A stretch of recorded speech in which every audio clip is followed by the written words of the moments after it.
searching for the light, been learning to fight through the darkness. I'll get this right, we were born to shine, and we still got time, it's not hopeless. Don't look now, here comes that awful feeling, my walls are caving in. Heaven help, I can see my ghost on the ceiling. Let me breathe again, 'cause I just wanna live my life, I'm never backing down, I swear I'm gonna fight the good fight. Just wanna get it right, I'm ready for it now, you know I'm gonna fight the good fight. You know I'm gonna fight the good fight. You know I'm the storm that meets the moon. I'm the sun that will not move. Who you think you are? Who you think you are?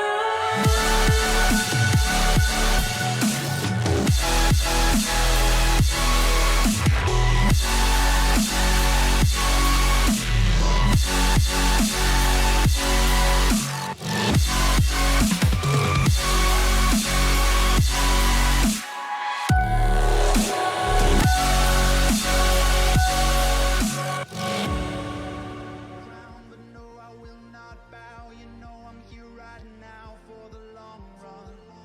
Yeah, you see me down, but you know I'll never drown. You know I'll get back up on it somehow. Don't look now, here comes that awful feeling, my walls are caving. Welcome back, ladies and gentlemen. Sorry for the small technical error. It can, of course, happen.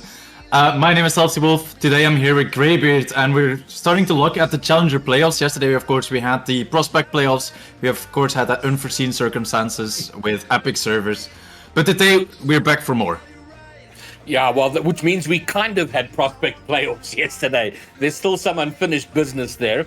But yeah, today it's Challenger, and everything looks like it's working. So I think we are going to get all the games we need to determine the champions of the Challenger tier. So there's a lot of Rocket League going down. I think 6 games being streamed. So it is jam-packed, Stealthy. Yeah, I think it's definitely around 6, even if we have to go to that bracket reset, of course, which is the teams that we're going to see right now are still fighting for. They want to get to the upper final. They want to make it all the way, so they're in that position. That worst case scenario, if they lose that one series, they can still win it afterwards when they do get reset. So with that said, yeah, first and foremost, Greybeard, we of course have 2 teams right now that we're going to see that we're going to play, which is Serene against Yamato. They're in the upper semi-finals, so it's Bishops and Sipakli. Oh my god, I think I ruined that completely, but yeah, it is what it is. And so those 4 teams basically are aiming or gunning for that advantage in the grand final at least. Yeah, and it all starts here. Hostilities about to get underway. Yamato versus Shrine is the game we got going, and yeah, I think it's gonna be quite a battle. Yamato definitely the favorites here. In their previous meeting, Yamato beat Shrine 3-1, so they've had the better of them once already. And finishing first in their conference, third is Shrine. So on paper, Stealthy, Yamato should be making easy work of this, but you know what it's like. It's playoff day. You got to show up with everything. Yeah, that's of course one element, and on the other hand, we also never know what to expect from Shrine, right? Because B-Shake, the GM on the side from Sanctuary, basically kept himself in that rotating third man position together with Fireman Oz. So basically the main thing that we need to see coming from their team is for Starman Bozo and from Eza, whereas on the other side, from Yamato, they also had some recent changes, but now they've been really thriving with those changes, so it's going to be hard to say who's going to win the best of 5, because of course in normal RSC format you only play 4 games. It went 3-1. On paper that would mean of course Yamato would have to win again, but you never know. You can't like Shrine out, because they might come out of nowhere. If they played with B-Shake last time and it doesn't really fit that way, and now with Fireman Oz it clicks a lot better, then we might see a completely different Shrine. Yeah, well, it all comes down to to game day, right, and how you perform out there, because Yamato should be winning. But Shrine, maybe they all show up, they pop off, have a great day. So Shrine will be looking to dine on what looks like a pork meal on the other side with meaty pigs, so Pegasus and others. But Yamato will want to just carry on their so far excellent winning record. Yeah, so I'm going to break against that speech, of course, that you gave from Yamato, because we, of course, need to make predictions. It's just part of our job. We sometimes are terrible at it. And with that said, I'm going to start us off with maybe an unexpected prediction maybe for you. I'm going to say that Shrine win it 3-2. Well, you know what? I had a feeling that was coming. Just the way you've been warming up to Shrine in this intro, I felt like it was coming. And I'm going to go... I'm going to go with the statistics for a change. The record, the number one placing of Yamato. I think that they will get it done. Well, of course, that's something that we will have to see as the players do join the field. And both teams, I mean, I think we're definitely going to look at that first moment in game one. If you can take that momentum, if you can set the pace for the other team to basically be behind, then you can make a difference. Then you can really start to shine as we have the first kickoff.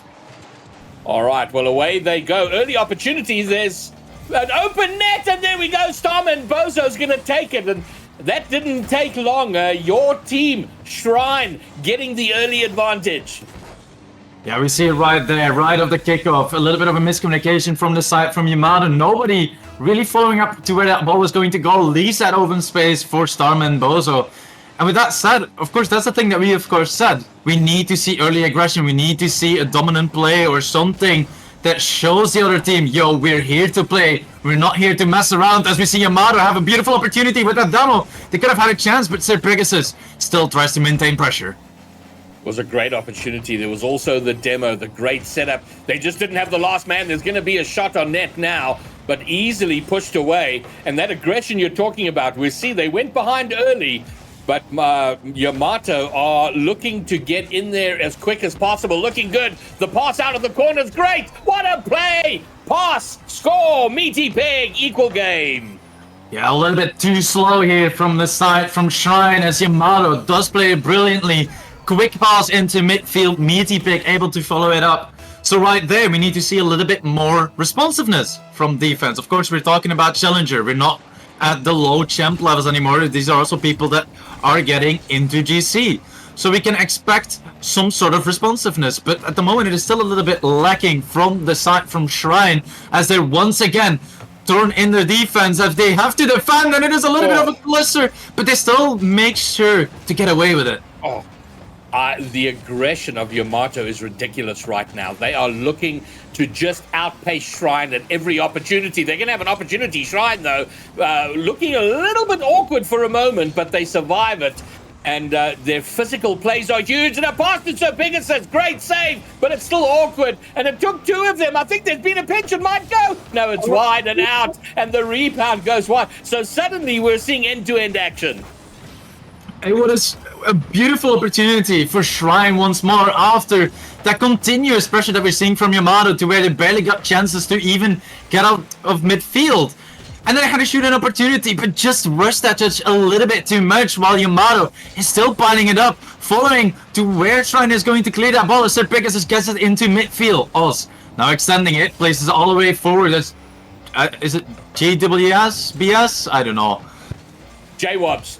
J-Wubs, yeah, let's go with J-Wubs. that. We're going with J-Wubs. And what I'm pleased to see here from Shrine is that... Oh, the demo! Beautiful play! The aggression paying off! So Pegasus will get the goal, but look at the aggressive play here.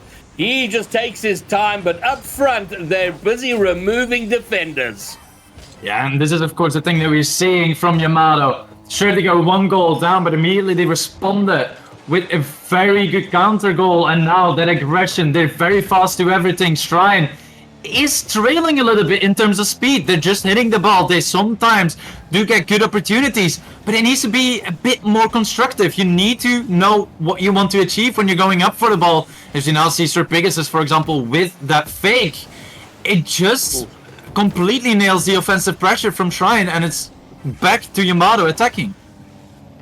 Yeah, and they were starting to get into the game, Shrine. They were looking better, but since they've conceded, it's felt like the opening minute or so where it was just all Yamato aggression all the time, and Shrine finding themselves defending and struggling to get it out of their half. But now Serene Bozo tries to take it past one, is able to do so as he gets it down to the backboard. Immediate pick, a little bit awkward, can't really extend it. But it's a chance, Asa, you need to score it, and he goes wide. Shrine, two beautiful opportunities, a little bit too late to respond to it. As we now have Oz piling up that pressure, doesn't get the reset, but Storm and Bozo trying to follow. I think they're going to regret that. A scoring chance that they let go. And I think they might just be punished for it at the end. As Yamato gather themselves, building up. So Pegasus going to have a shot, and that's what you do when you're presented with an open net. Bury it, get it behind. Now a 2-goal lead for Yamato. Yeah, J-Web's beautiful play there. Made sure to slow it down. Bait one from Shine forwards to then be able to get that pass into midfield. Only one person remaining. Lands on that line as well where you're expecting the defender. And J-Web's definitely doing a lot for his team. And we said it already before. He got that demo that opened them for that second goal. Now he's also just being a complete menace by the way he's moving around on the field to make Shrine panic and think like, oh no, I don't want to get demoed by J-Labs anymore. Yeah, well, here they come again. It's going to be a 4th goal, and now it's just runaway Susan out there. Sir Pegasus setting it up, puts in a shot, follows it up with the aggression, and then J-Wob's going up and finding the back of the net.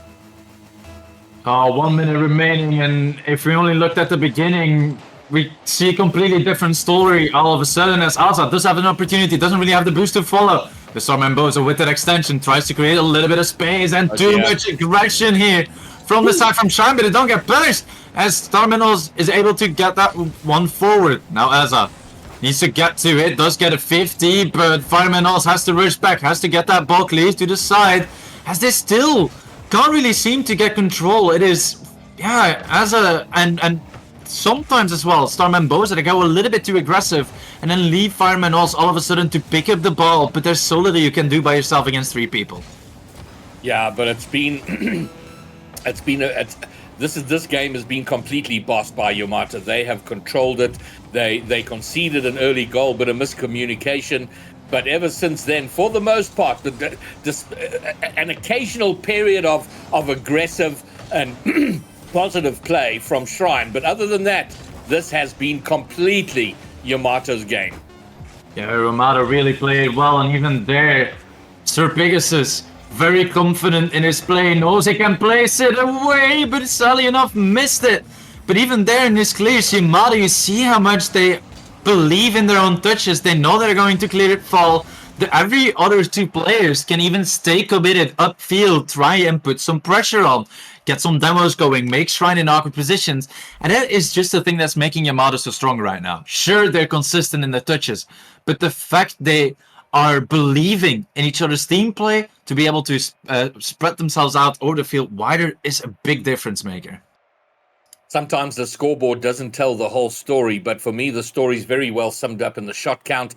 13 shots from Yamato, 7 from Shrine, and that's pretty much how the game went. Yamato incredibly aggressive, very, very quick. They are, it feels like the old shock and awe, you know, in military terms. You want to just arrive with a bang with all your artillery firing and just subdue your opponents. It felt a bit like that. So Shrine got to pick themselves up and bring some artillery of their own in game 2. Yeah, and on the other hand, of course, Shrine, we saw them constantly stuck in defense, and it really represents itself as well.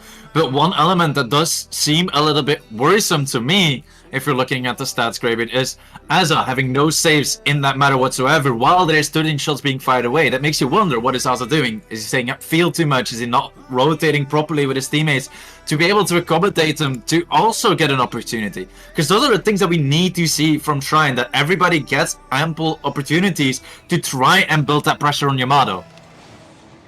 All right, well, here we are, game 2, away they go. It's a good kickoff for Shrine. Fireman Oz bumps it forward. No one really can follow it up, and now there's a 1v1 situation. But J-Wob's not going to have the boost or position to make anything of that. But they're trying to keep it central in front of the Shrine net. No one there to follow it up. So an opportunity for Shrine, but undone by Pegasus. Here he comes. Oh, he can't find the pass. So he's going to be undone there, but they're building pressure once more. Yeah, a little bit of hesitation there again from the side from Shrine as they do get that bulk lead. Now J-Webs.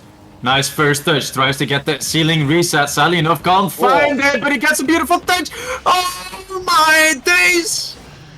What a little dunk here. I mean, he just gets himself. He's coming down from high, so he has the perfect angle. And man, oh man, not that he had much decision on where that was going to be placed, but the placement was perfect. Yeah, right there. Awkward defense once more from the side from Shrine. A little bit too late to it. Response time also faltering a little bit more. And one of the main elements, of course, that we look at in this level of gameplay, Gravy, is what do you do with your momentum? Do you always kill it? Do you always put your foot on that brake and then you have to speed up again? Then you're basically going to be chasing behind the opponents because you don't have boost. You don't get enough opportunities to do something. So I think in that sense, Shrine can really just keep their momentum a lot better and then use it to maybe get a little bit of a wider approach so they can maintain that momentum and strike the moment they need to. Yeah, well, they're definitely going to change something up. And as we see another Yamato offensive play building up, they've been very good. They look for each other. Look at this, another great passing play. It's going to be off, but maybe set up something on the rebound. They're very good at this. On the rare opportunities where Shrine go forward, they don't seem to be they're either trying to make an individual play or just booming it forward, and it's not allowing them to build anything. Fireman Oz now. Okay, finds Azza high on the wall. The pass was great. Starman Bozo needs to hurry up. What a great save from Sir Pegasus. That was a much better movement forward from Shrine. Doesn't pay off for them, but maybe it'll be the start of something for them. We really would have to hope so, as we need them to step up if they want to make it a close series. But beautiful placement from J-Webs. Wow, J-Webs is, well, he's having himself a fine time out there. So, he's cooking with gas. Gets his second goal for Yamato, and they continue their march forward, looking to secure themselves in the upper bracket. Moving forward to just take it, storm it. They will have their eyes on the grand prize to be champions of Challenger. Oh, this is a little bit of a dire situation here from Shrine. We see them being in the right position, but then, not really taking their opportunities the moment they present themselves. They wait a little bit too long, let the defense from Yamato gather themselves again, as they do now pinch it. I think J-Webs actually would have put that on target, but now it's Sir Pegasus' shot. Cleared away by Fireman Oz, who tries to extend it once more, as it is Meaty Pig. Does get a beautiful catch, does take that 50, and now it's J-Webs in a dangerous position, goes low, it's fast as a, and he goes all the way by himself! Clip it. Look at this. J-Webs is having himself a whale of a time. Completely fakes, goes low, and then finds the redirect for the far right of the goal. Beautifully done. 3-0 for Yamato. I mean, at this point, it is honestly just a J-Webs buff. In the first game, he was the one to always bring that physical play, and even now with that goal, we just see how much pressure he can build by himself for his team. Yeah, and the struggle now for Shrine is they've only gotten one goal in the series. A bit of a double commit, a little bit of chaotic defending from Yamato very briefly. There's been a demo, maybe now they get something. No, they recover in time to get the save. Besides that first goal, early in game one, it's been very dry for them. It's like wasteland out there for them as far as the goals are concerned. And it wasn't a constructed goal, it was a kickoff goal. So they really are up against it right now. Yeah, so far we really need to see Shrine that wants to be in the playoffs, because so far there's a Shrine that wants to be out of the playoffs. They're not really working well together. They're just individually clearing the ball once after another. And we need to see them to actually link up. Like, for example, here from Yamato, J-Webs is already reading better how the opponents are playing than the opponents are reading each other's play, and they even have communication. Yeah, well, no question on who the MVP of this game is. J-Webs, now he's getting involved in defense. Clutch save off the line. As Shrine look for their opening goal here in game two. Starman Bozo has another crack, and it's another save. turning instantly into an attacking play. You know, Sir Pegasus, beautiful control. Tries to get that reset, goes a little bit too low, but now the follow-up from Meaty Pig. Gives him an opportunity. Now he's taking his time, trying to steal the boost away, but sadly enough, didn't spawn in time as Azza does get through. But Fireman Oz, good first launch. Sir Pegasus awkward, the ball is still going forward. The Simon Bozo is there, the first actual goal from Shrine. Yeah, fully Shrine orchestrated goal, and it was nicely done. The pressure from Azza getting the last defender out of the mix and opening up the net. They've left it very, very late, Stealthy, but maybe if this kickoff goes very, very well, maybe we can have a sweaty finish. Fireman Odds just sends it toward the net with no real intention, and that might be enough now for them to take game 2. Well, it is definitely looking like that. However, the momentum swaying a little bit in Shrine's opportunity as they got another chance, but Sir Pegasus plays it back to Meaty Pig. I think it is the fact that they both have Pig in their name, that they're just so well in sync, because otherwise, if this was any other team, we have to be real greybeard, that would have just gone in. That would have been an awkward own goal to where you're like, right, I should not have done that. All right, well, here they are. Game 2 secured. They are on series point. They're going to look to march forward in the upper bracket. Shrine, if they don't turn things around now, are going to find themselves in that long walk in the lower brackets. A tough ride down there. They don't want to be there. But right now, I don't know if they've got it in them to stop what Yamato are doing out here. I mean, the last minute already looked a lot better, and we have to give them credit where credit is due, but I think it's also because they realize the thing we're doing does not work. However way we put it, it is not working out, so we have to give it our all. If we're going out, we have to go out fighting the hardest way that we can, and I think that's the moment that, for example, Sarman Bozo had that opportunity. We saw it as well, he jumped from midfield. But the only moment that you jump from midfield is when you're like, yeah, I have no other choice, I have to go for it. And I think that is the thing that Shrine needs the most. That factor of I have to go for it. All right, well, let's see if they can. This is a do or die for them. Sovereign Heights is where they will fall short, or they will continue their march, their effort to stay in the upper bracket. This is game 3. Players are out there, and away they go. Game 3, and they're off. No, immediately Storm and Bolzor gets a good opportunity, but J-Webs is there, plays that ball high. Now Sir Pegasus, good control, tries to get it cleared, but Fireman also is there, tries to put more pressure. Asa completely does it, and now J-Webs has an opportunity, passing it into midfield. Sir Pegasus, beautiful team play from Yamato. This play is so impressive. Firstly, the save, and then the instant transition, and not a solo play. J-Wobs passes it across and to Sir Pegasus, and then carries on and takes the goalie out of the air. Astonishingly good play, so great to watch, and a very well constructed and deserved goal. Yeah, Yamato definitely once again showing why they're a team and not 3 individual players, as we now have Sir Pegasus with an opportunity placed to the side by Fireman all sank. Really trying to bring the heat as they now need it more than ever. They need to get the momentum and they need to shut down the Yamato that is on fire, but they're still waiting a little bit. Mickey's an awkward situation, but J-Webs misses the ball. Now an opportunity left for Fireman Osmond does get the clear into the corner. All right, they looked shaky for a moment, but they recover so well and immediately find a way to push forward. They're going to have to defend here. Something. Sir Pegasus will get it to his own corner. J-Wob's trying to take it forward. And the defending continues, so they have been very good at keeping it out, keeping it away from their net, and they will try and do so again now. They do so successfully. J-Wobs can't find the pass, and but now the aggressive play, so good at that, keeps the pressure up. Ooh, the ball goes to center once more. Double commit hit from Shrine, and those are the things they really need to look out for. The moment Yamato smells a little inch of weakness, they're going to take it. But now, the counter goal is lurking. It is the first goal for Shrine as they tie it up in game 3. A rare miscommunication. Look at this. J-Wobs cuts rotation and completely undoes the third man, who would have had complete control of that. And that sets up the goal. And good for Shrine. They punish the mistake, punish it hard, and level up the game. Now it is Again, an opportunity for Shrine to make up for all their mistakes as J-Webs does get another bomb. The launch!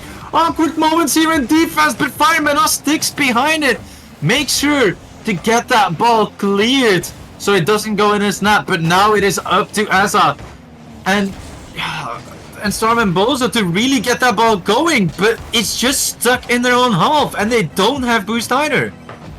Yeah, the boost is a problem, but also the aggressive play. I'm a huge fan of the physical play, the demos, and it's one thing to try and get demos, and there's an art to to having bump play go well. The shot is saved. There is pressure here, but Yamato do it very well. They make their bumps count, but they've been under more defensive pressure than we've seen throughout the series in the first half of this game. And now Shrine, they're going to make it count. Some demo play of their own. I don't know if that was a save or if it just came off the post, but they get away with one there. Yeah, that was really not treating Shrine to a good opportunity while they have another chance. Fireman does not put it away, but it is now also blocked away. And now Sir Pegasus on the counter-attack does have a lot of time as J-Webs is looking for that bump, looking for that demo, but Meaty Pick can't put it forwards. Now Asa clears it all the way downfield. J-Webs can't really control it, plays that ball high. Sir Pegasus there, and what a save on Storm and Bozo, but it goes back to the net. That demo, crucial there as they had another opportunity, but J-Webs is slow cooking Shrine at the moment. Yeah, it's been a tough game here for Shrine because they've got themselves opportunities, but keep clattering into the woodwork. And then when they finally do get it on target, there's a player from Yamato to save it. So they haven't had the best of fortunes out here. And sometimes Stealthy, you just have those days where it seems like Rocket League hates you in particular and doesn't want you to score much. Yeah, that's of course something that can happen, but they still have an opportunity with 1 minute and 15 seconds to go. They have a lot to play for as now J-Webs does get demoed. Asa has an opportunity, shoots it on target. Sir Pegasus, what a touch!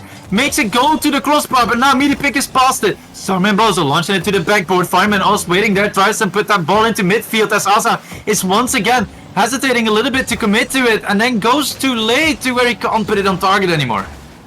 They haven't had the best game, Yamato. This is definitely their shakiest game of the whole series. They've gotten lucky and not conceding, and then we see those whiffs. We've seen a few of them, a couple of double commits. So they've taken their eye off the ball a little bit, and again the post denies them. But Starman Bozo finally will not be denied anymore, and Shrine have a lead. The most interesting element as well is both teams are trading back and forth right now. This is finally the first game as which Shrine is able to tip to that speed of Yamato. So like you said it as well, Yamato not being able to play the same way as they did in game 1 and in game 2. But I think the main element that we have to look at as well is that Shrine is at this moment matching the speed a lot more. In the beginning they were hesitating. Nobody was daring to cut in front of somebody else. But that is also what allowed Yamato so much space, and now they don't have it anymore. Yeah, now they're being run ragged, keeping control. Shrine looking so much better. And if they go down Stealthy, they're not going to go down in a sweep. Oh man, Bozo getting another. Yeah, beautiful placement. Both defenders trying to, well, basically guess where the ball was going to go. Sad enough, weren't able to do so as that one gets put away. 3-1 scoreline in game 3. It's definitely looking a lot better for Shrine, but they need to keep it up. They can't get complacent now. Oh, another opportunity. Storm and Bozo tries to get it into midfield, but can't. Now J-Webs on that counter. Can he make one up for the momentum? But he can't. Lost 2 goals going to Shrine. Or lost 3 even. So this is surely a good momentum boost for them. Listen, this is the most common game to lose. How many times do we see it? The team that's on series point, they take their eye off a little bit, they relax, we see more mistakes from them, and they lose this game. But very often, when a team as good as Yamato, they will find themselves again and come out swinging in game 5. But in the meantime, Shrine have inched their way back. They will get some confidence and feel like, oh, we can push this to a game 5 decider. So great play from them, their highest shot count, their highest score count, and their first win. Yeah, and then of course we can argue, like, what does Yamato need to do, right? Because we see a completely different Shrine. They're going a little bit more aggressive. And I think it's all about just expected at this point. We know Shrine has committed to that. We have to go for everything and we have to go fast playstyle. Abuse it, right? Fakes is one of the most underrated mechanics that we sometimes see. And if you play a fake well, you're sticking behind the ball. Worst case scenario, it's a 50. But with that 50 and you can orchestrate it well with your team, then you can create so many opportunities where you all of a sudden have an open net to shoot at. All right, well, this is it. Do we get a fifth game, or does it all end right here, right now? Yamato looking to close it out. Shrine looking to fight, carry on fighting and push it to the decider. As we see in the first seconds of the game, it's already Shrine trying to find another opportunity. Alza gets it into midfield, Starman balls it there, but blocked away immediately by Sir Pegasus. Gets a good clear forward as it's now Yamato trying to put a little bit more on that physical play. Might come back to bite him as it's Fireman Oz. Does know that he doesn't have all the boost to really go for that ball, but can still force that 50 as Azza does put it into midfield. Starman Bozo blocked away. But now Azza doesn't have the boost to do all too much with it. And sadly enough, that is kind of a little bit the story again that we saw in game 2, where Shrine is struggling on boost. Yeah, and it's causing a bit of panic. Easy giveaway when they have possession. And now here come Yamato. They will be aware that they're starting to run thin. An opportunity, a shot from Sir Pegasus, a goal for Sir Pegasus. Yeah, and about that panic element that you were bringing up, it is so clear right there. We said it already. Shrine needs to maintain their momentum. The moment that you have an opportunity, you can use that momentum that you still have and take over from a teammate, definitely in defense. If you can bring certainty, 100% all your teammates are going to just want you to take that ball. Sure, sometimes you disallow an opportunity to get a counter, but if you can at least secure it to not go into your own net, then you're already in a better position if you're a Shrine in this case.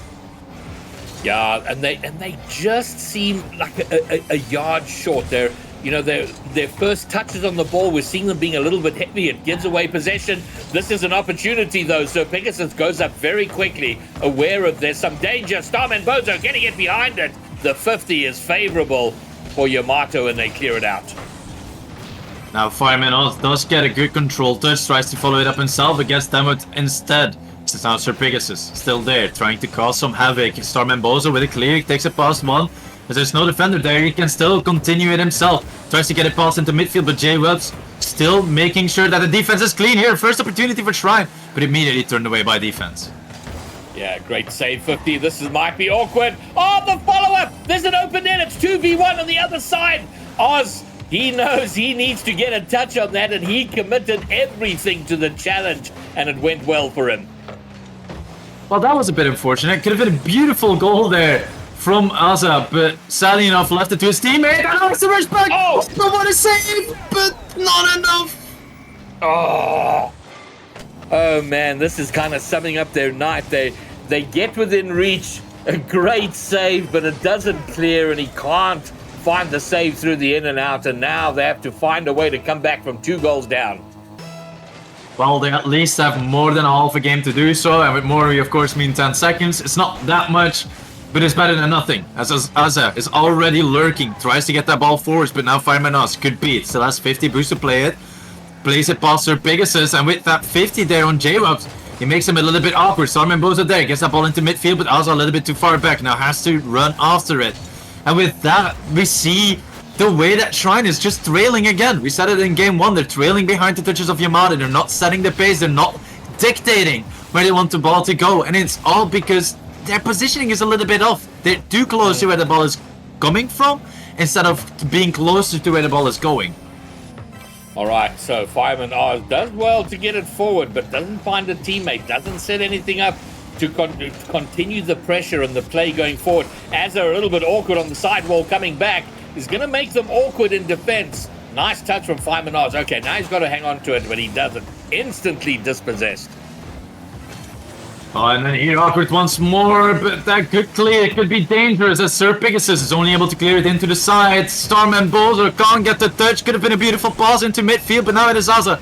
Has to rush back. Demo found once more, but now that whiff. A little bit unfortunate that we're seeing this from Azza. Could have expected so much more, but there's still time. They have to do it now and get that first goal, get that momentum going. As we see Starman Bosa with more pressure. Azad there gets a touch. All ceiling goes into that corner. Nobody there from Yamato. A little bit late, but Meaty Pig still able to turn it away. Very much like game 1 and 2, Yamato out here bossing this game. They're controlling. So yes, there is time. We got a minute. That's plenty time for 2 goals. But the problem is that all the control is kind of sitting with Yamato right now. You know, every move forward is repelled. There we go. Another great save. Now into the middle. Fireman Oz. He's awkward. He's backwards. And it's just it's a Hail Mary touch on the ball. Hope it goes forward and maybe something comes from it. They have to build something. They got to make something happen rather than just hope it happens. Oh, here an opportunity, but Asa can't put it away. It's unfortunate because Shrine is really going all out. They know they have to score right now. As Asa does relieve that pressure, Sir Pigus is able to take the ball forward, goes up into the air with 20 seconds remaining, Greybeard.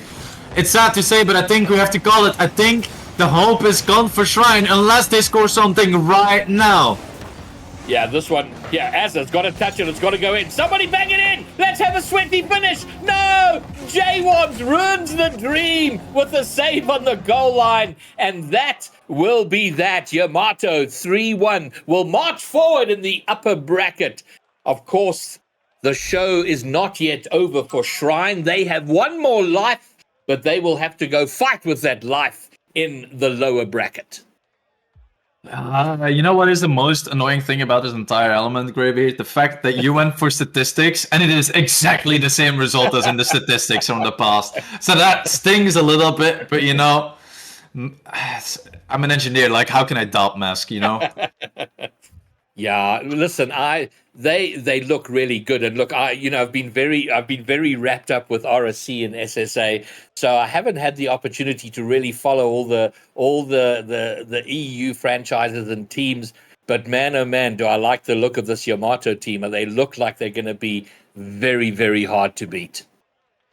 Yeah, and we also see it as well. The MVP for this series, well deserved, goes to J-Wubs. But the thing is, the last 2 games, he felt a little bit silent, though. Yeah, well, listen, I think that MVP is coming out of that game 2 for him, right? Where he got the hat trick, he had saves, he was absolutely the man. I think he did all his MVP work in that game 2. And to be fair, the rest of his team, I mean, Sir Pegasus was great. For me, he was consistent throughout. So yeah, he was a little quiet in game 3 and maybe game 4, but the rest of his team were there doing the job. So yeah, well deserved, I think, for J-Wobs. Yeah, well-deserved MVP, well-deserved win as well from Yamato. And as you said, Shrine have to fight through that lower bracket. Of course, before we know what's happening in that lower bracket, Greybeard, we need to take a small break, prepare ourselves for the next match, as we will see who will have to face down after a small break.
Can make you sober.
We'll find new streets, just know that I'm right by your side.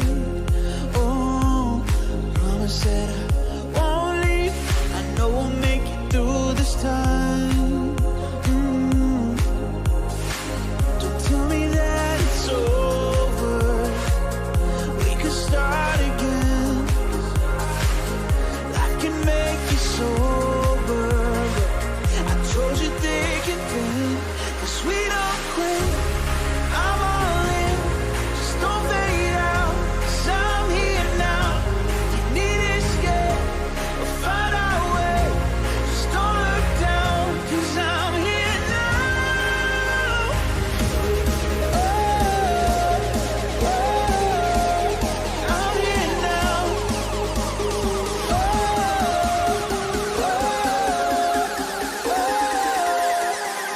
'cause I'm here now.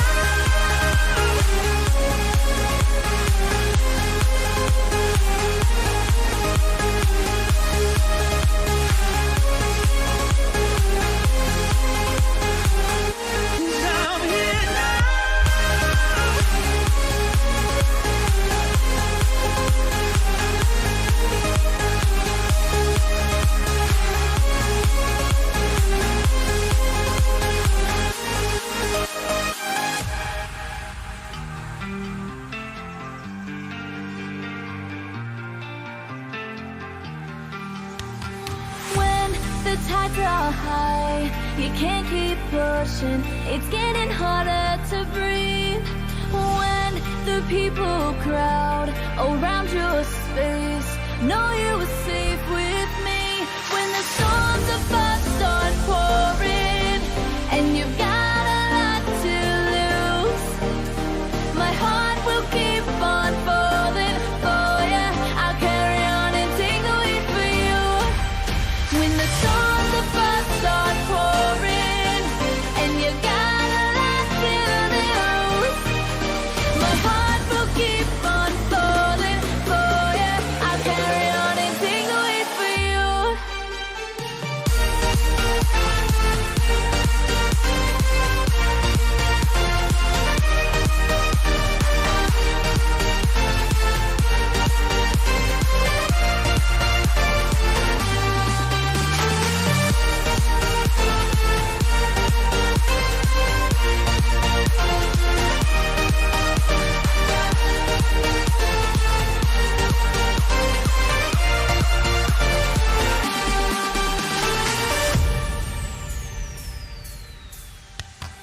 When the trees don't dance and the breeze no more, don't forget to see. Keep your body next to me, baby. Know you were safe with me. When the storms of us start pouring, and you've got a lot to lose, my heart will keep on falling for you. I'll carry on and take the weight for you.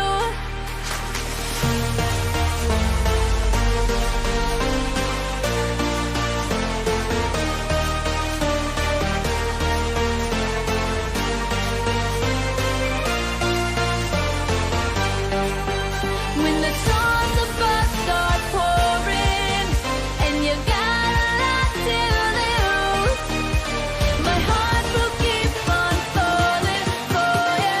I'll carry on and take the weight for you.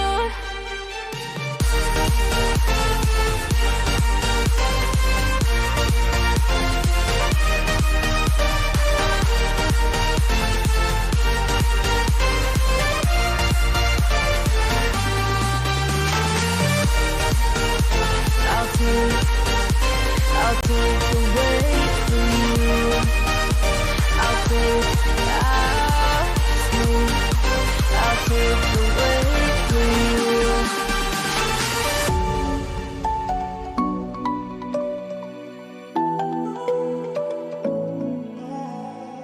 I tried to let go of all of the nonsense that you put me through.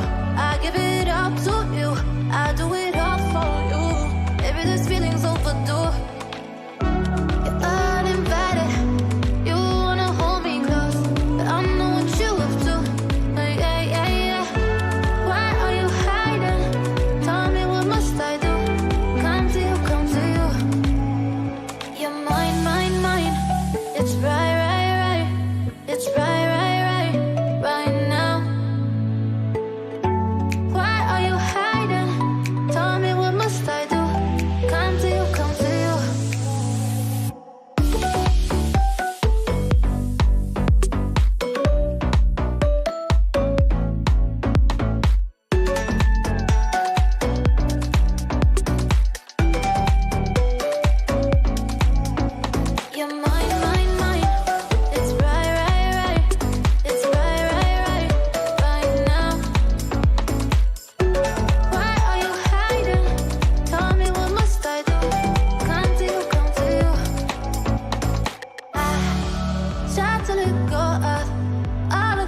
'cause I'm drowning in something and I can't come out. Just show me loving, I need your loving. Me, myself, ain't enough. It's like being a doctor to a crushing heart. I want you to know how bad it hurts. You got me beside along my heart. Oh, oh, oh, are you dreaming of me now? The way I do. Oh, oh, oh, are you dreaming of me now? The way I do.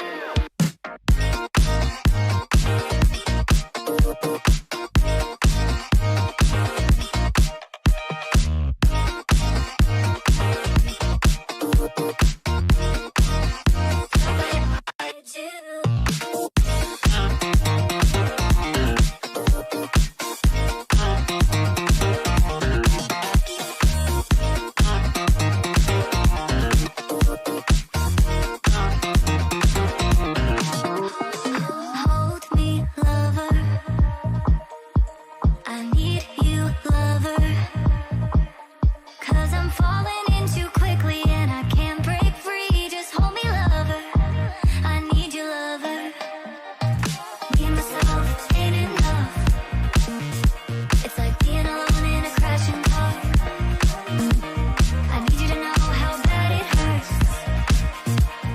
Hearing the sound of my broken heart. Oh, oh, oh, are you dreaming of me now? The way I do. Oh, oh, oh, are you dreaming of me now? The way I do.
You don't like the lights, but it's camera time.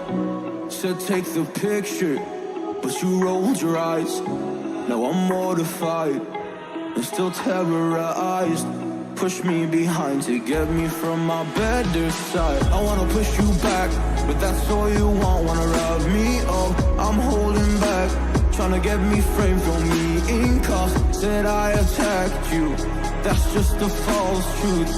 No need to argue, and yeah, I've had enough. You follow me anywhere I try to be alone. I find you there. There's more to me. Everywhere I try to go alone, I find you there. You follow me anywhere I try to be alone, I find you there. Oh, there's more to me. Anywhere I try to be alone, I find you there. I find you there.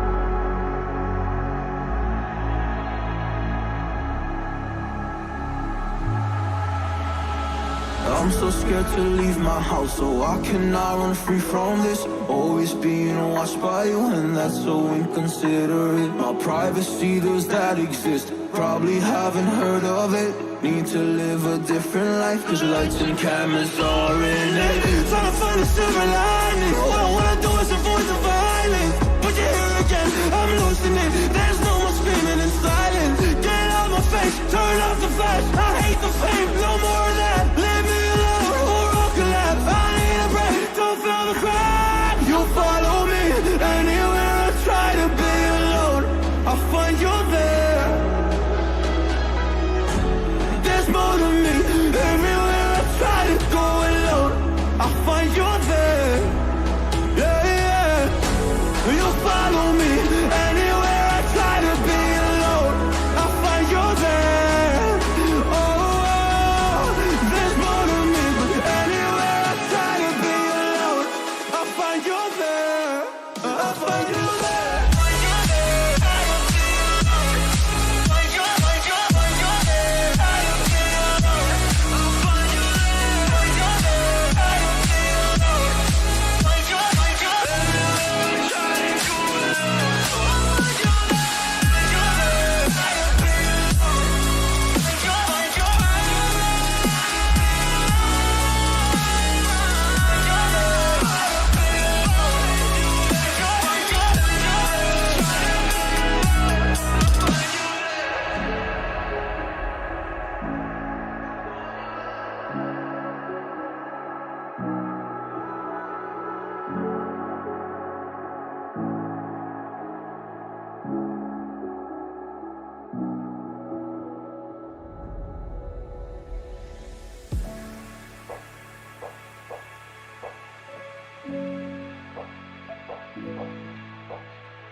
Can I dive deep into the darkness in your heart?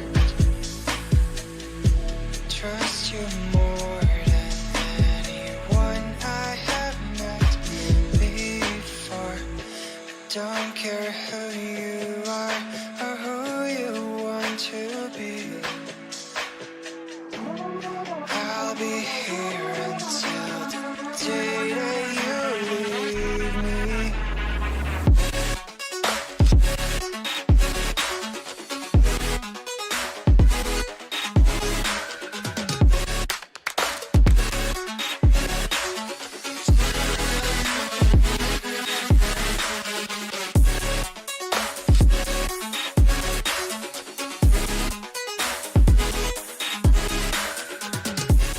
I'm the storm that meets the moon.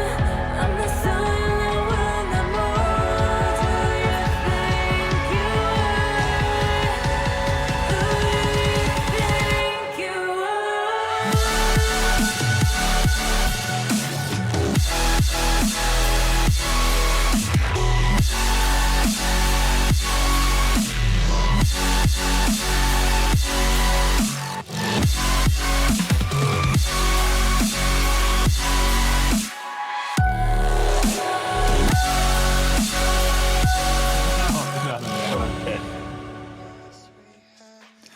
Welcome back, ladies and gentlemen. Of course, we're now here in the lower side of the bracket. Greybeard, we saw, of course, before Shrine fell short, and so did the bishops from the Council of Sirs, as they now have to face Feather, who are definitely on a roll. They won their last series 3-1, coming in with quite a lot of momentum. So I think the bishops really need to step it up if they want to win it here. Yeah, but let's not forget, Bishops did take it to a game 5. So they gave their opposition a lot more of a challenge, or a bit more of a challenge than our last series. So maybe we can make the argument that they're a little bit warmer and maybe a little fresher on their mechanics. But either way, these are two teams in the lower bracket, so they will have both suffered disappointment of losses in the upper bracket. So it comes down to who can pick themselves up and fight the hardest. Yeah, and Feather already, like we said as well, winning 3-1 comfortably over Neptunium. It is definitely something, but on the other hand, we see it as well, first and second in their respective conference. The only difference is, of course, that Council of Sirs have 53 wins. But there's a major but in this case as well. Simdog is playing. It's their sub as well. Ronan couldn't make it to the playoffs. And yeah, we have to be real here. If Bishops was probably playing with Ronan, it might have been a completely different story. Now, we might as well be gambling to say who is going to win this one. You know what? And it's made it complicated for me, because if I think about predicting this, I would go with Feather just because they might be the underdog. But now with Simdog subbing in, and Simdog I know, so I feel like he might take it personally if I predict against him. But yeah, listen, they are first. They have a 73% win rate, but playing with a sub is never where you want to be. You're not with your starting lineup. Yeah, it's definitely shut the confidence. One thing I can say for sure though, Greybeard, is that Bishops have been scrimming. For example, they played me this afternoon. That might not say a lot to many people, but let's say it was around a 1600 level team that they played against. So for a challenger team that's quite playing above their level, they of course fell short most of the games by 1 or 2 goals. But they won one ultimately as well, and we saw them progressively get better throughout that scrim. And I hope to still see the same kind of performance from Bishops as they played in that one game that they eventually won. All right, so having said that, you got a very up close and personal look. What are you predicting for this series? See, I know a little bit too little about Feather. But I know that Bishops, the moment they get going, they get that speed, they get that confidence going, and like Simdog said it to me before as well, maybe play a little bit like we have in Ego and not let that ball go too quickly, then I know that the Bishops can be really, really good, even though that Simdog is playing as their sub. So I think with that said, I think I have to go for a 3-1 for Bishops. All right, fine. Well, then in that case, I'm going to go with the same scoreline, 3-1, but for Feather.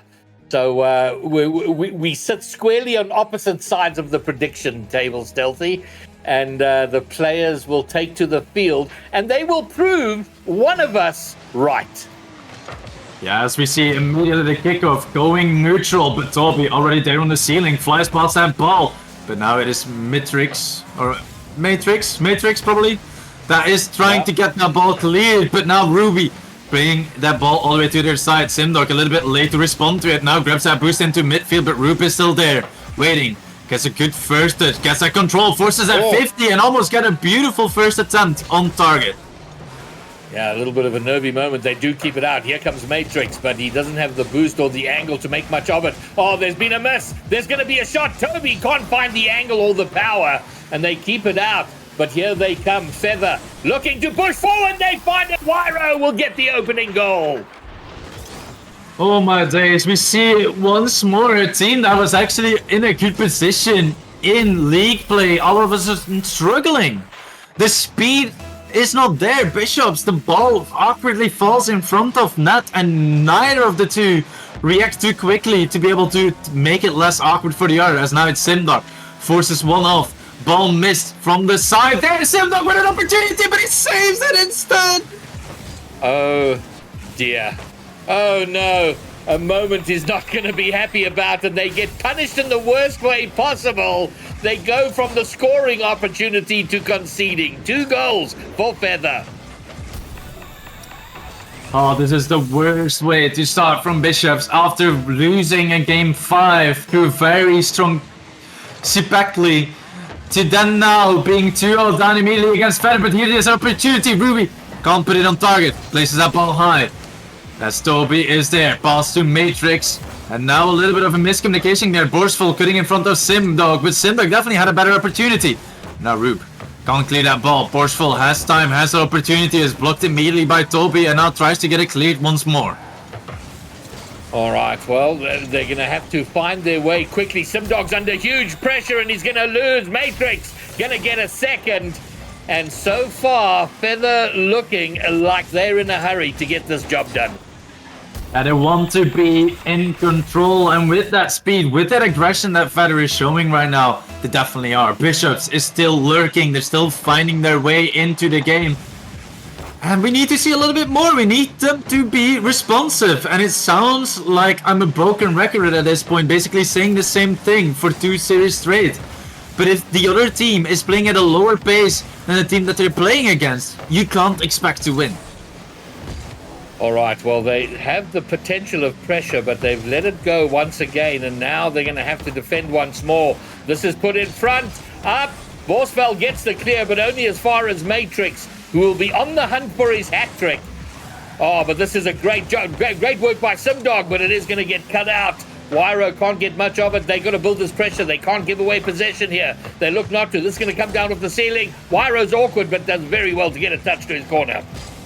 Yeah, Simdog doing a lot already, trying to put that pressure forwards and make space for his teammates, as we saw Borsfeld trying to get ball into midfield, but Rube now there, trying to get a touch. Simdog doesn't have the boost, turns on the wall, has full now, forces it into midfield, might fall a little bit awkward, Toby can't be there, Borsfeld tries to put it on target, but now it is Rube, with time, with a little bit of space, realizes that it's a little bit awkward, tries to get that 50 forced out, but Wyro able to get that ball cleared.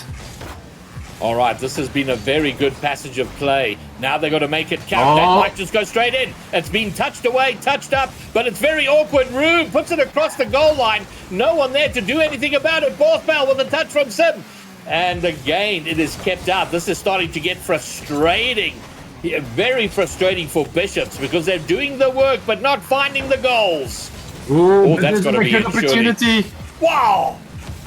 It's a really unfortunate graveyard how they're falling short, but here's another opportunity, but Simdog can't get the angle on it, and it's a repetitive thing. We see Bishops always trying to shoot from an awkward scenario. They need to give themselves a little bit more space, make sure that their approach to the ball is as optimal as possible, so the angle that they need to give is almost the most straightforward one, which is just down the line as Borsfeld did from the sky. Man, oh man, it's taken them a long time and many efforts, but finally they get there. They find the net. And Stealthy, if these goals were 15% wider, Bishops would be winning 7-3. Yeah, they definitely had a lot of opportunities on that side post of the net, which is of course unfortunate, but you need to play within those brackets, I guess we can call it, as Feather puts in a fifth one. Immediate response. And that's always, you score a goal and you think, okay, great. Now finally we're on the board, we can build some momentum, and then you very quickly concede and it just takes all the wind out of your sails. And it's a huge uphill battle here for Bishops. Borsfeld now up into the sky, looking to find a double, does get that double route there, and he puts it past him! This is the Bishops that we want to see. It took a while for them to get warmed up, but now they need to maintain this composure. And Borsfeld very involved in both goals, setting that one up and finishing the first one after being set up. So this is good. With a minute 15, if Bishops find their way here, they could definitely make this interesting. And the way things are turning around now, for me, an overtime is certainly not out of the question. Oh, not out of the question. And Borsfeld gets a good opportunity, but blocked away by Wyro. Now Simdog places that ball high, makes it awkward for Feather, but Ruby backflips, makes it a little bit more awkward as Borsfeld plays it to the side. Simdog tries to get the cleat, but immediately stopped by Wyro, and this is the aggression from Feather that has been working out for them so well. As Rube doesn't have boost, does get a beautiful 50, gets that ball forward, but he needs a teammate right there. No goal! Wow, okay, Rube will take that. He'll take it all day, every day. All he wanted was the 50. He got that beautifully, but then it gets put in for him. And we're in for a sweaty finish. I'm calling it. I think we see an overtime. It's definitely looking on the horizon that there is the opportunity to get an overtime with 35 seconds remaining. Matrix launches that ball forward. Ruby right there does get a beautiful first touch, controls it, pinches it almost with the sidewall, but isn't quick enough to meet the ball. Wyro is there, blocked away by Borsfeld. Simdog whiffs the ball, but it might be a strategical whiff as he gets it back to Borsfeld. Borsfeld trying to pop it once more, but with 15 seconds remaining, it needs to come right now from the side from the Bishop, but Simdog is too far away. Still has an opportunity, 7 seconds to go. Ruby can follow it up, gets that ball, gets a touch. Wyro is there, the ball needs to be kept up. Borsfeld keeps it into the air, but Wyro is still there. Nobody of his teammate able to get going. As Wyro does get the reset, Borsfeld, beautiful control. Keep it up. That's all Bishops need to do. Keep it up and score, but they couldn't. Oh, man, I so thought they were going to find a way through. But Feather, hold on. They take first blood. They have first advantage, taking game one. And And maybe this is a good sign for Bishops in game 2. Maybe they were just slow warming up. Even though they've just come off a 5-game thriller in the upper bracket, it seemed like they took a while. But the momentum for the last 90 seconds of this game, if they can bring it into game 2, they can definitely level it all up. Yeah, and there's also an element as well. What do you do after such a tough loss? Because we have to put it as it is. Rather you lose sometimes 3-0 than 3-2. Because you just feel so close. You feel like it was so doable to actually win that series. And then it sometimes takes a lot more. So personally, what I always suggest teams that I am a coach of at that point, Greybeard, is take a breather. You have 5, 10, 15 minutes. Go outside. Take a fresh nose, as we like to say it in a Dutch saying, as taking a fresh nose. And then you can just start calm and relaxed in the next series. You can actually focus once more, and that's the most important thing that we need to see. Bishops was out of focus. They're still struggling a little bit to get that consistency on challenging Feather early and aggressively enough. But on the other hand, we saw the opportunity, so surely we can't complain about it too much. All right, well, looks like we had a bit of a false start on game 2. One of the players got kicked from the lobby, so he's just going to rejoin and we'll get going. But yeah, look, seeing how, I mean, Feather had a wonderful start to that last game. They looked composed, they looked aggressive, they were pushing, and they took a sizable lead. It took a long time for Bishops to come in, but once they did, they started closing that gap. So I honestly do think that they will find a way to level this up. And having just come off a game 5, there might well be another game 5 decider in the not too distant future. Yeah, and of course there's a last thing that they want. They want to keep the amount of games they need to play to a minimum, but then as well, in the positive sense, win as minimal games to get to the grand finals and win it all the way. Of course, first and foremost, they need to go through a strong Feather, and we already saw it in the first game. Like you said, the fact they're so well organized, the fact they bring that heat. Bishops was just struggling. They were stuck in defense, they didn't know what to do, they were not communicating properly on who to go. But sometimes in defense, it is I just have to go for the ball. And we saw that more towards the end of the game, and that's the moment Bishop started to shine a lot more. All right, and the good news is it looks like Matrix has rejoined the lobby. He is here. Hostilities can continue. They're out there. Forbidden Temple. Bishops trailing a game to Feather, and away they go. Kickoff is fairly neutral, high right over the halfway line, and Wyro will take possession. He couldn't follow that pop-up into the air, which I think was his initial intention, or maybe setting up for a teammate, but either way, this ball hasn't really moved yet from the halfway line. You know, both teams really trying to make something happen, and Sindog, for example, in that first moment tried to get a pass into midfield. But the touches from both sides aren't that great, and there, good control from Sindog. And those moments you would expect them to panic, they rush for that ball. But good and clear communication on the side from the Bishops to make sure that the ball is cleared as Sindog now gets a beautiful flick. Toby, there, able to try and get that ball cleared, but Borsful is stuck in between, trying to get that ball forward as it's now Matrix. Beautiful launch, and with that, all the pressure is on, and Sindog whiffs. Wyro competent on target. These were the moments that Feather need to capitalize on. Yeah, whiff dog. I don't think they were expecting the whiff. Oh, there's been a beautiful flick here. Rube almost sets up something amazing. It came out of the blue, but it was off target, and I might have taken his teammates by surprise. No one there for the rebound. What a touch! What a save! Rube definitely feeling himself, showing once more why he is here in the playoffs. Tries to make it happen for his team as he has low boost. Waiting on midfield with 20, trying to see if he can still get a touch. Gets that touch into midfield. Sindog there. Launches it forward. Borsful hesitating to commit to it, but it is Toby that in the end clears it to the side. Borsful still lurking with the ball. But now it is Rube. Beautiful control. Slows it down. Sindog just has to turn around, beat Wyro, but gets beat instead as the ball turns back to the Bishop's half. It's feeling like that last half of last game where Bishops were pressuring the Feather net, getting shots on, being there, being an ever-present threat, but really just struggling to get it over the line. Oh, and then almost out of the blue, a bit of a pinch, high up in the corner. Sindog gonna get his team up in front. Waiting till the last second to use his flip, realizes that the opponent is going to go for it, and he was like, I might as well try and get a good block. And with that good block, Bishops are for the first time in the series ahead of Feather. And this is the moment they were looking for. And now Rube is trying to extend on that lead. Does get a beautiful control touch. Takes it all the way as Matrix doesn't have boost. Launches that ball forwards. Now Borsful in a good position. Place it behind Wyro. Wyro back to Matrix. Matrix does get a shot forward, but Rube is there. Double commit from the side from Feather. This could be an open opportunity, but they're waiting too long. As Feather now had a chance to equalize it. And now there's the chance on the other side. If Rube can get a touch, he does, but he might have bounced it. No!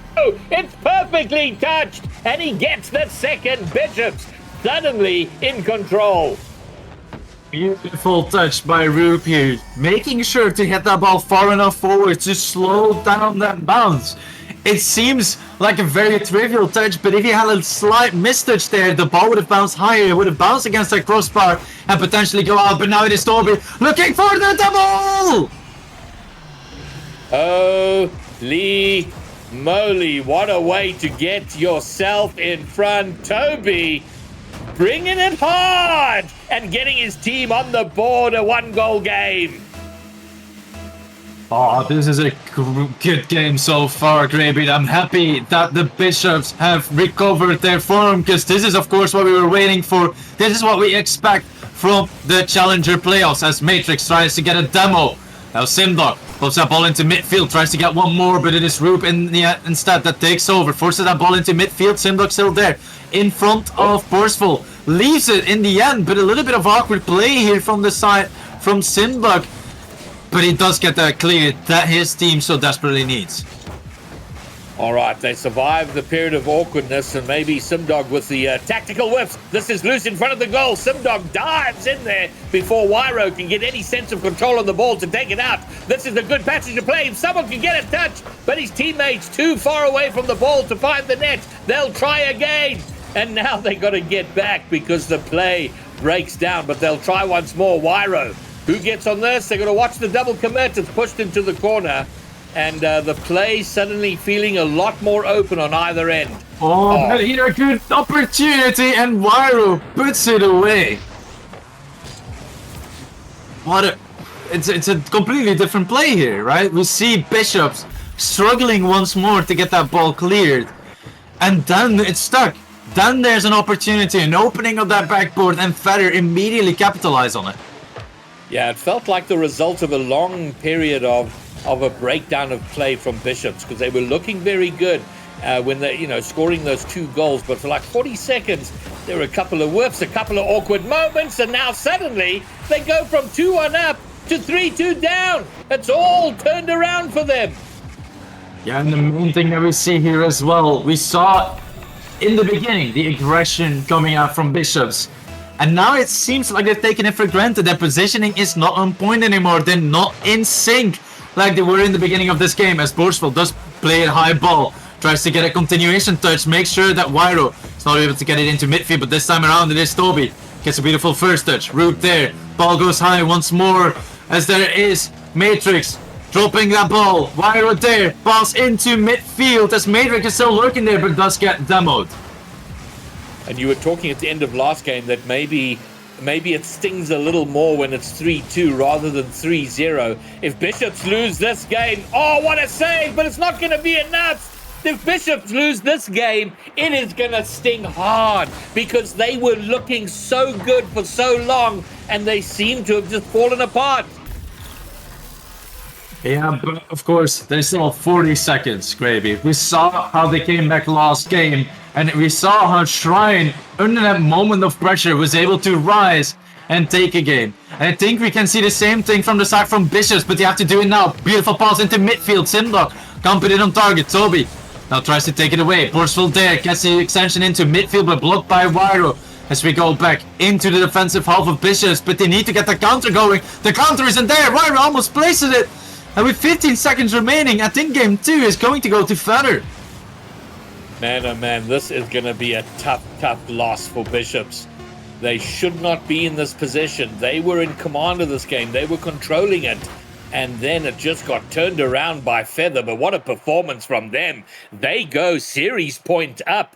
They will be looking to march on in the lower bracket. And reminder, this is last life territory. Nowhere else to go for the team that loses here. Yeah, this is very, very unfortunate. And as well, the main element that I kind of want to highlight here is I've played against Borsful in the past as well, scrimped this team when they were playing with Ronan, for example. And Borsful is oddly quiet. He has such good capabilities to use mechanics, but in the current state of how this team is functioning, he doesn't get those opportunities. But there's one key element to that Greybeard, and it's his positioning. He's too close to his teammates to where he doesn't have that space that he needs to allow himself to be mechanical. Yeah, it's kind of a symptom of when you're a little bit frustrated and you want to move things along, you want to try and grab control, you want to rush the play, you want to be close to take the ball if you need to, and yeah, I agree with you there. It's almost, I mean, you were talking about between series, go outside, get a new nose, whatever it was you were saying there. You kind Fresh of feel nose. like it's a fresh nose. Thank you very much. I knew there was something wrong with what I was saying. But you almost feel they've got to do this now between games. It's like, guys, hold on a second. Let's just play the Rocket League we're supposed to play. Let's not try and force the action. Let's take our time, create the action. Yeah, there's a small timeout from the side from Bishops, which... Oh. Apparently, Greybeard, we're supposed to say this, so the people in the stream also are aware of this. I missed it in chat. Yeah, Kendo did ask us to say that if they ask for a timeout, we got to know. Okay, fine. So they have every team has a 2-minute timeout, which they have 1 2-minute timeout. It begins at the end of the minute between two games. So maybe that's exactly what they're doing, Stealthy. They're taking a breath, finding that fresh nose. And it's going to be well necessary, because we saw from this side from Bishops, very good moments, but it crumbles within one game. And we said it already before, and you highlighted it actually in a pretty beautiful manner as well. Because the main thing, of course, Greybeard, that we're looking at, what is the difference between Prospect, Challenger, Rival, Elite, and so on, is what you can do with the play. How can you get yourself in a comfortable position and make sure that you can dictate the game to go in a way that you like. Because the thing is, right now, the game is just going the way Feather likes it, but not how Bishop likes it. And they need to find a way to set the game to their hand. Yeah, absolutely. And look, what they've got to take encouragement from is the fact that they were doing great. For the first half of that game, they were doing fantastic. They really looked like the team we expect to sort of show up and compete here.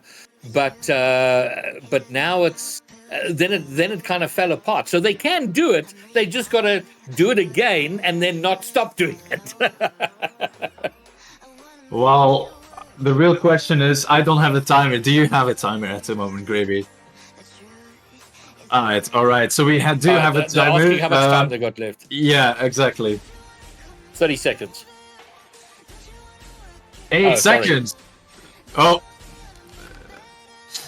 Well, with that said, I think it's about time to get the players to join the lobby again, right? Bishops really need to step it up. They took that 2 minutes off.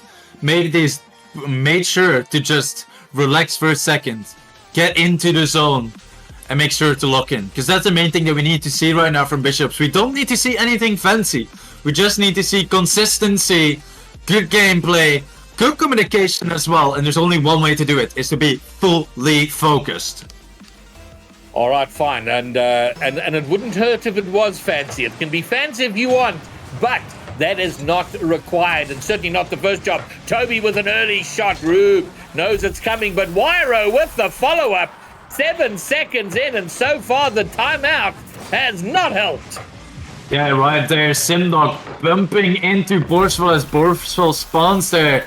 A bit of an aggressive kickoff, working out in favor from Feather, as Simdog had the right idea in mind, just couldn't execute it properly because he was a little bit too slow from that bump.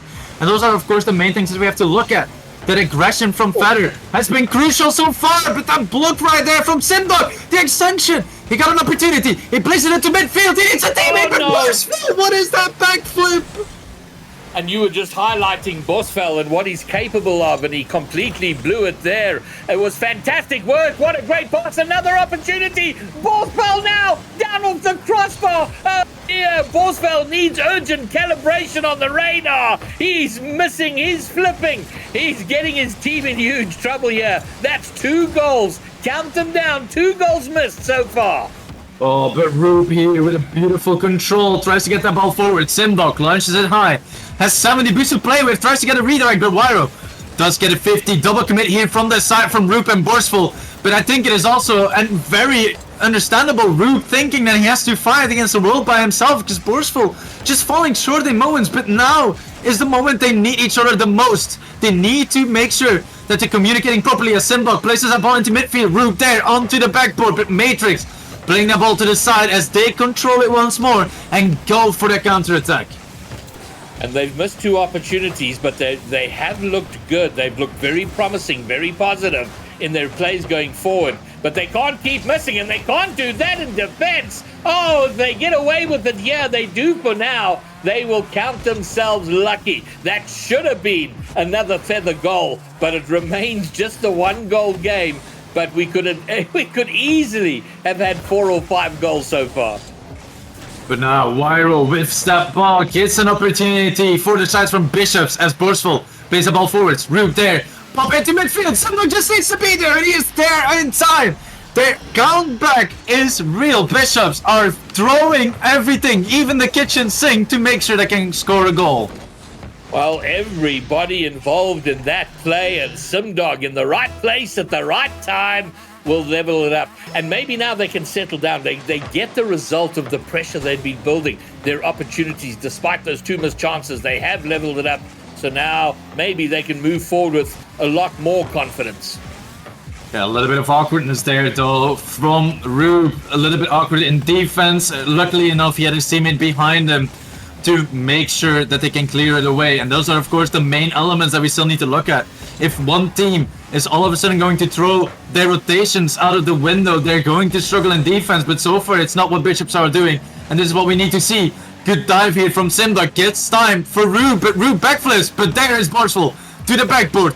Can't follow it up himself, but Rube tries to get a shot on target. Yeah, nice block. There's Wyro, oh, good catch. Does he do something with it? He's been dispossessed by Borsfell. It's heading toward the net. Awkward for Feather. They're looking for Rube with the shot. Matrix with the save. And Matrix now a little bit panicky. Doesn't get the clear, and oh, Borsfell's having a shocker right now. Whips it. Another opportunity maybe going by the wayside. And now they've got to be defending. Sim now with the miss. It's a little scrappy out there, Stealthy. It's all a little bit of desperation Rocket League going on right now. Yeah, and the desperation is real from the side from Bishops. They realize that they only have 1 chance for 3 games in a row, but their positioning for the 3rd is looking real solid. Borsful might not be able to do a lot in the offensive half, but so far has been crucial to make sure that they can start that counter immediately. So we got another opportunity. Borsful tries to get a shot. Rube now turns in. Wyro, awkward position. Gets challenged immediately by Rube once more as we now have time. Borsful tries to take it up, but Matrix is there. Oh, and then the back pass sadly ends up going to Borsful. Borsfell's intimate relationship with the crossbar continues, but Rube now catches control in the midfield and takes it all the way.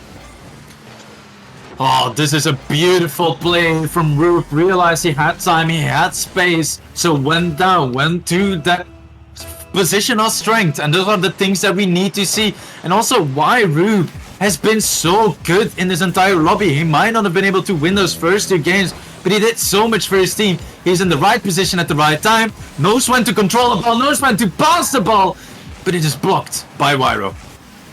Now this is a very awkward time now for Bishops. They have the lead. They have to hold on for just 45 seconds. And they've got to be very aware of what they do, their positioning, their rotations, their touches on the ball, because they don't want to fall apart now. And now there's a double commit. They don't want to be doing this Matrix. It's going to just touch it in the hope that something develops. Bishops desperately trying to get it out. They do for the moment. Wyro bringing it right back. And this is going to be a sweaty 20 seconds for Bishops as they desperately look to stay on in the playoffs. Nice clear from Rube.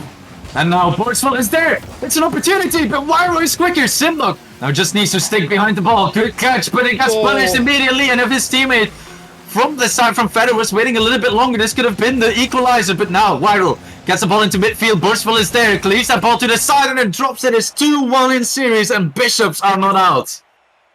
Man, oh man, it was a desperate close. They so badly wanted that ball to be put to the ground. They do get it, and it was... listen, it wasn't the most convincing win you'll ever see, but they've done what they had to do. They've stayed in. Like the first series in the upper bracket, it's not going to be a sweep. On series point, Feather falls short, and it is now 2-1. And, oh, excuse me.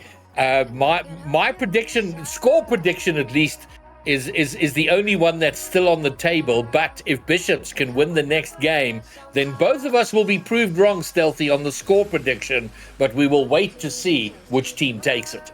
Yeah, we'll definitely have to wait and see for that, of course. Bishops already used their timeout. I think Feather still has one at their disposal.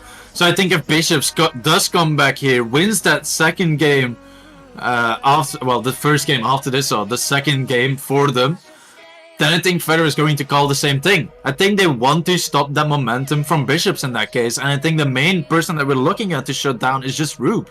Roop is the person to create a lot of space, a lot of time for his teammates, and then Simdog making sure to sit far enough back to get that ball forwards again so Borsful and Roop can do what they do best, and that's attacking.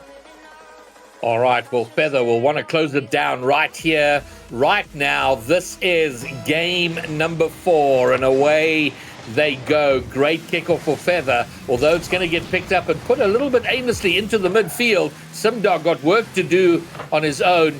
Does well enough to clear it, but it's going to get boomed right back. So a fairly neutral opening to the game, although that's heading uncomfortably toward the goal. Ooh, but here a good opportunity. Roop has the boost, has the control, takes it all the way, but it gets blocked. What a save by Matrix. Yeah, that was very well done. Just stood his ground on the backboard, waited for his moment to get the block, the touch, the pinch away.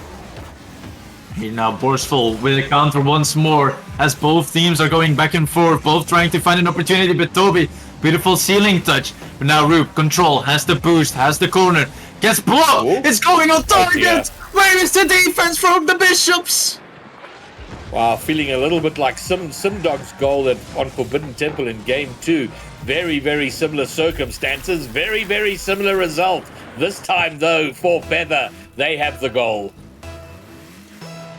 Oh, it's back and forth between both teams in terms of opportunities, but Borsful, once again, crucial in defense. Now gets a good clear as Myro is there. Ball goes high.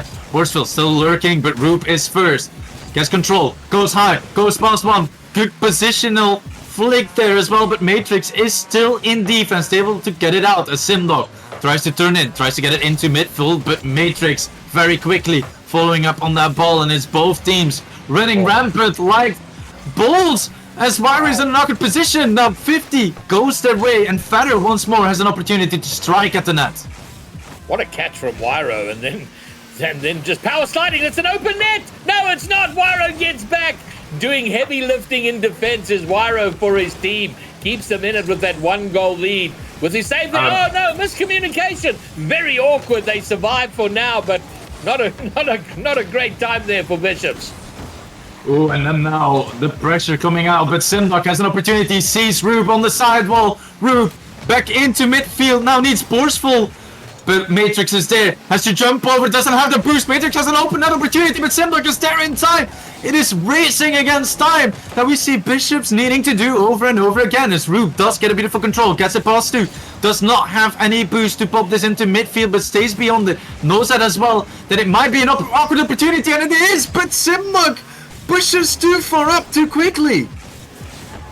And oh man, it's a bit chaotic out there, both in defense and in attack. Simdog trying to make things happen. Back ball, force ball, foul! Finally finds the net, and I think he has had many opportunities, and finally he finds the space between the two posts. Oh, both teams really not putting it lightly on the other teams. We see 5 saves from the side from Bishops, 2 saves from the side from Feather, but both teams having 5 opportunities at the net so far, equally as precise.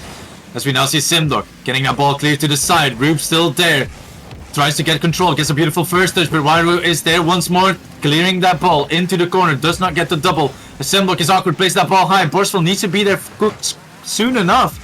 As we now see, again, Bishop struggling a little bit, and mainly looking at Simlock, I think he feels a little bit uncomfortable at the way the game is going right now. Defensive work having to be done. Sim as uncomfortable as he may be, does get the touch away and now can make something transition into attack. This is loose in the midfield, but Wyro will pick it up. Borsfell will catch in defense. And the scrap is that is way off target. Toby might have had, with a shot on target and enough power, might have had a goal opportunity there. Wyro now pops it up, follows high in the air. He's going to look for the double. I don't think he has the angle, not even close, and Rube will take it out. And it's a little bit frenetic now, Stealthy. It's kind of high-paced, but you don't feel in a controlled manner. But either team desperate to try and get some control of this game. Yeah, that's why I made the reference before, of course, of the Bulls. Bulls, when you wave at them with a red flag, we know how wild they get. And at the moment, both teams are going that way. Look at Toby, for example, just chasing for that demo. Well, his play is already completely over, but now Roop has time, has space, doesn't have the boost. Pops that ball into midfield. Now we need Simlock to be there from the side from Bishops, but he takes his time. Gets a control touch, gets challenged. Oh. Simlock, what are we doing? Yeah, and I mean, you saw what he wanted to do. I just don't think this is the place he should have been doing it. That ball should have been auto-cleared, and he very quickly realized he was in trouble, but by then it was too late. The danger was right there, and he gets hammered, punished. 2-1 with just 49 seconds left for Bishops to stay alive. Oh, but Matrix immediately hands that ball back to Roop. Roop can't control it. Borsfell now needs to get the save. Does get it through the corner. As Toby is there, goes past him. Byro, good follow-up. As we see the pressure from Feder continuing, everybody following each other up nicely, and that's what we need to see from them. As we now see a double commit. Roop, beautiful launch. Matrix, awkward position, can only play it to the side as Borsfell is there. Now blocked once more, gets a demo on the last, open opportunity, but Roop can't get the shot because there was somebody from Feder intercepting it. Oh man, the time is running out. If that goes in, it's all done and dusted. Wyro with the hat trick. 9 seconds to go, 2 goals ahead. They should have this series on lock. Oh, and this is of course the downside when you need to play with your sub. But however way we turn this, Simlock really came and he tried to make the most out of it. But there, wait, it's not over. Wyro in an awkward position. Now we need Roop there. They need to be sooner. 0 seconds, it is in, but sadly enough, it is too little, too late. A Cinderella goal. It's kind of like, yeah, well done, nice, but you left your slipper behind. Oh no, it's all over. Feather will do what they've done before, the 3-1 win over Bishops. They will move forward in the lower bracket, and Bishops, their playoff run will come to an end right here and right now.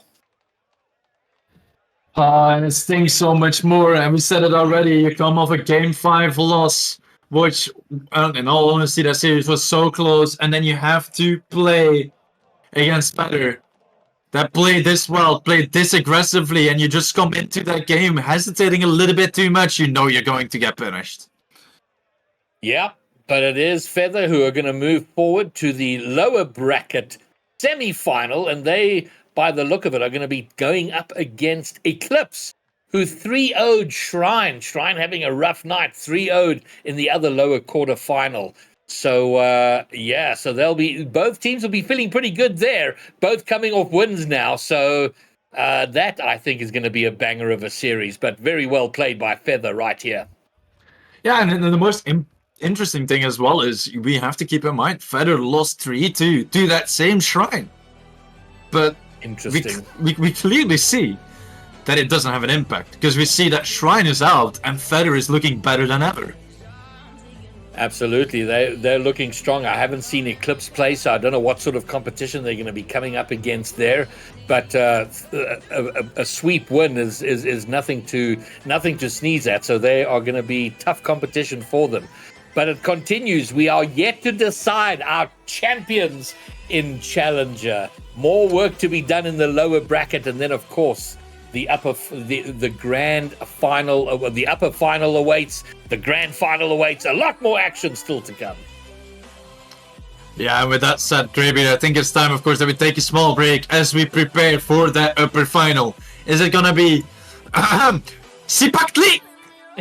Or is it gonna be Yamato that make it to the grand finals? Yeah, there's no way I'm going to be able to pronounce that name properly without sounding like I'm trying to be a ninja or something.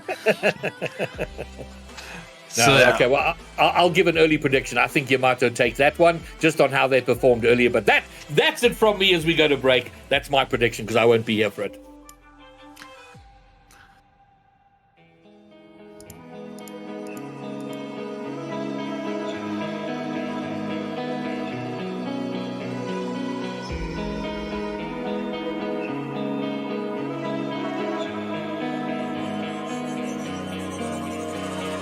So dark and cold-hearted, I'm breathless to say the least.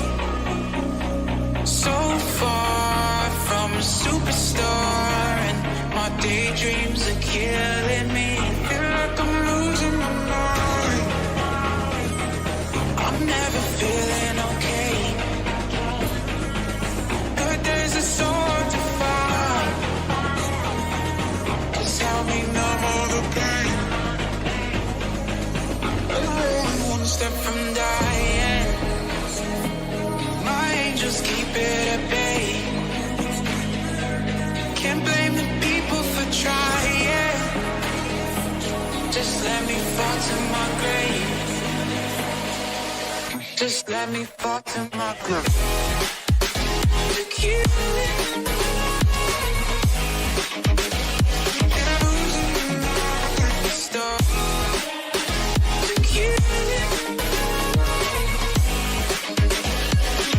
Just let me fall to my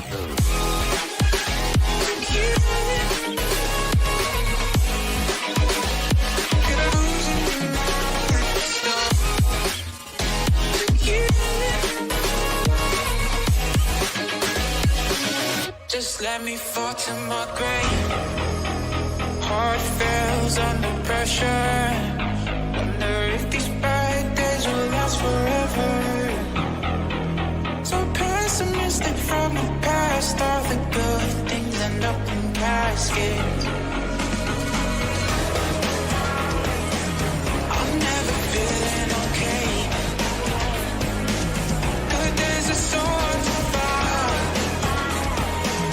Just help me numb all the pain. One step from dying. My angels keep it at bay. Can't blame the people for trying. Just let me fall to my grave. Just let me fall to my grave. To keep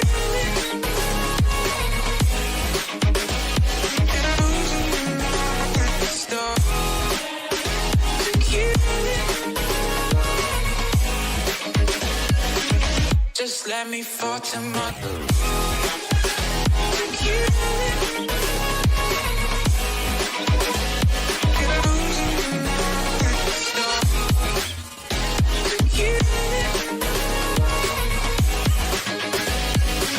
Just let me fall to my grave.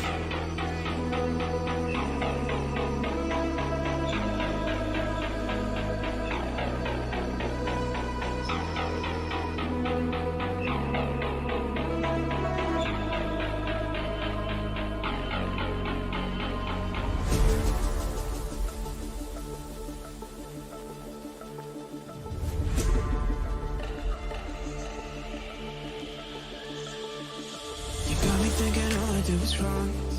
Guess you got all you wanted. Yeah, I don't know why suddenly you're gone.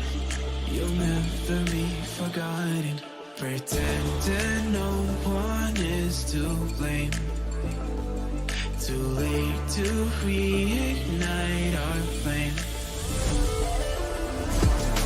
How did I not see you running? How did I get left behind? How did I not see this coming? Guess all you left me run.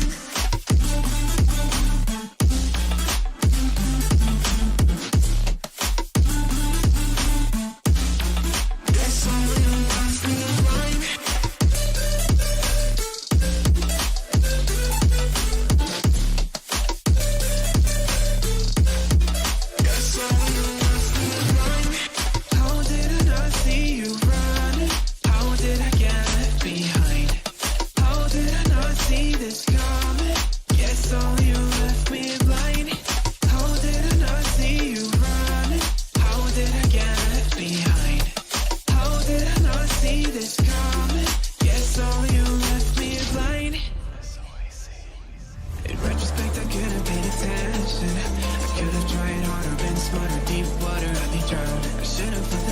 attention.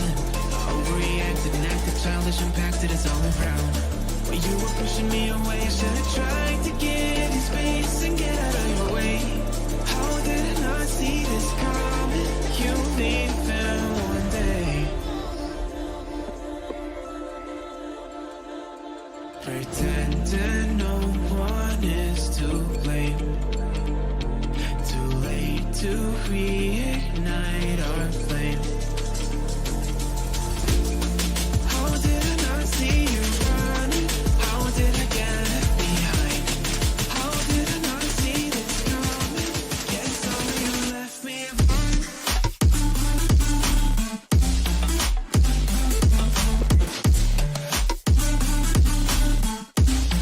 Guess all you left me alone.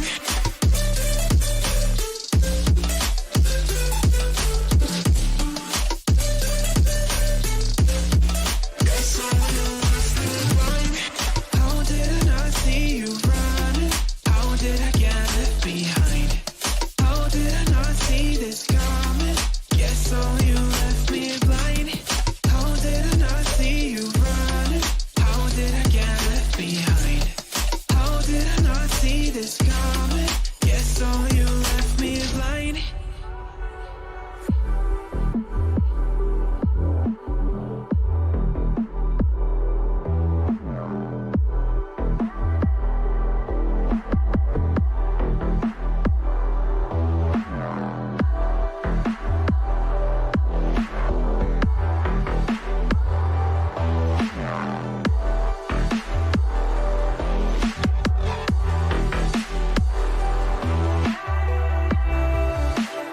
If I changed everything, the way I walk, the way I breathe, will my fate shift into the night?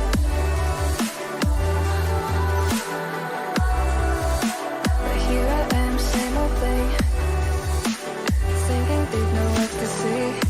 Reality haunts the living night.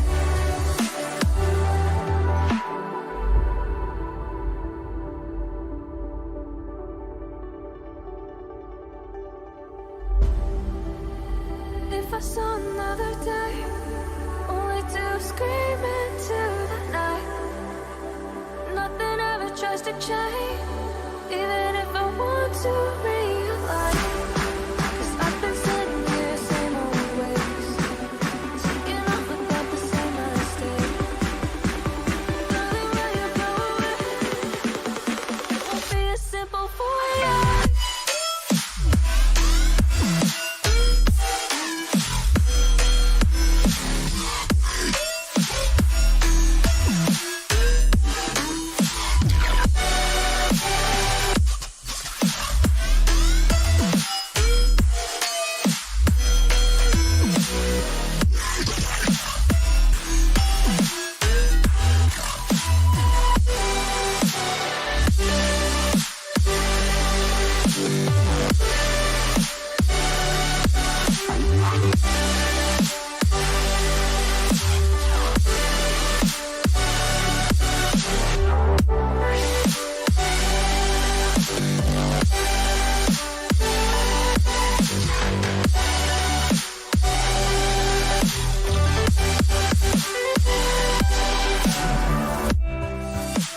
Time won't change anything if I don't know how to breathe.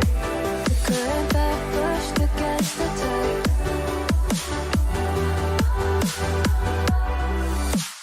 Maybe once, maybe twice, turned around to save the time. Now I know how to leave the side.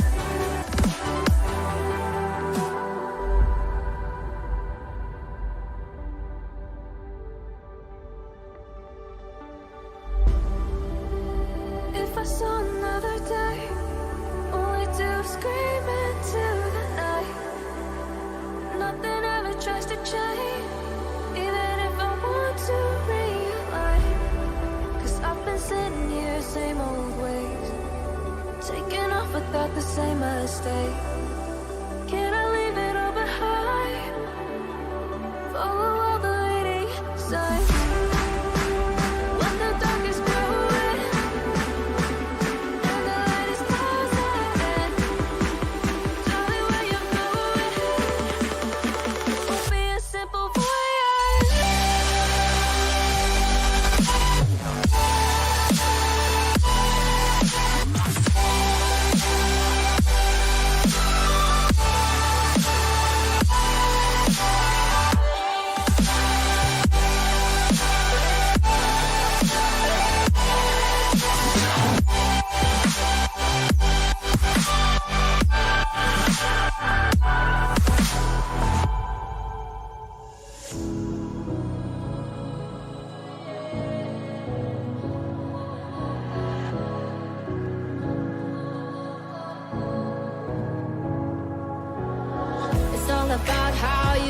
my parents, yeah, I changed their mind.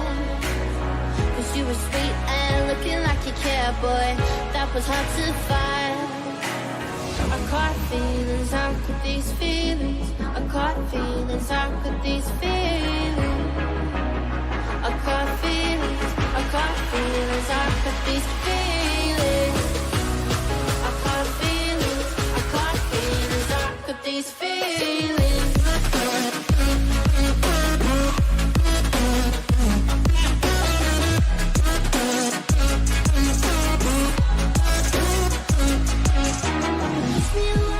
Push me away, I wanna stay, baby. Push me away, yeah. In my eyes, you made me feel alive. I don't know why you got me needing you. In my eyes, you made me feel alive. I don't know why you got me needing you. I caught feelings, I got those feelings. I caught feelings, I got those feelings. I caught feelings, I got those feelings.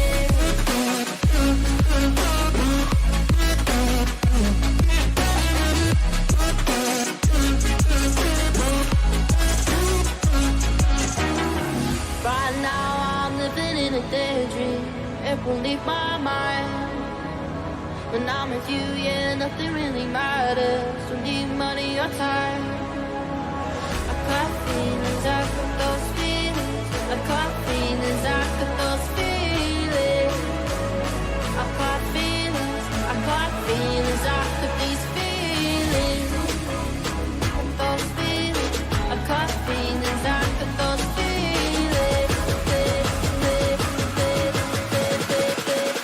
Got these feelings.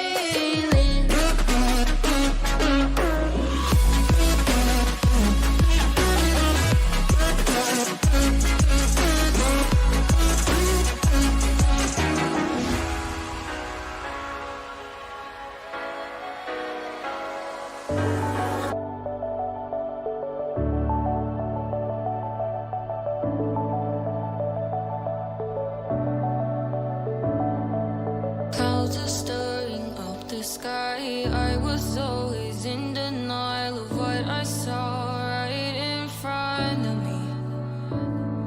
And every time I'm so damn lost to what I loved and what I lost. But let's get lost in love tonight. Hear a second voice inside my head. It's telling me to stay the night again and hold on to the words we always said would be forever, forever. Wait another day to clear my thoughts, so jump into a love that won't be forgotten. Forever, forever. Let's run away together. Let's run away together. Let's run away together.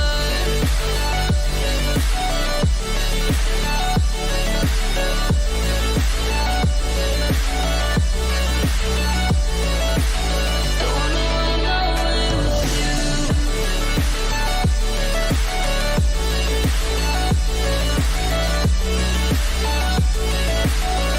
Let's run away together.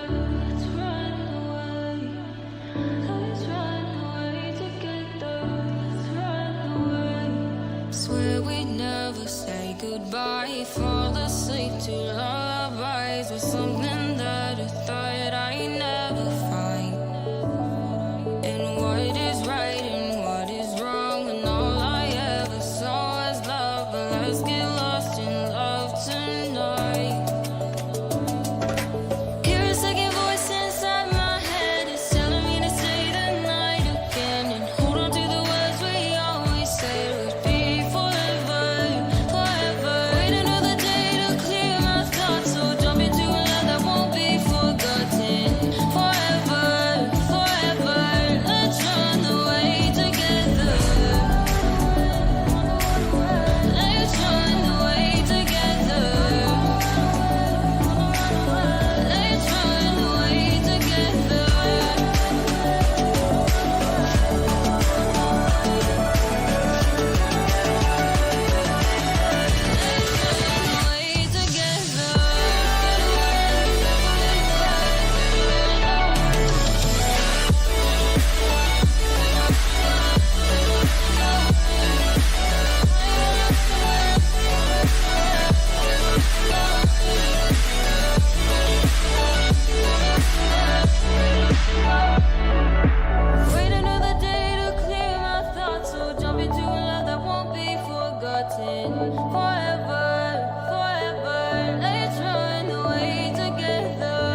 myself on you, yeah.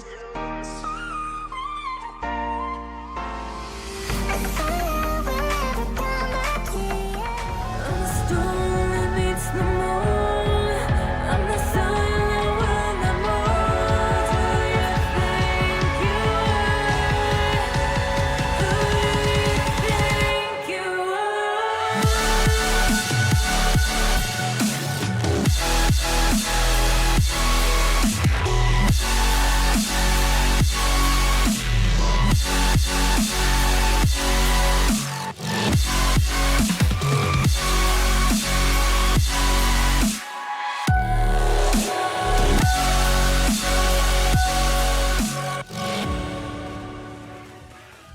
Welcome back. Ladies and gentlemen. Oh my days. Sorry, Danny. Welcome back, ladies and gentlemen. I've, of course, been here for the past 2 games. Of course, as you can hear, we have Danny Boy with me. No, we can't hear that at all. I mean, they heard a little bit. Just a little bit in the beginning. A little teaser. Well, a bit stereo for the people at chat for a long time casting parent back in the day when it was ERS or IL back in the day. But we do have, Howard Stealthy, a upper final match, which I must say, one side convincing should be here already. One team, on the other hand, shouldn't be here at all if you were watching, well, about 2 series ago. Yeah, Shipakli reverse sweeping the bishops, but if we saw that last game, the way they stepped it up, the mechanical plays that we were seeing from that team, they were completely on fire, they were feeling themselves. And that's also like one of the main things, of course, that we have to look at. Definitely in a challenger league like this, where teams are very closely matched in terms of skill level. Which team is on fire? How are they playing in that moment, and can they keep it up? Those are the main things that I'm looking at, for example.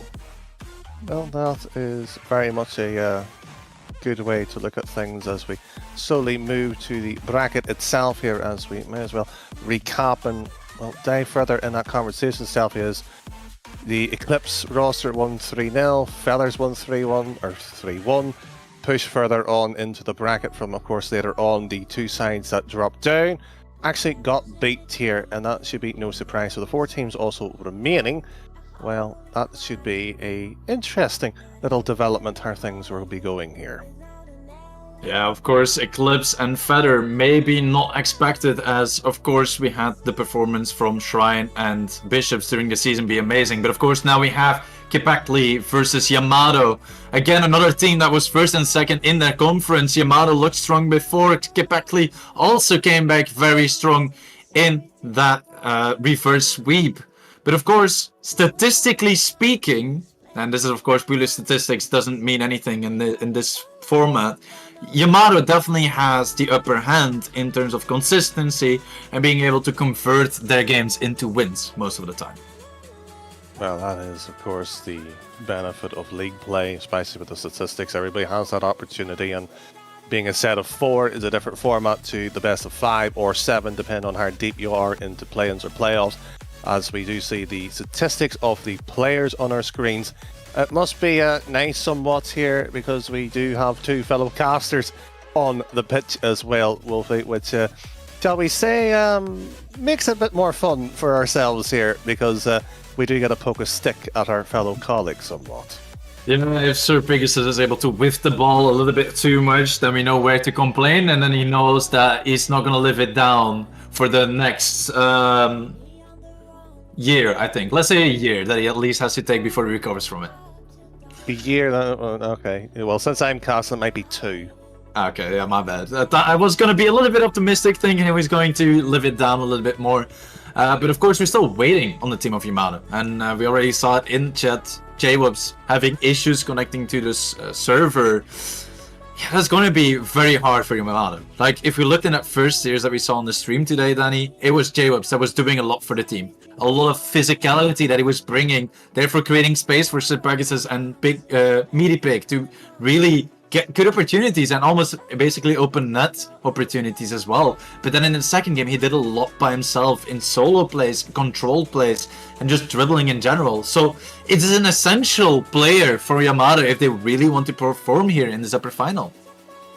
Certainly so. And before we go slightly further into this conversation, what needs to be mentioned is Listerine was the prospect. It should have been a champion, our first one crowned, unfortunately due to a delay. Unfortunately, again, due to servers being the issue. That has been postponed. Of course, I think no official announcement on when that will be played. Of course, the admins and the likes of Arch will be handling that behind the scene. But regarding your point again, players and what they're capable of doing, what was interesting, and especially in the first 3 games and slightly creeped away from them, was the likes of Ped on their opposition counterparts, whiffing the odd ball, not able to get control and was put under pressure. But what really decided the Bishop's downfall was 4 kickoff goals.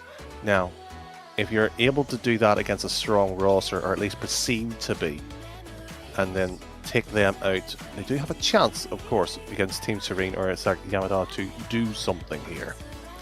Yeah, both teams definitely have the potentials. They have those building blocks, but now it is to really make sure that they sync up. And like you said, of course, it's a different beast. You are, of course, playing against a team that has gotten here by giving it their all. So if Kepekli, for example, is able to put a lot of pressure, a lot of speed behind their play, then Yamato is going to struggle. We saw that the moment that Shrine picked up that pace, Yamato started to struggle a little bit. Definitely when that midfield control became that even, because Yamato is really looking to attack most of the time. So if Kepekli can do that, and we saw that as well in that reverse sweep, that they went very heavy on that aggression, then I think Yamato will basically need to show us something new in this series. Well, you sincerely hope so, that there is that ability of stepping up and showing that capability, because if you don't have that, shall we say, championship mentality, you will not achieve what you can here. The fact that they are 1 series away, every competition, every competitor wants to be in this position, to have the 2 lives, have that ability to move into it. So it's what you have and what you're able to put onto it. The other side of the argument, if I call it that, is, well, what does the opposition have? Can you outbeat them at their own game as well? Yeah, it's gonna be tough, of course, for both teams. You said it as well. They deserve to be here. They already showed a lot of good moments. Now they, of course, need to convert it. It's a little bit unfortunate, of course, that we're still waiting on the side from Yamato. The other time from Kepekli is already here. They're already waiting. I think they're also ready to basically get the show on their way. But it's going to be unfortunate, of course, if the other team would not be able to fill the roster if J-Wubs does indeed have server issues, and it's not going to be resolved anytime soon. I do not know anything of the Fortnite event, because apparently that was like the big issue yesterday. I don't know if you have any more knowledge about that, Danny. Is it also going on right now at 8 to why the servers are crashing, or that J-Wubs isn't getting in? As far as I'm aware, there was more to meant to become. It was slightly debated and talked about within staff chats, of course. Now, bit of an awkward one, really, in terms of what the admin's got a call, is because one team can make the lobbyists. Unfortunately, is the other issue is it just a player issue, or is it an entire team? Well, the fact that the Eclipse and Feather match has got underway here would seem to be no issue. They're still goalless, of course, over on the B stream right now, so it's a difficult one for what the admins might have to call here, because if it's a technical issue with the player, then there should be a tamer, a sub should be brought in. If it is a outstanding issue outside the control, well, where does the rules lie? Because that will be 2 tiers impacted within quick concession. Yeah, and it of course would be quite unfortunate, and I think most people at home as well watching, they want to see at least one champion crowned this weekend. If we can't see Kepekli and Yamato play right now, then they of course will struggle, because then we basically don't see a champion in these days. Then of course next week we have rival and elite play-ins that start, playoffs during the weekends as well. So it's a tightly packed schema. We don't really have that much space in our calendar to replay this. So hopefully enough, the issues will be resolved from J-Wubs soon, and then we will have our series going on. But I messaged one of his teammates already, and he says that he just can't seem to log into Rocket League. So is that then a technical issue, or is that outside of their control? Well, it's a massive question on that particular regard here. I think for the sake of the stream here, instead of us debating the longevity of particularly the matches or the servers themselves here, I think here on the main stream we're going to take a break, head over of course onto the direction for the B stream while the action is happening over there, and we might have a little bit more information for you soon.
Well, after what can only be described, Stealthy, as a unfortunate situation for one player in particular here, I have the grave news to announce that there isn't a disqualification or a free win for one team. We do at least have a match to play. Yeah, this time around, Yamato were able to field a fourth player. Raids, their sub, is stepping in for J-Webs. Of course, it's a little bit unfortunate because now, what do we expect from these two teams? Yamato not played with Raids yet today, have already played so far all the matches with J-Webs. I think it might impact on how this team is going to get off. I think it's going to be a slow start as they try and figure out how to play with each other. That's going to be a mighty question, and I'm going to take the Kamix approach and sit on the bench onto that one with a fence and a splinter here. But best of 5 upper final finally underway here for the Challenger tier, as we have seen a quick bit of pace here. So And there's going to be the question, the one we'll be looking out for some time, and it will be posted out, and Ped will grab the opening in the upper final. What a beautiful start here. Kincaid sending that ball all the way to the other side. Losinho almost getting that redirect, but Bad in the right position, took his time, and then gets his team ahead. But the first one, of course, we said something about Yamato maybe needing to take time, but so far they're bringing the heat, they're not slowing down. As we see Raids immediately on that ball, trying to put that forward as they look to try and equalize it. And that is already the equaliser, the man who said we have our very own Roy King here. Well, that was his job, he's done it well. Yeah, beautiful shot here from Sir Pegasus. Maybe a little bit of a quick turn, not expected from the side from Kipakli. As we see that equalized goal line with only 30 seconds gone on the clock. As we see Meaty Pick, beautiful extension down to the backboard, cleared upfield. Raids, good first touch, but taken over from Pad as he takes it all the way to the other side of the field, as Sir Pegasus doesn't have the boost to control it. As now it is Kipakli trying to find once more an offensive pressure. Well, there's one touch up here. We're not talking about Rapid, who is playing in the lead for Forge, of course. It is the player who has stepped up to the occasion so far. Okay here, but the two of the dynamic duo, the sub, however, trapped and sort of swiggle his way right across here, and the Pig himself has caused a few issues again. It's almost looking for some ointment at this point. It's been a while since I've heard those kind of puns, Danny, so internally I was laughing already again the moment that you made the oint, like from oinking from a pig. Oh, it's been too long to have heard that, but yeah, we see a little bit of struggle from the side from Sir Pegasus' team. We saw Raids there, for example, with no boost. It is really Kipakli that is bringing the heat, and they're doing it on many more fronts than just playing that ball forward. They're doing it on bumps, they're doing it on boost collection as well, making sure to disallow as many opportunities to Yamato as possible. Few chances, of course, disrupted here, but will it be a slice? Or will it be, unfortunately, Gammond at this point here? It's an hour passing play not going through. Unfortunately, no corker yet either. Is the very much here stealthy that it's been too long. It has been. But again, with time comes with wisdom here in Pegasus. The newer of the bunch here tries to go for the double, trying to show the mechanics, not happening. But that's goal number 2. Yeah, beautiful positioning here from the side from Yamato as Sir Pegasus plays that ball forward. Raids tries to get a shot on, but in the end is able to leave it because Meaty Pick was waiting behind him. And this is what we need to see. Calm and collected gameplay, and despite Yamato playing with a sub, they're still coming out swinging. They know how to work together with Raids. And I think it's mainly because we have to look at how well Meaty Pick and Sir Pegasus are well aligned. Again, that's why you play over what, 72 games worth of league play. They build up that chemistry, of course. They haven't played every single game. They required the sub. And of course that ball's been touched over here. That's on target. And it is Pegasus with one save. He will be gleaming. He'll know that that's at least a deficit reduced. And of course he's gained that lead. And it's been kept by that save too. Oh, but now a good opportunity from the side from Kipakli, but they don't get the conversion as Sir Pegasus tries to put it to the backboard. Raids there. Good first touch, tries to get it all the way, but Loisinho is still there. Now Sir Pegasus can't really control it. Bad tries to get the redirect, but it is Meaty Pick in defense. Let's make sure to turn this one away. Pegasus is there. One touch follow through and paired with the double. He is unfortunately skied high here. Sir Pegasus himself, Meaty Pig. Unfortunately, there might need to be an ambulance called here. It's a slaughtering. Yeah, awkward positioning here. Meaty Pig trying to get that boost in a little bit of an awkward position. Rushed that touch too quickly, and Kincaid with that pressure. It's just making sure that the ball gets forced to Bad here in this case. And Bad, clinical with his shot so far. 2 for 2, 100% shooting percentage. But also the way he's lining it up, he's just showing the entire lobby, guys, this is how you shoot. What a statement. He has trying to show his fellow competitors, the ones that were sitting once at top here, is that one.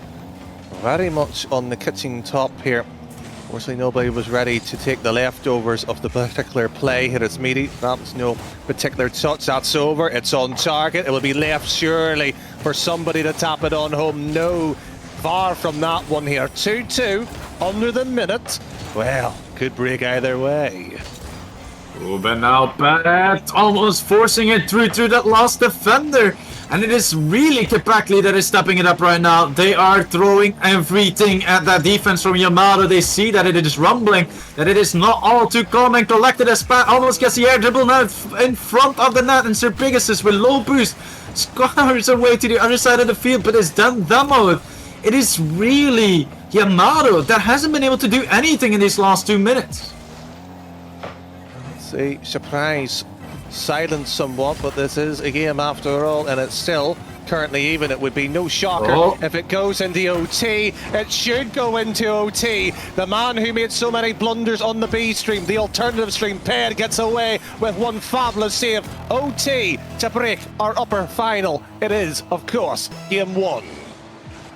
Game 1 into that OT as it is Meaty picked to the wall. Sir Pegasus there.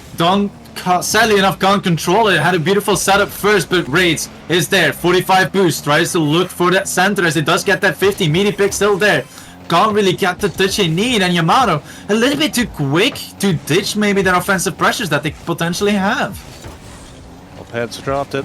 Is this maybe the Ped that unfortunately cost the first 2 games against Bishop somewhat slipping through? Is this the time to show that there is weakness within the armour? Past upfield it goes, and Sir Pegasus waits, pops it up. Ped's not in the right position. He backs away for the third man rotation to come into it. Double commit! Could be costly. Oh, but the 50 is very good from the side from Kipakli. They're really just making sure that they slow down the game when somebody's in an awkward position. Try and create space for each other too. On the one hand, get boost, but on the other, get yourself in a good position. Make sure that you don't concede anything unnecessarily, as we do have Pat here. Awkward position, opportunity. Sir Pegasus too high. Raids is there, shot on target, but turned away by Kincaid and Loisinho. He was there, Ped, and that will be tipped further away due to Sir Pegasus' last touch. And Meaty can't do anything, the sub can't do anything, and that's a pre-jump and a half. That's trying to read. Unfortunately, you got to understand your ability, and this is the challenge here. Lads, you got to realise that this is not the time to go for heroics. This is still early days. Yeah, they still have a lot to improve on, but they're already showing a lot of good gameplay. Sure, there's sometimes moments that they whiff something, Danny, but let's be real. You and I, off the stream, we also whiff a little bit every now and then. We like to get our whiff on. How dare you suggest that? You just whiff all the time, or? Yeah. Ah, okay, my bad. Sorry. Small mistake. It's a massive mistake. Who whiffs all the time? Surely it would stink in here. Oh well. As we see, both teams still going back and forth. It's already 2 minutes into OT. It's quite the long one. I wasn't expecting it to go all the way this quickly, but Raids, good extension. Ball goes back. Bad does get a touch, but the ball is still in an awkward position as now Sir Pegasus gets it past one. Awkward recovery, can't really continue. Could have been a good play for them as Meaty Pick is still there. Keeps that ball neutral. And now it is Kipakli that is slowly but steadily escaping their defensive half. Out there, and we have approached an additional half a game played here, and it has been played with a defensive kind of mind here. Don't want to make a mistake here. You know momentum rides on the opening game here, especially under the format itself here. It will be into the middle. It is up and it will be dropped down, but Meaty not available in terms of playing it quick. Delays it temporarily. Pegasus blocked. 100 boost here by the former mentioned player just half a second ago. Should be a little... Oh, that's a horrible ball, but a decent block in the grand scheme of things. Oh, and here this pop into midfield. It is definitely Yamato that's going a little bit more aggressive. This time around, they're done with it. It's already been 3 minutes. 3 minutes too long for them to decide this game. As we now have Pat, competent on target, still has an opportunity, but he closes out the game. What a moment. 3 minutes and 39, and it came through a very fortuitous touch. The keeper, Sir Pegasus, did have a fingertip to it, but unfortunately a ricochet, not good enough here. The side that should not by any means be here is showing that they deserve the chance to be at the moment at the top of the table. Yeah, and it's quite impressive how you have one player, well, two players actually on both sides that are clearly showing why they're here. Kincaid in this moment is a little bit sided from the side from Kip Backley, and Meaty Pig, kind of surprisingly enough, isn't really doing that much compared to the previous series. He's a little bit more timid in defense, a little bit more quiet as well in offense, as it is Rage that is just doing everything together with Sir Pegasus on the defensive end. Well, again, there is that sort of potential argument of you playing with the sub. How much of that dynamic is going to change and how much trust is there? We saw the duo of Pegasus and Meaty doing well enough, but again, you have that new dynamic. You've changed the third of a team here. They played well enough, mind you, but is it the reason that that particular player you've just highlighted quiet in the opening game? I think the main thing that we have to look at as well is that Meaty Pig was sometimes slightly out of position and had to get himself into position as well. And that, of course, introduces a little bit of a time delay, a factor of delay that is going to make you a little bit awkward, going to make you easier to get outpaced. So I think Meaty Pig can play a little bit more from that backfield, so he can take that time driving forwards to get himself immediately into the right position. Because now we see it again, he's backflipping onto the backboard to try and get into position while he could just turn around, take a wider approach and maintain his momentum while doing so. Well, over on the alternative stream, the last game over there, Fellers versus Eclipse, currently 1-1, 2-1 in the third game in favour of Eclipse, as the third goal for them has literally been planted on in here, the main appetizer, while we get ready for the grand final, hopefully tonight, if of course the servers withstand the pressure of big announcements as Rapid sits there and under the occasion as Ped tries to fake, and that of course didn't work this time. Oh, Sir Pegasus outpacing himself a little bit too much, trying to reach this one here. And those are, of course, the downsides that you get when you have to play for the grand final spot. You want to do so much, and by doing or trying to do so much, you make it awkward for yourself. You can't get the essential plays that you need, and this is the moment that you need to keep a level hand. And it's there, and that is 1-0. Beautiful play from Kincaid. You see that first touch, it goes into the corner, it's mine as well. Worst case scenario, goes into midfield. I have a teammate there ready to follow up on it, but it wasn't necessary. Yamato was in no position to defend that one, and it's now because they're maybe taking the cool a little bit too much. Of course, there's always a grain of salt to everything we say, Danny. We of course never mean it on both ends of the field. In defense, you need to be dynamic enough. You need to make sure that you shut down the opportunities early. While as on offense, you need to make sure that the moment that you do have control, you actually create pressure. Certainly, as Condit is there, moves that one downfield. Are flexible as well as your rotation, because is that ability to half cut, is that ability to cover the lines on point here, and well, Team Serene, their challenger side, is just showing at least an element there, but how good is it as they're still stuck in defense?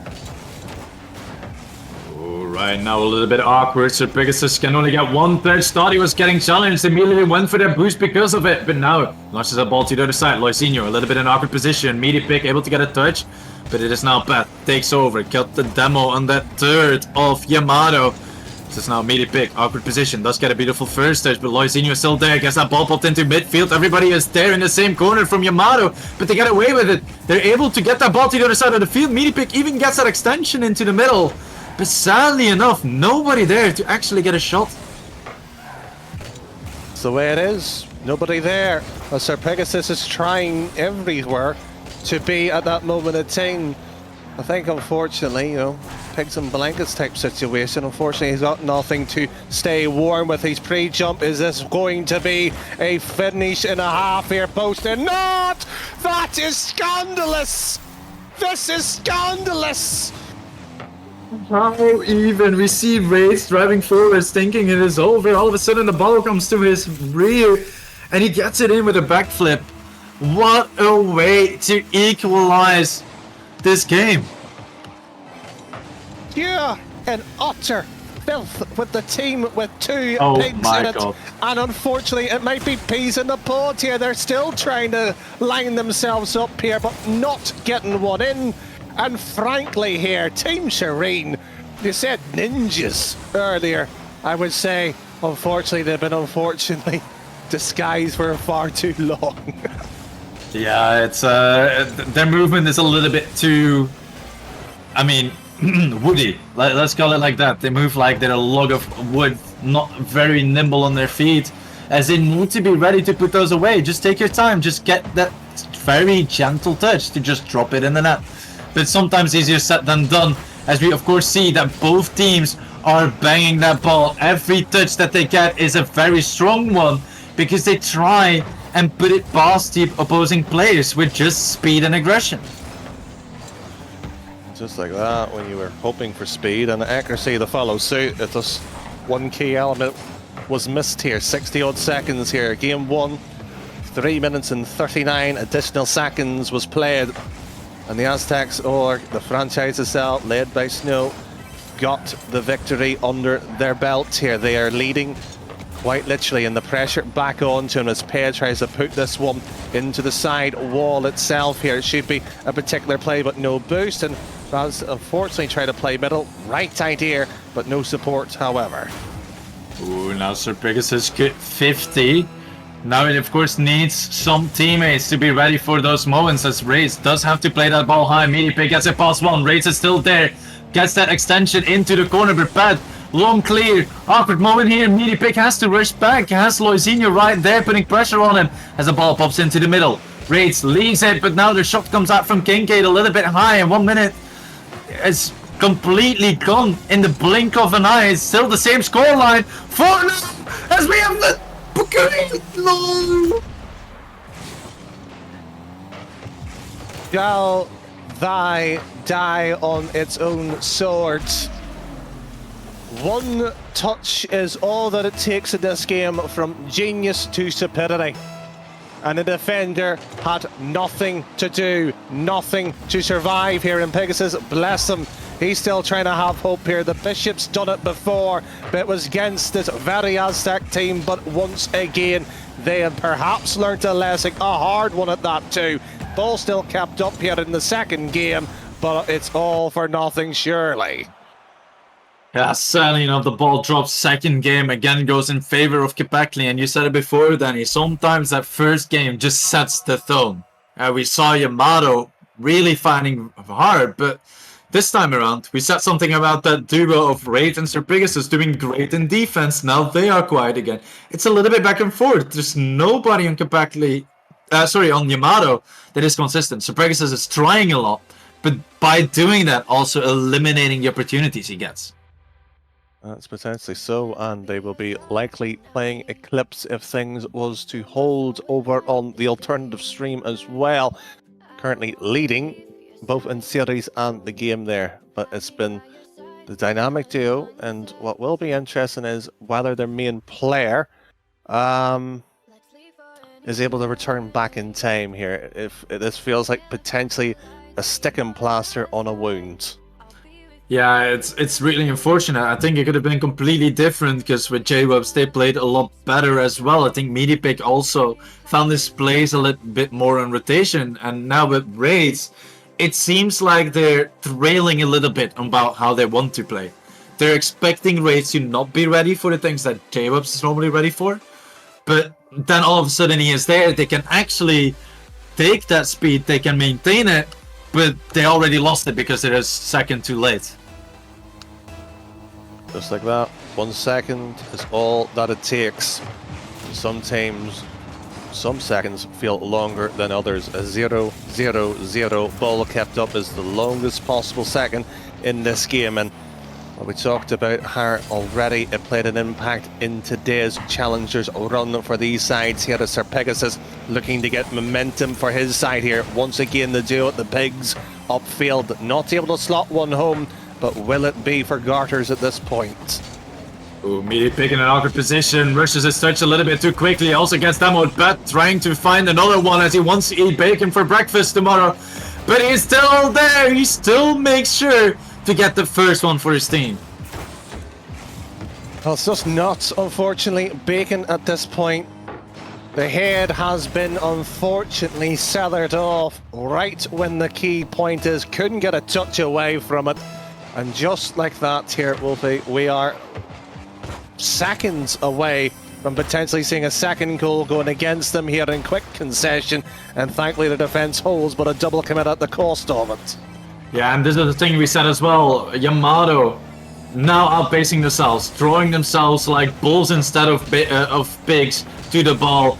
And they need to sit on it. Like this, Meaty Pig had a good 50s, but Raids didn't believe in it. Already took over the play. As we see Pad bringing that ball back, Loizinho in an awkward position. Meaty Pig does get one. Tries to get a second one. Awkward position here for the defense from Kipakli. Well, just been fired up here as Meaty Pig's back into the middle here. It is spent middle and it's been sent down here. 90 odd seconds gone by. The deficit is only by one, mind you, in Ped. He's got an awkward touch. It's been forced away from him. Pegasus is up. He's made a mistake. The super sub perhaps. And it's Sir Pegasus technically with the save, but it would have been blocked anyways. Yeah, tried to put his body in front. While doing so, got bumped slightly forward, nudging that ball out of the net. Let's be real here, Danny. He should have just put it on target in the first place. He had so much time, he had so much space, but he rushed his challenge once more. Head, one touch. He's now slowing the game down here, and it's been taken away from him. It's an equaliser at that. Yeah, good dive from Meaty Pig. Realized Pad is taking too long controlling the ball in the position that he shouldn't, or you need a lot more momentum for that. Make sure that every time that you're behind the ball, you're at least covering the net, and this was the last thing that he was doing. So a good dig there from Meaty Pig, realizing that he had that opportunity. Meaty. One touch would be ideal. The sub once more sitting deep should be over to Sir Pegasus if he's wise. And unfortunately, he is not. A foolish decision already. He's put pressure on Meaty. He's got a defensive job to do. He's done it this time. They do perhaps linking, and oh my word here, the pigs unfortunately are eating themselves. Or it was maybe a strategical one, but this one is definitely not strategical as we see the double backflip from Sir Pegasus. Still able to get back into defense. However, as Pat does get along clear, Meaty Pig needs to be there first, gets a first touch, but can't really control it as he hands it back. Pat is there! Ball off the crossbar! And Rage needs to just stick behind it, force that 50, make sure that the ball doesn't go back to his half, and by doing so, he creates a lot of time, he creates a lot of space, but he's rotating right in front to where Meaty Pig needs to drive. He needs to get there in order to shoot the ball, so the team is creating a lot of good opportunities, but shooting themselves in the foot at the same time. Meaty Pig is there, and it's one soft touch here. Sir Pegasus just moving this to the side here. Played with him a few times in rank. It's not competition, mind you, and I know what he's capable of. Meaty is still on to it, however, and the captain himself, Sir Pegasus, is in the air, trying to maybe will his team slightly further on, but Ped is just removing it. It is slice after slice, and at this point here, it's cut to the bone. It's a bit weird here as well. Meaty Pig committing to that corner boost. You still don't know what your teammate is going to do. Sure, they're going to throw themselves at the ball, but worst case scenario, it always pinches back into your net, and it is for those moments that as a last defender you need to be ready for. Should be, but he wasn't. Oh no, this is the most painful way to get 2 goals down in a very important game. Whoever who's doing the hard, difficult work of updating the graphics behind the scene, I think Yamato might be down into the lower bracket to save yourself some times. That's where they're heading. Yeah, if they keep this up, it's definitely looking like it. And Sir Pegasus trying to get that bump, but it's way too late. Now turns as it's bad. 0 boost. Now got the full boost and the ball at his possession as Raids is there. Gets a beautiful first touch. Kincaid and Lucinho trying to get into position. Now Sir Pegasus has a shooting opportunity, but it goes too high off the crossbar and out. AD over the Rapids, one touch to the back wall. It needs to go here, and Sir Pegasus right at the keeper once again. It has been almost a story that keeps on giving. Rapids moves into the middle, Cadence is there. And that is, however, a strange outcome here as the ball rattles around the players who are trying to grab whatever stationary position they can hold on temporarily. Ball's been kept up here, and that isn't a blunder. Double touch, that's key in a moment like this. And it's in those moments, like for example, where Raids is still lurking with low boost, you just need to rotate out. Just grab that boost, make clear to your teammates that you're leaving that ball, and all of a sudden your gameplay is going to feel a lot smoother, a lot more organized, as Raids almost has a crazy redirect, but Sir Pegasus just completely blunders again. Blunders to the point where it is costly. You have 2 lives in the uppers. You've just lost 1. The phrase is, how many lives does the cat used up? Well, they normally have 9. Well, we'll find out how many does a pig have. He's unfortunately on his very own here. I mean, let's if we assume that they can live without their tail, I guess he just has 1 more left before life becomes miserable. Well, he can join us in the commentary booth. We're always happy here. Yeah, that's true. That's also a possibility. Then Sir Pegasus can at least see who actually wins the final himself, but that's of course assuming that they are not winning their next series, because there were definitely good moments. We have to say it as it is, Danny. There were brighter moments from the side from Yamato, but it just became worse and worse, and I think it is because they're doubting each other, they're not leaving that space, they're not giving each other the opportunity to make a play, and therefore forcing themselves into awkward positions themselves. Well, fair enough. Those moments there was confirmed as well. Eclipse is the winner of the lower bracket, so the Green Phoenix Feathers have been knocked out 3-1. So we do have a lower final before we send ourselves to a break to get that one up. Wolfie, we do have Eclipse versus Yamato. We do have a prediction, perhaps. I'm going to throw you a bit of hot water. Is it break, or what's the scoreline? Alright, so am I at least allowed to make a 2-case situation? Or is Go that... for it. Okay, so if J-Webs is able to get back on the game, Yamato is winning it by 3-1. If J-Webs is not getting into the game, I think Yamato is going to follow that same trend to where they're just going to play over each other, and then it's Obscurity? No, Eclipse, sorry. Eclipse is going to win 3-2. I'm gonna put it at that. Well, there we have it. That's the predictions, but we are 2 series away for crowning our first champion of the season itself here at RSC.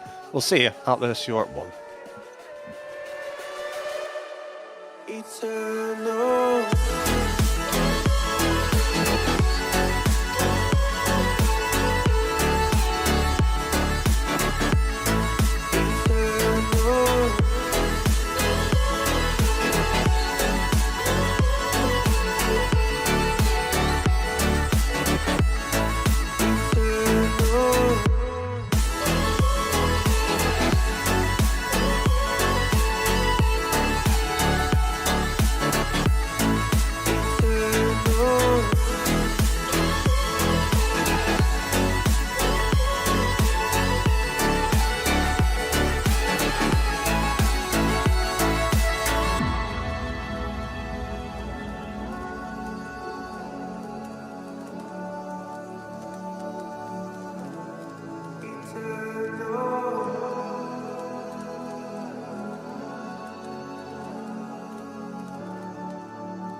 Every time we say goodbye, they all see that it's a lie. 'Cause we always give it one last try. Yeah, you've watched me break 1,000 times. Now I'm all alone, 'cause you never show. You say you will, but then you don't. That's how it goes.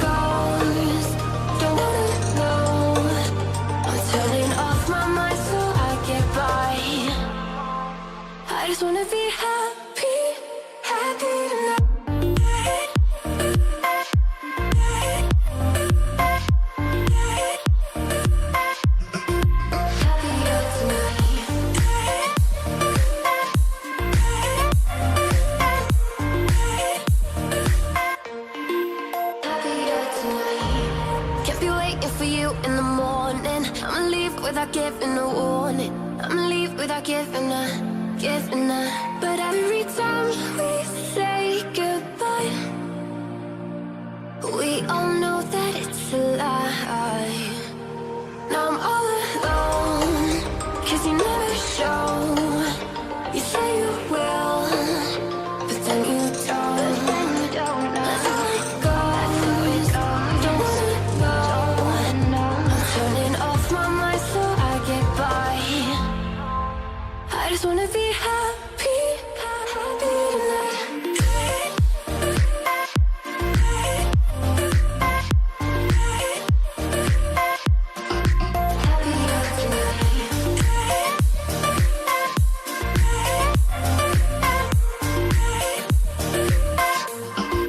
Happier tonight.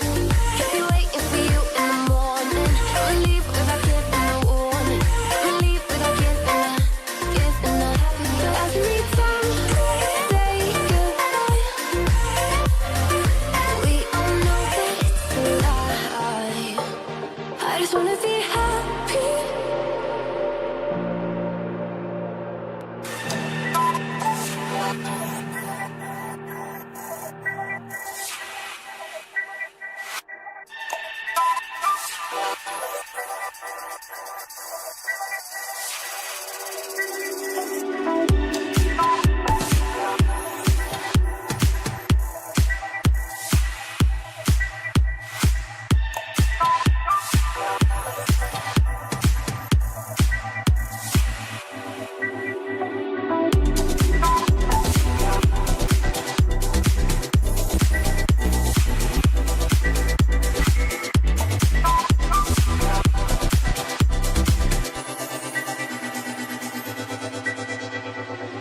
Voices going through my head. These voices telling me what I said about you, about us and what we do. I will never leave you. I will get your heart somewhere.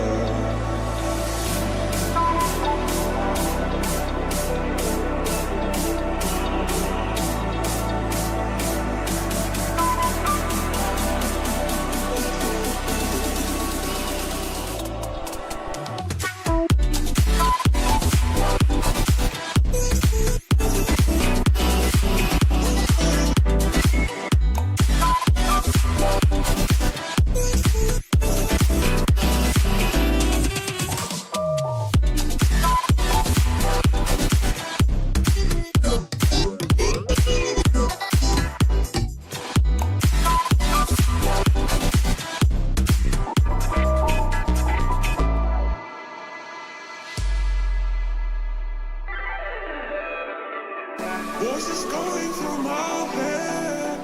These voices telling me what I said about you, about us and what we do.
Amsche too. That was some techniques.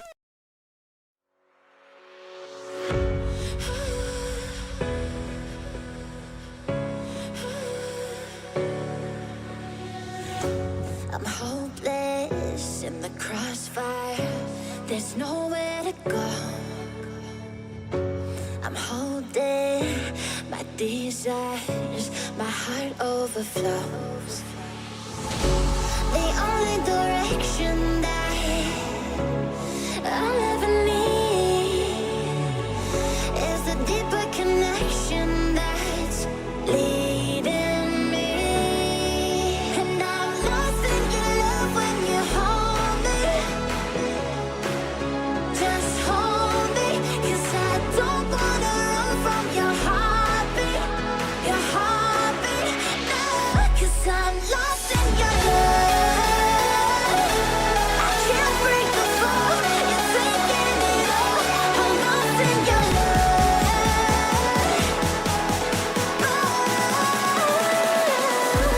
I'm lost in your love.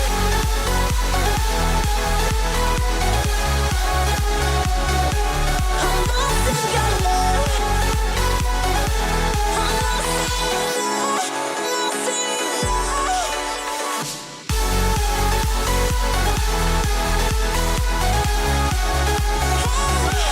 I'm lost in your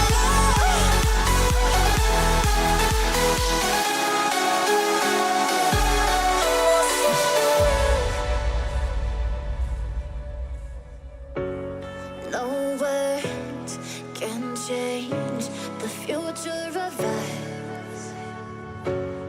The waves, they break, but we are enough.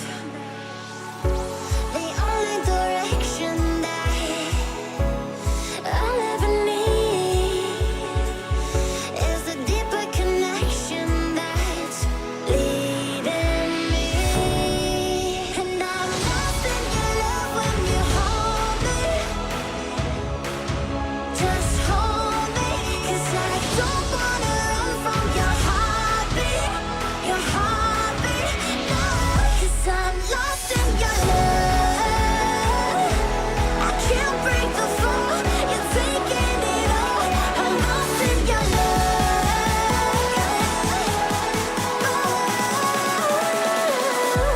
I'm lost in your love.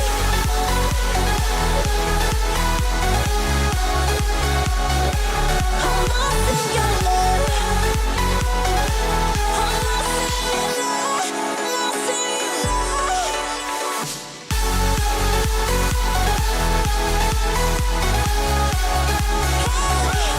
I'm lost in your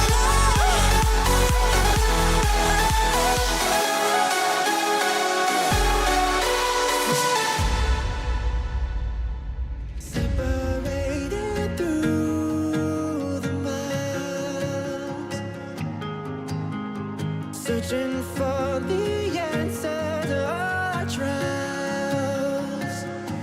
We came so far through our weakness. We found a love, even the stars between us won't marry us. One day we can be together in this moment.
ladies and gentlemen, welcome back to the RSC. There is 2 streams today.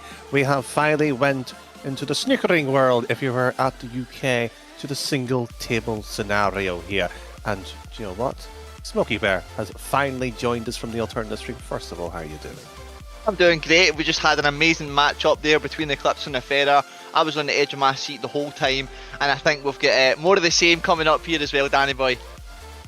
Well, plenty to see, plenty of action, of course, to discuss as well. We might as well, very briefly, I suppose, look at the bracket here, Smokey, because a lot of action, a lot of gameplay has occurred today, and of course, we did have the likes of the Bishop Serene, of course, to potentially maybe win it all from the uppers. A few teams like the Apprentice and Feathers, but unfortunately, they've all been plucked away.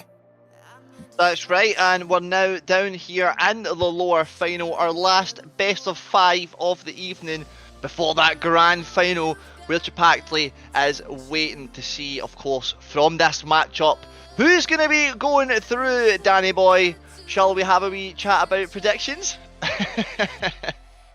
Well, everybody knows me in RSC. They've always asked that question, and I'll throw it back to you. Where's your prediction, first of all, Lion? Well, I just watched the Clips there in a breathtaking matchup against Feather, as I was saying. It was super, super impressive from them, and I think that what they showed me in that game was that goal line defence, you know, they've got going on right now is hot. On that note, though, I think we're still going to be bridging towards a game 5 here. You know, I was having a little glance over at the A stream, you know, updating everybody in the B stream what was going on, and you know, I was seeing overtimes just at the same time we had a 4-minute one. So I think we could be heading for a best of 5, for a game 5 scenario. But I think the victory's going to go in Eclipse's favour, 3-2, Danny boy. Well, my predictions, whatever Kendo here, our producer's made, because I don't care enough. With that being said, we do have a match, of course, on our screens with that particular run of play here. It is, of course, the side who has no lives left. It is Yano and Eclipse. 2 sides that's got a point to prove, and there is a twist in the tail on this particular pig. Speaking of pigs, here's Sir Pegasus up in the sky already. Bit panic there, managing to meet that one. Keep it away for now. We've seen a lot of it from Eclipse there in that last series, but now they're going to have to see how they shape up against Yamato here, who I believe was, what, 3-0 in the last series, Danny boy? Yeah, that would be indeed correct. Lost 3-2, 2-1, 3-1. Last second particular goal in the second game, but a 3-minute and 39-second OT in the opening to dictate the unfortunate start of things, as that shot eventually does go wide. And now Bites here trying to take up the dribble, trying to take that direct play all the way into the half of Yamato, but it's going to be Matey Pig now, trying to take that up and over. GC can. Many players getting involved with the play here. Everybody wants a piece of this cake, Danny boy. Oh, you have cake. Stealthy Wolf has his birthday tomorrow, so we wish him well on his particular cake of choice. But this one will, however, not be the carrot for the pig leading the charge here, but unfortunately is it going to be beaten with the stick here. That's right, and you know, we've got some velvet curtains from a red velvet cake here tomorrow for Stealthy Wolf. JWB's head hitbox has a second go on that one. Matey Pig there, diving up, can't quite get it from the backboard. Bites now looking a little bit awkward. A choice of hesitation has made a play there down into the middle, but it's only going to fall to JWB's head hitbox, who manages to get that second touch into the middle. Matey Pig puts it up to the backboard, but there's no follow-up from Sir Pegasus, who intends to keep this one, keep the pressure from midfield. Now the ball drops into a dueling 50. JWB's the winner of that one. Again, only giving it away to Bites. Bites now up to Sir Pegasus. This end-to-end action kicking in, and both of these teams starting to get warmed up here. Matey Pig will have a particular option, and that's to throw it downfield here. A particular player, DW, who was unfortunate not able to connect due to the server issue, has now strengthened the other side. The Team Serene now at full strength here, and Exile will have the opening goal in the lower final. What a beautiful opening goal it was as well. Look at Panic there, up on that side wall. Great composure, great opportunity created, and a great goal from Exile into the back of the net. Eclipse will be happy about this, of course, in game number 1 here. That is the momentum that they will be looking to start this game off with. Now Bites trying to keep that momentum going forward into the half of Yamato, but not for long. Here's Matey Pig, can't quite get it up and over the top of Panic. Panic though only passing it off to Pegasus. Pegasus way into the corner where there was no one there, and Exile there after getting the touch gets a demolition on Matey Pig.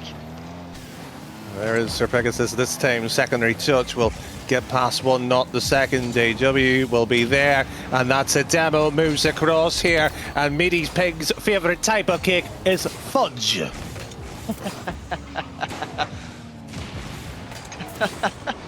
You got me good there, you got me good there, and Panic there just had a nice wee easy one to slice it in the back of the net, Danny boy.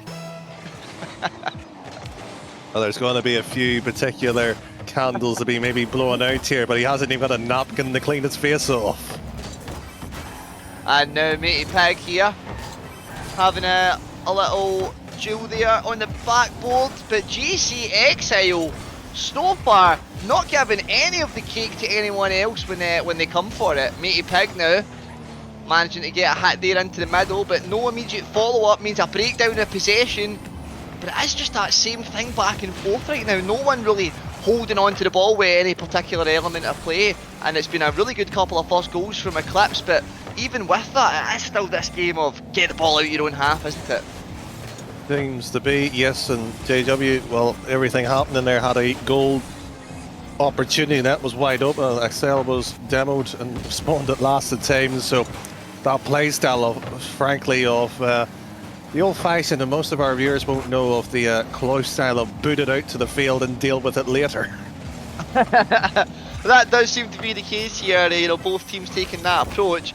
And as we see some link-up plays happening now in the midfield, I was starting to wonder who's going to direct a little bit more towards the backboard. GC Exile there, trying to direct that one, but some good backboard defence from the Yamato is going to keep this game at 2-0 for now. But with only 50 seconds left on the clock, it would be good for them if they could get that first goal here for them in the series. And now Panic though, trying to close down that Dream JWB's head hitbox there, pouncing up into the corner, keeping the pressure away. Matey Pig as well, but GC Exile, nice follow up from the side wall, trying to keep that pressure on. It's getting a bit feisty out there, the physicalities are coming out. We've not seen too many demos, but we're seeing a lot of bumps in the field. We're seeing Sir Pegasus diving up for a double tap, but to no avail. Good talk about the particular word with a mighty P. Unfortunately, there's not a much muscle happening here. It is pretty much two people just running around and hopefully getting a big hit here, but controlling up the pitch, the direction that you're talking about. There is only 1-2 director here tonight though, Sir Pegasus, isn't it? It's Kendo, our producer. He has directed all the action, and you've just saw goal number 3 by the wonder of Scotland. Absolutely super stuff there. Nice play from the Pigs, from pig to pig. Unfortunately, it's not worked out because GC Exile has been right on the top of it and put it in the back of the net, and Eclipse after comfortable 3-0 here in the first match of the series. You know, some impressive performances there from Yamato, but it's just all kind of falling apart in defence, Danny boy. Just in defence, or the fact that they haven't had much offence to talk about?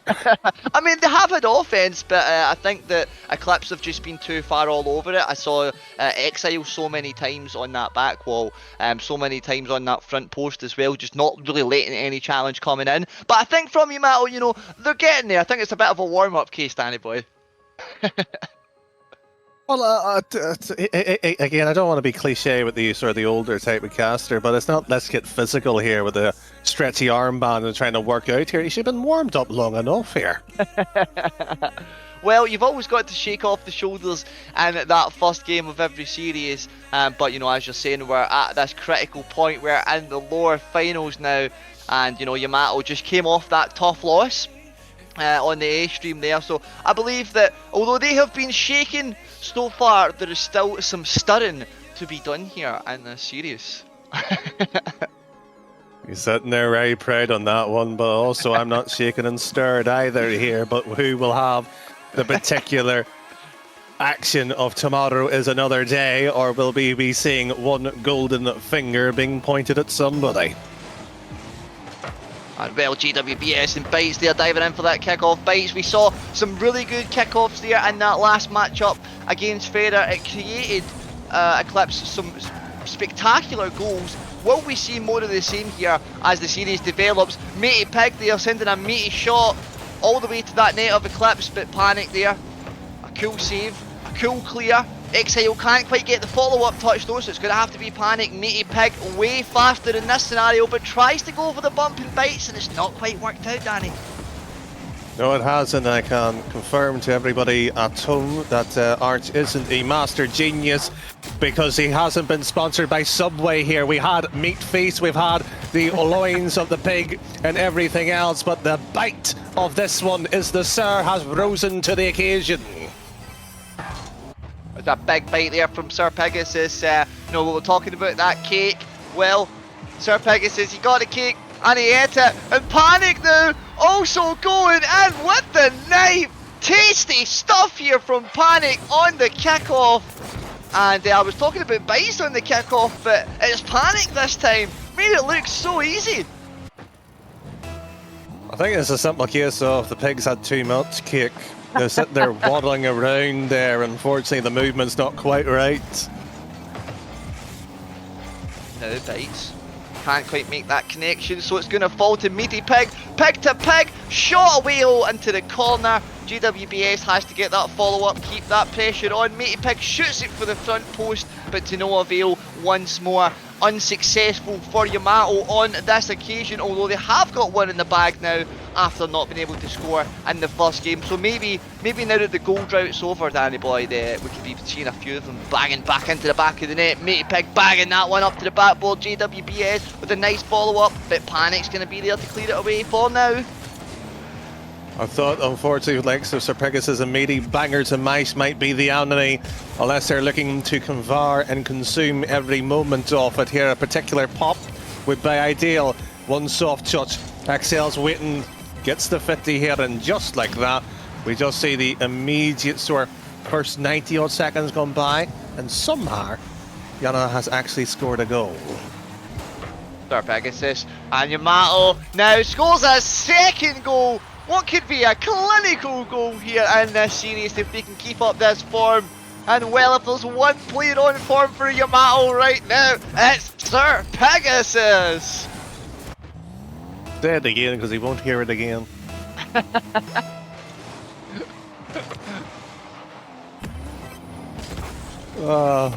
Thankfully there's a VOD for him, so he might be able to clip it, use as a ringtone. He has got, frankly, his second goal. And of course, secondary game here. They trail, of course, by that 1-0. That we're wondering what the impacts of bringing their main player back in from the cold. It's, of course, a bit nippy here. It is winter, after all, in the UK. And unfortunately, is there any heat still left here? Because Sir Pegasus has been on the back foot here since that secondary goal. As that one goes wide, a few oohs and ahs, but we're not talking about the stuffing. We're yet to reach the Christmas meal yet. Well, I'll tell you something, this is an absolute feast of a play here from Sir Pegasus, but no, it is denied. Christmas dinner, someone bumped it, and well, while it's freezing cold out here in the UK, it's heating up in Forbidden Temple. Panic there, playing it off GWBA's hitbox, and Exile with a nice shot into the back of the net. Stealthy Wolf described Yana at one point as ninjas earlier in the day. Well, apparently the temple itself is not treating the students well here. They have forgotten how to be quiet, stealthy and sneakily, but that one might just roll on in here. Oh my goodness. Everybody has missed it. And that goes in diabolical from all 6 players, and the pig will grab his hat trick, but he doesn't deserve anything. It's off to the slaughterhouse with that one. That was absolutely despicable. Players just flying. Everyone was going to the shops, but everyone was going to different shops. We had 2 players going to Asda, we had 2 players going to Tesco. Where's everyone else going? Where are we going to get our pigs? Sir Pigus is providing for us here, but he can't reach it. Exile has to clear off the line, but Meaty Pig 999 phone an ambulance, but not for them. Well, that one goes in while we get the paramedics in here, but thankfully that's why Mum shops at Iceland's.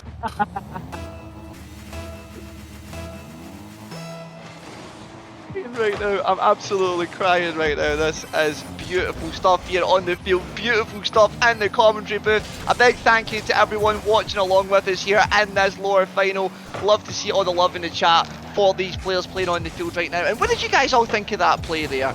That was so many players all full send towards the ball, but I think it just goes to show you, Danny boy, the spirit and the attitude of these players. JWBS and Spirits for getting that goal there, but it's not quite worked out. Meaty Pig though with a cheeky hit up, and it just goes past the post. Sir Pegasus trying to get another one on the board, but unfortunately it's still the hat trick for now.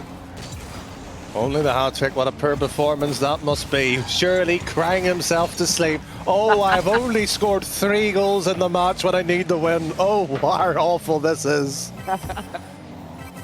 7 shots it is for Sir Pegasus, so, you know, it is that full send game. And here this could be an 8th one and a 4th goal here for Sir Pegasus. The tears have been wiped, Danny boy, and it is now tears of joy for Sir Pegasus. Oh, bring the tears back to him, don't you worry about that. The night's still young here. 7 goals here in this second matchup, Danny boy. We are being delighted with goals. It's just coming back and forth on each side, but I must say, I was talking about Eclipse's goal line defence here in the series just before we started, but you know, on this goal line it's not been that good, has it? Well, I'm just sitting here with years of experience, and I've just seen newcasters come and go, and everybody talks about how well the defence is, and they cast the challenger or the prospect here. Sometimes even the Premier tier, and they say lines like that, and I'm just going, wait till you get to these moments, and everybody bottles it. The pressure is certainly on now. Again, we had about 5 players diving for that ball. As soon as it goes anywhere near the net, everybody is just absolutely desperate for a goal. Of course, Eclipse have been desperate to try and climb back here in this game, but it has been the team of Yamato who have managed to cling back on. Oh my goodness, a redirect towards their own net almost going in as well. That would have been a perfect clip to finish off this game number 2. But despite that, Yamato, after losing by 3 goals and not scoring a single one in their first game, I think they're a little bit warmed up there, Danny boy. No, they haven't warmed up. The oven was only preheated. There's some cooking to be done yet here tonight, Danny boy. Endo, have you got the recipe sheet? Because I think we're a bit lost here. What happens after game 2? I mean, I think that this you know, third matchup here could be particularly interesting if Yamato manage to hang on to it, Danny boy. But you know, with Eclipse here, you know, they're going to need to step it up. I think both sides arguably have to step it up. Even if you're winning a 5-2 type of game, you concede it 2 goals. That's too many goals, no matter what. Especially in a lower final itself here. You've got to play smarter. You've got to play more defensively minded. And yes, you will have to grab that goal. But you know what? Eclipse, they struggle defensively. Yamato struggled offensively. Come on, best of 3. Let's see what they've got. Alright then. Another game, another set of 5 minutes. Another chance for these 2 teams to duel it out once again. Sir Pegasus starting us off this time. J-Web's there, managing to shoot that past the post. It's not quite worked out well for Yamato, as you said. That struggle on offense becoming apparently clear there when their first try at that goal of Eclipse. with a second try here coming from Sir Pegasus into the middle. J-Wubs can't quite get the connection without a 50. Nobody has got any form of connection there. Just almost like yesterday when nobody can connect to a server. Oh yeah, yesterday was just as atrocious as that goal that we saw on the line, Danny boy. Oh, Joe, there has been some absolute filth of goals that's happening here, and well, it'll be interesting to see when the clip of the season, whether one or two might creep on in here. What has yet to occur, though, has been a goal so far. We've been seeing this pinky sort of purple side, of course, of Yana for some time here. And XL should get the save here, and oh, did the doorbell just go? I think it did, and I'll tell you, there's someone chapping at the door. It's Exile and Panic, but no, they've missed. And unfortunately, the door was locked at the occasion. Now GC Exile managing to play it up from the corner. Fancy a little bit of air dribble. Think you were talking about that filth, and GC Exile now trying to come up with something disgusting. But it's not been too clean so far for them, has it? J-Wubs here now. Managing to, can't get that second touch. Sir Pegasus trying to get that follow up, but no, only falls to Exile. Exile folds there, passes it through though to Bice though, and rattles off the post. The woodwork shaking for now, but not for long, because Panic from the sky, a missile down into the back of the net, and a great first goal here for Shadow Esports Eclipse. And well, I've been very much on the calm side of tonight here. Full credit has to be given to the striker there to realise how poor, how, to be blunt tonight, how pathetic Sir Pegasus's decision there was. Went up to the wall, should have set it net, had a teammate to go for it. He knows that tonight he was going to be roasted. This is arguably, and apologies if you don't know it at home, this is my most favourite match in any tournament, the lower final.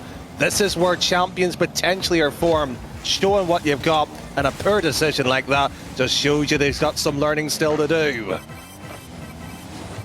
However, there has been a masterclass on the field from Panic so far this game. Will that class stay? Will we see many of the players on the field learning from that? J-Wubs now, can't get it quite past Panic. Sir Pegasus taking the fight with Exile, everyone in no man's land, everyone in the corner, everyone getting involved. Matey Pig now rolls it off the backboard, but J-Wubs can't quite get it on it. Now Sir Pegasus being last back, flicks it up and over to 1v1 situation, but chokes and fires it all the way into an easy save for Exile. Sir Pegasus was too worried about his blazer and his Twitter image than currently getting that ball into the target. Needs more effort as JW. One pinch here, Matey should be having that shot off the post, and Sir Pegasus with a powerful shot like that, who could have saved it? Matey Pig there trying to create an initial follow-up, but Bites there, nice clear from the backboard, gets bumped though and loses possession. 2 players to 1, J-Wubs now, from the corner to the backboard, Pegasus going up into the back of the net, there's the equaliser. Lick it and stick it in the post box. GWBS right in the letter, Sir Pegasus through Royal Mail, here it comes. You'd be waiting at least a month for it to arrive then. Certainly not waiting a month from that first goal. With a minute and 30 left on the clock here. Panic now, trying to get that layoff that fell from GWB, and you can see that the physicalities maybe starting to come out now, but they are still backing off from each other. There's no really forced demolition right now. Here goes J-Wubs from the backboard, but Bice gets there just in time, maybe with a second left to spare, before of course there was another pounce there from Yamato. Just sitting there just admiring the moment there, and then somebody could have been caught bay watching. That one has been controlled so perfectly well. And that was a lovely run down the beach there from Bites. And as the volleyball goes up and over the net, it's Panic who slams it down into the ground and into the back of the net. 2 goals to 1 now for Shadow Esports Eclipse. Panic 2 goals on the board from those 3 shots. So if we can see Bites and Exile bang a few more in the back of the net, we could be could be on for a few more goals here in this series, but Yamato as well, they're not giving up. So Pegasus is not giving up, leading the charge here for Yamato too. So Pegasus over to JW, who was unfortunately the recipient of the poor moment that we saw on stream, and Meaty Pig. Oh, have you made a mistake? Yes, you have. Get out of the lobby. Get out of the lobby, Team Serene. Your time is done. The series is done. You're not coming back. I'm calling it here. 27 seconds as the decider. As you say, Yamato looking doubtful right now, but anything is possible in Rocket League. But right now they have to hold on from another attack from Eclipse, and they do so. I'm not sure how that one didn't go in the back of the net. It was looking good, but here comes another one from J-Wubs. Can't quite get it though. Meaty Pig has to be a quick follow-up. Exile just punting it down the other side of the field. 7 seconds left to go. If they can get this goal now, then possibly. But if not, it's looking like it's going to be Shadow Esports Eclipse who take game number 3. Series that has been interesting in its own regards for 3 separate storylines on whether the sub was going to be playing or not. No, the main player comes in. Was he going to be warmed up? It took him 2 games. Was the dynamic of Sir Pegasus and Meaty Pig good enough to show and carry and produce? They did for 1 game. They are now facing, factually, 2 match points, or unfortunately, the pig's not on the table. It's not sliced into ham, it's processed straight out into the rejection. There's a big skip out back, and Ark's fed up with him. He wants him gone. Yeah, I think there's going to be a reduced style clearance coming up here after this series, but you know, I think Yamato, they've still got a little something left in the bag here. You know, there's still a little bit left in the pig, I think, Danny boy, and you know what? There's only 1 game left for them to prove it. No. You're not convinced. No. Unfortunately, I went down to that reduced style. Well, it was Tesco's or ours. It didn't matter what store it was, and it was also, ooh, grey meat. Win. Well, 5 minutes is all that is potentially left here in this series. Here we are in the beautiful Beckwith Park. Meaty Pig here trying to set up a beautiful first goal here for Yamato, and it's Sir Pegasus denying Danny boy here with 1 goal immediately in game number 4. Denying, that's a brave word to use with beside me. He has still got 2 games, mind you, to prove whether salt is enough preservative. He has to show a bit more than just 1, that maybe be 2, but the accuracy lacking, and unfortunately he's peppered it too much. Now Sir Pegasus has to clear this one away. J-Wubs gets in the way, opens up a bit of space here for Panic. Panic with 0 boost, manages to get that nice second touch into the middle, but Bites was on the wrong side of it. Meaty Pig was on the right side of it. Flipped only the play up to Exile now. Exile taking a little more direct path up the side of the field. Maybe could have went up the wall just here as Sir Pegasus has done. But you know, we're back into this game of hot potato. We're back into this game of the end-to-end action, and nobody really wants to hold on to it for too long right now, do they, Danny boy? No, Exile is just holding on to dear life on that particular ball here, and do you know what has been arguably the most interesting point of the day? Nobody was talking about the likes of Panic, Bites, or even the form of Exile doing in terms of something tonight here, and yet they've been arguably the quiet dark horse has proved everybody wrong so far. Sometimes the underdog story is the story that sells the most, but right now Eclipse, they're looking to be trailing back here, you know, in this matchup. Yamato are looking pretty strong. They've kind of seeming to have tethered it together back in defense and fixed those rotations a little bit, and I think we're going to have to see a few physicalities coming out from the side of Eclipse to try and delete that defense from Yamato if they can't find a way to break them. And now Meaty Pig leaves it off for J-Wubs. J-Wubs up into the corner, but Panic there on the backboard like usual, keeping the danger away. Well, Bites mistake, and JW cannot get the touch here. Meaty's just moving around here, and for a pig being a ballerina, that's an image and a half here, but there'll be a Porrette here coming through, and he's got off his tippy toes, got the ball away, and mind you, that 1-goal lead they have might be gone. With a shot like that, I highly doubt it though.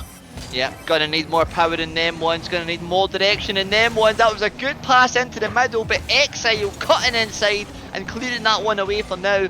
Now Sir Pegasus, the most anticipated dancer in RSC EU Challenger playoffs, only gives that one away. Bites now, having to trail back. Make sure there's no counter-attack coming in here from Yamato. J-Wobs though, hears that counter-attack, manages to get it up from the sidewall. We've seen J-Wobs heading there all game long. This time it's a pass off into the middle to Matey Pig, but it just falls dead, falls short on the front post, Danny boy. No, just hoping for a little bit more there. Has been, unfortunately, flat-footed onto that one there. And I'm just wondering when he got the title of the best dancer in RSC. It was the most anticipated dancer in RSCU Challenger playoffs. GC Exile into the back of the net there. Panic, we've seen it all series long, creating opportunities, saving opportunities, and making them sweet, sweet goals for GC Exile. This Eclipse team, they were 1-0 down, but they're not giving up 1 inch of hope. And from this point forward, should not be giving up 1 inch of space here on the field as well. Exile taking that fight there to Pegasus, bites up into it quick. But it's J-Wobs there once more. Exile back in the fight, the duel in the corner. Matey Pig rattles it into top bins. 2-1 to Yamato. And an excellent goal from the Pig secures another lead. And Smokey quite literally said the advice here, you shouldn't be giving space. There was an eclipse there, enough for a shot and a goal to move in, and now is there sunlight here as the barn door allowed the piggies to finally run free, but unfortunately the story doesn't end there. It's usually the chickens that run away. Now a big punt to the other side of the field. I wonder if we'll see many chicken moments here in this game, or if we'll see bites now going up into the middle. Cancelled my train of thought because I thought there might be a play coming here, a cheeky little one from the sidewall, but no, it's that breakdown of possession once more. And while the cages have been opened, you know, the hens, they're still laying eggs right now, I know, but we're not quite fully there yet at that point. But J-Wobs now trying to play it into the middle, trying to crack one of those eggs in the defence of Eclipse, but my goodness, another goal line clearance could be a deciding factor in this matchup if they can get back up to the other side of the field and score another goal. I was talking about them goal line clearances, we didn't see it much. We're here in game 4, we've saw one now, but is it too little, too late, Danny boy? We'll find out here. Time is of the essence as that one just moves across here. A second goal goes in here for Eclipse. You've got to suggest their favourites no matter what. Here is Panic onto it. He has been lethal as the goal scorer here. Axel down at the back here. He has one touch here. Rotates surely away here, wasting time. That's played well. Bites unfortunately doesn't get the read, and suddenly stutters, panics, it doesn't matter, but here he is, Panic himself by nature, and bites that one all the way upfield. Maybe one more goal. Oh my goodness, on the buzzer, on the line, not enough for Shadow Esports Eclipse, and Yamato have managed to take us there all the way to Champions Field. Game number 5, here we come. What a matchup this has been, Danny boy. There we go, game 5. I love how Sir Pegasus described that as a robbery, but you know, surely for the ones calling the pig, it would be a hamburglar at this point. Like, I've been waiting for that one. Either way, we're all gonna be eating good tonight in this matchup. Who's gonna be eating away at that final spot left in the grand final? Is it gonna be Serene Yamato? Is it gonna be Shadow Esports Eclipse? There's only 5 minutes left that's going to be deciding that. But in this matchup here, I think that we saw a lot more attacking from Yamato, and it forced a lot of awkward saves for Eclipse. But also, there was so many shots that went so wide in the corners, Danny boy. And if Yamato were just banging them on target nearly every single time, that could have been, you know, we could have been a few more goals in that game, you know, similar to game number 2. Well, if it was so simple in terms of if it was on target, the other team would win, we wouldn't be playing the match, would we? That is very true, but those shots in target, they're going to be critical here in this game number 5, Danny Boy, and that's why I wanted to lead into them and this 5th matchup, because all over this series we've saw Yamato just hitting shot after shot way into the corner, and if Eclipse can turn round and turn up the heat here, then we could be seeing, as you said, a roasting for Yamato and Sir Pegasus.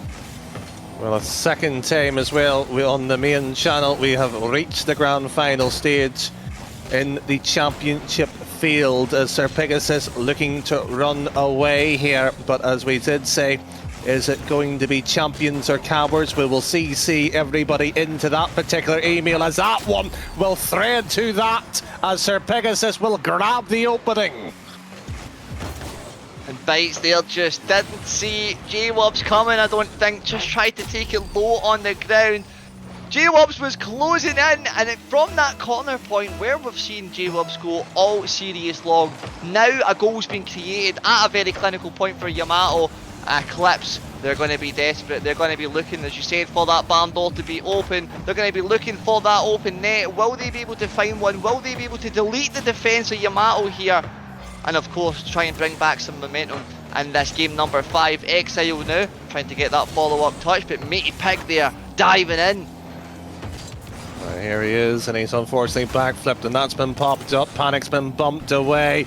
Surely just bang that, unfortunately. Matey Pig just decides to grab onto it. It's not normally the wrong thing to do there, but you had a chance here to put pressure onto the keeper. One goal is enough in any game, but in a game like this, it is worth a weight of gold.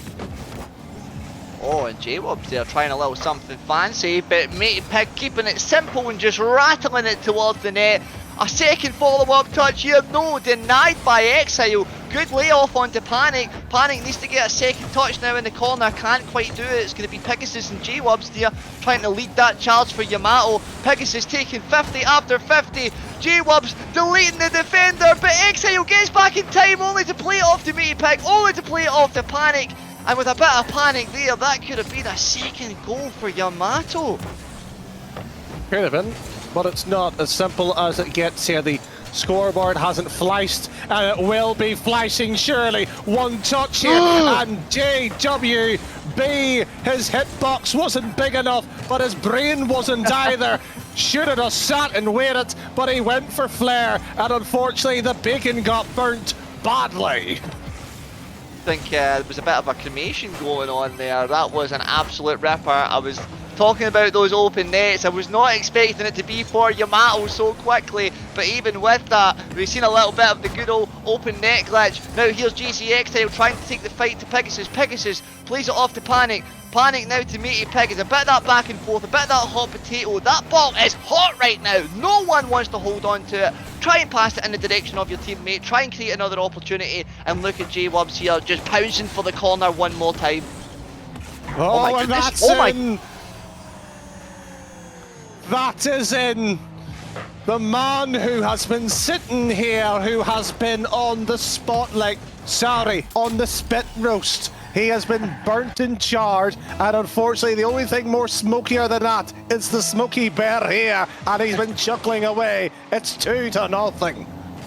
I did get a feeling about Yamato. They've been looking quite good right now, although my prediction was swinging in the flavour of Eclipse. The flavour has been picked tonight!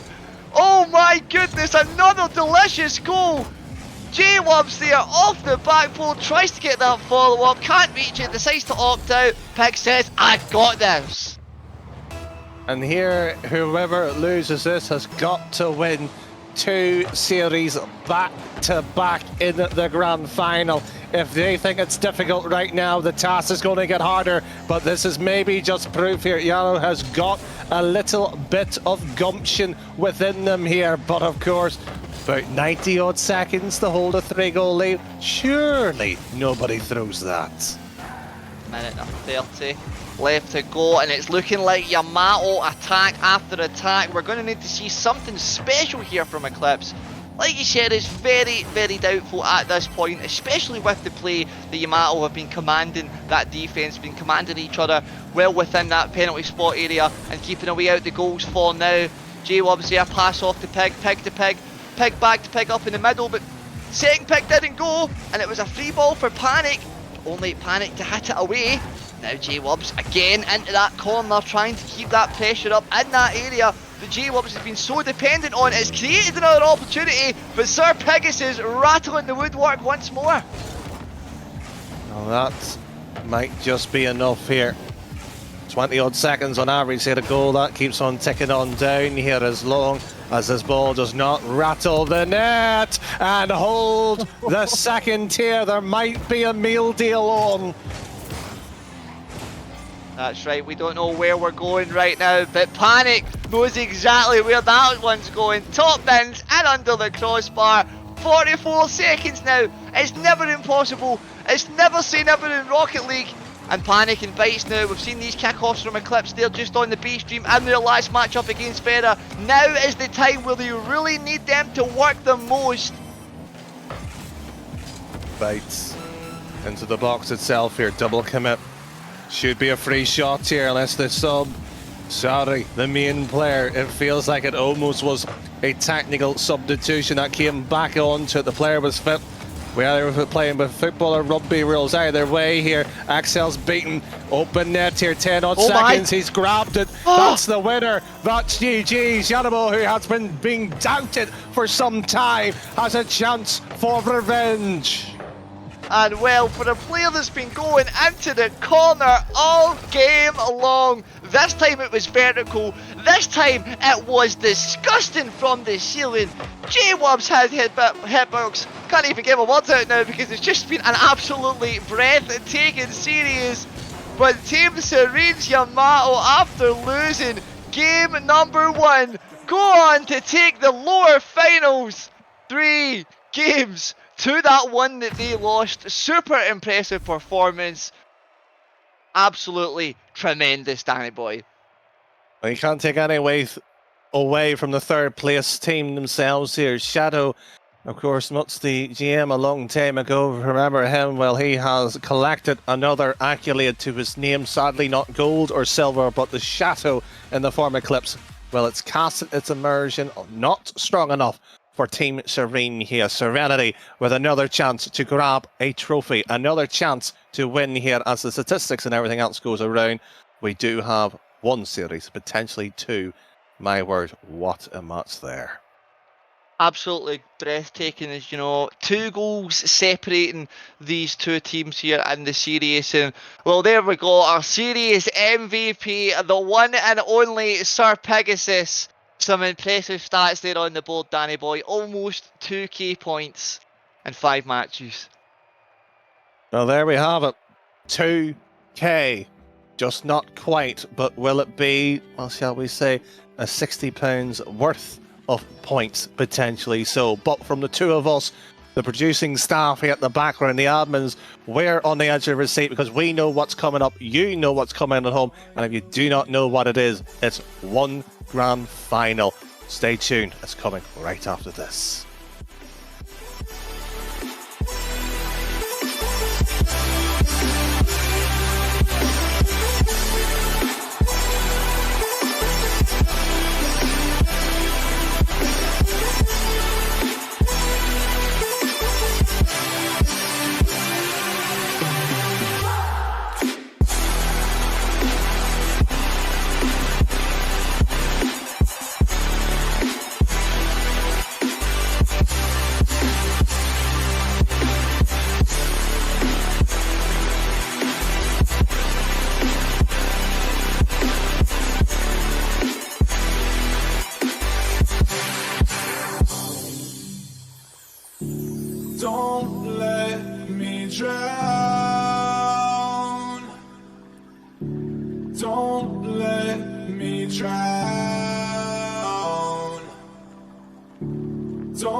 back home.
Ladies and gentlemen, welcome back to the RS. I was going to say the RLCS there. I was getting really excited there. Well, why shouldn't you be? It is the RSC. It is the Challenger tier. A grand final. We can actually crown a champion tonight without any hocus pocus or anything else here. We had time to grill, barbecue, but it's now time to savour the biggest match for 6 players who have fought 9 weeks worth of league play and of course a week of play-ins or playoffs. But Smokey, we do have a bracket here. Why not we take a quick look over that? What an amazing bracket it has been as well. Chipactly with a very clean upper bracket run, and Yamato, they've had to fight their way through in the lower bracket after being beaten by Chipactly. So, in that form, we've seen so many other teams. We've seen Feather and Eclipse earlier on in the B stream. That was a really good matchup. Chipactly Yamato 3-0 as well. And all the way from the play-ins as well. It's just been absolutely tremendous all the time, hasn't it?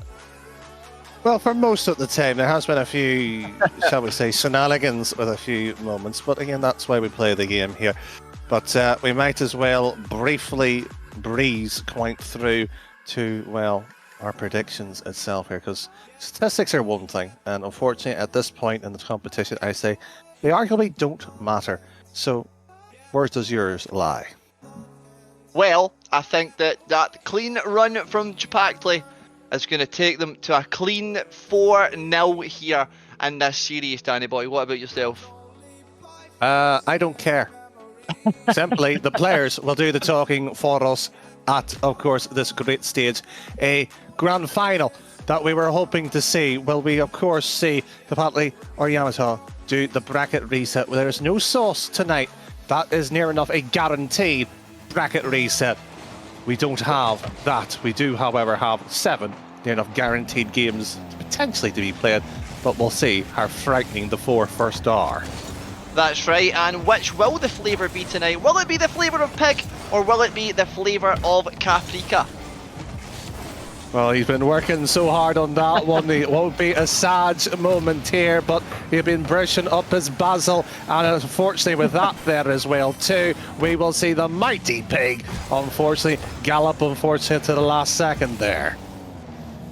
And I'm interested to see what Chipactly can do here. Not had the chance to see them so far myself in the commentary booth in these play-ins or playoffs, but here we are in the grand final. Here we are, the biggest spectacle of them all in Challenger, and I'm also really interested to see who's going to come out swinging with a bat here, Danny boy. Who's going to get that first goal? Right now it has been a lot of back and forth. A very warm Yamato from that last series, getting that win through from the lower bracket into the grand final. They'll be looking to take that momentum that they've gained and try and bang another couple in the back of the net. But Pedale just short of the front post. Kincaid tried to get that follow-up, also rattled that post. That post will be fearing for its life right now, Danny boy. Well, there could be a few people in fear, of course, whether the players themselves will be looking for the moments here, or will they be looking over their shoulders with a stern support of their parents here, but there will not be any support on this one. It's 1-0. It is the potential champions-elect, the upper finalists themselves, getting the opener. What a banging opener it was, and there was really not much defence there at all. It was just a clean dribble flick into the back of the net. It's exactly what Luisinho is looking to do here in this game number 1. I was asking who's going to score that first goal. It was in fact Chipactly, but another shot here coming in from Sir Pegasus, almost in managing to break through that defence, but a save and a breakdown of possession for Chipactly. Creates another opportunity. Ped with a disgusting redirect backwards. At least it's going to keep possession for them, Danny boy. Temporarily, but of course, in this game here, will it be class or form? That is, of course, the major question. As that one tipped around here as the record was being debated, of course, in league play. There is, of course, one thing going a perfect season. There's, of course, winning 10 games, plus in that they're guaranteed top 3, etc., etc. Playoffs is a different beast here. It's almost like a different competition entirely here, and unfortunately, one side eventually will have to lose here. That is half time with 1-0 here for Kilpatrick themselves here as AWB will get the boost and off to the back wall it goes. It was very close there and off the crossbar, and you know the woodwork's been coming in clutch here so far for Yamato, and everything that Kapatli's flung at that defence, apart from this one and the first one. This time it was Ped, this time it goes in the net. The woodwork's not being shaken here. Luisinho above the crossbar onto the backboard. Two pigs flying. Unfortunately, we need more Red Bull, gonna have to get some wings to reach that one. And he's on a roll tonight here, but will it be a big Edam down the hill here? But frankly, the Pegasus himself hasn't charged at that one, but it has been a plain cheddar so far. But this one, up to the back end here as AWB follows suit. A 2-0 deficit already. They've been here before.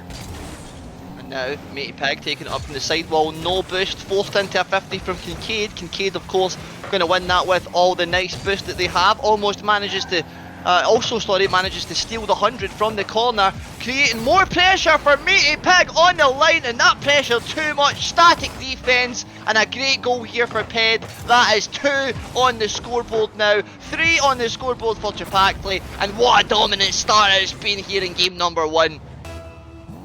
This has been Yana's own creation there, our slow starters.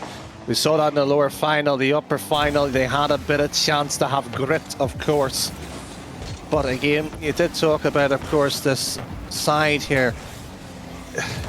Yano, yes, to do well. Kapali, on the other hand, did say they didn't deserve to be here, but everything that they've been faced with, they have overcome. Now they are the outright ones dictating things as paid.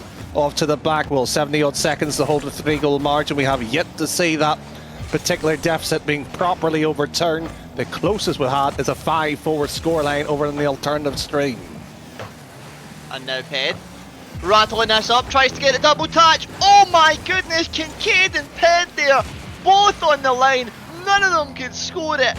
And with 54 seconds left to go, Yamato, it was a glimmer of hope here for them. Sir Pegasus trying to shoot that on the back post, but there's no power there, it's going so slow, and Luisinho manages to get a pinch away. Ped now sending it back post. Kincaid's there a little bit late. Pegasus did a 50 on the back wall. They do not want to give up any more goals, of course. They will only want to be scoring goals at this point, but with 30 seconds left to go, it seems that the fate of this game is being decided right now. However, just as I say that, Matey Pig, J-Wubs with the assist once more. We've seen it all series long. They take a little bit of time to get warmed up, this team, but when they are there, they can't score them goals. 28 seconds left, as I was saying. Is it enough time, Danny boy?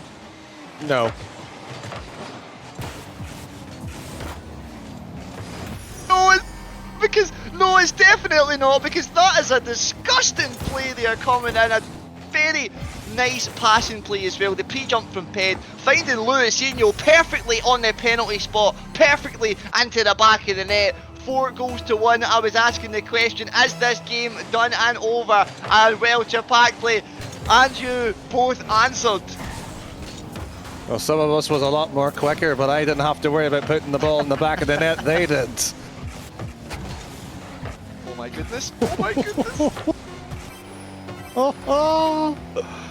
Oh, there is great delight in this game, but unfortunately that is just the opening game. 3 more to go, and that is the best of 7 done. We have champions crowned, but Serenity, the GM, or Yano, will be hoping for what the cliche shall be regained, boys. Well, have they even settled in? That's the opening question. Matey Pig certainly settled in. A big 4 saves in that game. If we've seen a little bit more something similar from J-Wubs and Sir Pegasus, then we could have been ended up with a very even game, but it was just complete dominance from Chipactli. It was just complete dominance from Ped and Luisinho as well. You know, Kincaid, we've seen Kincaid diving in there, hit the post a couple of times, 3 shots and targets, but nothing to claim from it. However, a big game 1 claimed here from Chipactli, and they're going to have to keep that pressure up here in game number 2. We just saw it on the last series there. Yamato lost that first game, and they regained, and they came back with a nice reverse sweep there. So I think that we've still got all tides to be turned here, but it's going to have to be Yamato that's doing the turning. Well, is the turning going to lead to butter or cheese itself here? There is, of course, plenty of time for that to, of course, curled at this particular junction as we reach the temple for the last time for Challenger. Of course, rival and elite next week happening. The podcast is very well happening on Monday too, which will recap the majority of prospect, probably an update, not guaranteed, of course, here from Ark or whoever is giving you the particular words of advice what's happening. The Challenger will be concluded with a few thoughts of how the brackets and the caster predictions happening, but those are predictions. This is reality, and this is a particular opportunity squashed and squandered, but it's still, mind you, a decent opening for both sides. Now Ped here trying to squash that one down off a matey pig, but the mate was too much this time. Kincaid has to go up to the back wall. You can see two pigs there closing in. J-Wob's managing to back off there, take that third rotation. Maybe could play in perfectly to the front post, but no, comes diving in, comes Kincaid. And after what seemed to be a slow first game for Kincaid, it has been a nice impact here for them in this second matchup. 2 saves so far. Ped having to make one. It's looking a little bit awkward. Luisinho and Ped both diving for that one. As you said, the pressure building. Just which one of these teams is going to crack first. Kincaid having to dive that one up away off the sidewall. Going to fall to J-Wobs. J-Wobs now playing it back up off that corner point. Only gives the ball away to Ped. Ped into the middle. But Sir Pegasus, with no real pressure, is able to get that one away. One shot, one save. No goal yet to talk about, but the pressure is there. Of course, we're not talking about the status of this grand final. It is being built up and it's been squeezed tight nightly, and that one will go wide here. Sir Pegasus' biggest mistake so far in the second game, not costing them a goal, but 90 odd gone. Will it be gone with the ball here as Meaty Pig trying to do exactly that? Pegasus just has to put that one on target, but doesn't. It sinks past the post, and another counter attack here coming from his Tekka Chapactli. Luisinho in the front post with GWBS there, and time. Now Pegasus being forced up into the corner, looking kind of awkward. Can't reach that one from Kincaid, but J-Wobs is, and J-Wobs now taking that 50 Luisinho. Luisinho the clear victor there, getting a shot from that 50-50, and Matey Pig being forced to the save. Ped, this time from the crossbar. J-Wobs with a great clear away, but the pressure's still on. Danger is still looming, but not for long. Matey Pig, could this be the hero moment that Yamato needs? No, Kincaid, the denier, the destroyer of that hope, now goes up for the sidewall, lays it off for Ped. Ped into the middle. Luisinho on the dribble, tries to get that flick up, but a dive in from GWB keeps that one away for now. And what the real question would have been if he did not have a server issue a long time ago, would the difference be? Well, of course, we can fantasize about that there as Sir Pegasus has to deal with this one. No boost, will grab the 100 here. Clearance, and Ped's played it too strong here, not able to find anybody. This is looking much more like a grand final. It's not necessarily filled brimming with quality, but it's that one or two simple touches, keeping things simple, is keeping both sides here within a fair touch and distance as Ped. Well, he eyes this one up here, but Matey Pig will get one touch here. Another secondary 50 there that's played quite well in Yamato's favour. They're doing well to keep away this pressure and close down that space that Chapactli had been making use of so well in that first game. But however, as I say that, description on paper, description on words, description of that space on your screens. Luisinho setting up Kincaid way out there, and it's way into the back of the net. Chapactli 1-0 up in this game, 1-0 up in the series. They'll be looking hot right now, Danny boy. Certainly are. That will be another opportunity here off the back wall here, and that will be goal number 2. Fablesia pinched away, and Ped's shooting. He's either on form, not on form, or somewhere in between, not on form again. He has one or two bursts of brilliance, and that's as far as it goes here at 60-odd seconds, and he has another chance here. High it goes, wide, mind you, as Meaty Pig will have his teammate found. Surely, soft touch and big assist will have a blast. But other than that, it's a boom. But unfortunately, it's no boom boom for the Fox himself.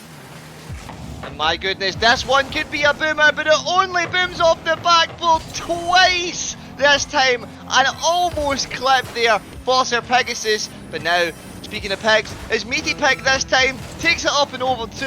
It's going to have to be Sir Pegasus. It follows up, goes for that front post short, but it falls so short. There's no real power in there once more. And without that great power and direction from this Yamato team, these shots are just going to keep falling into Chapakli saves. What's it going to be that breaks this Chapakli defence here in this game? There is only 10 seconds left to do it. Will they be broken, or will it be another victory here in game number 2 for Chapakli? Meaty Pig trying to send it into the middle. Kincaid's going to pick that one up, put it into the back of the net. Denied! As I was saying, the destroyer Kincaid of the hope of Team Serene's Yamato. 2-0. 2-0 in the series. Chapakli looking fire right now. Some real spice in there, Danny boy. Certainly so. 6-1 on aggregate. You just go back earlier in the day as well. They were talking to the upper semis matchup itself here, where I was covering that 1-3-1, lost 4-1, 2-1, 4-2, 3-2 itself in terms of in that run-up bracket of play. An aggregate of about 10-8.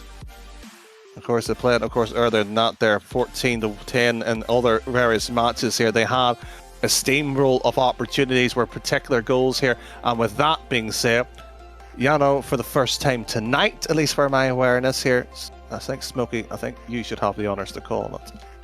Yep, absolutely right. They've called that time out there. I think that they need this break right now. Chapakli have been so hot. They've warmed up really, really well. You know, it was starting to look a little bit more even there in that game too. You know, we were really shaping up for that grand final game that we are in right now. And then it started slipping away, and then it started falling back a bit. And I think that Yamato, while they're holding on well in defence right now, it is the principle of the shooting accuracy. You know, there's still a lot of stuff going wide. There's still a lot of stuff without any real power.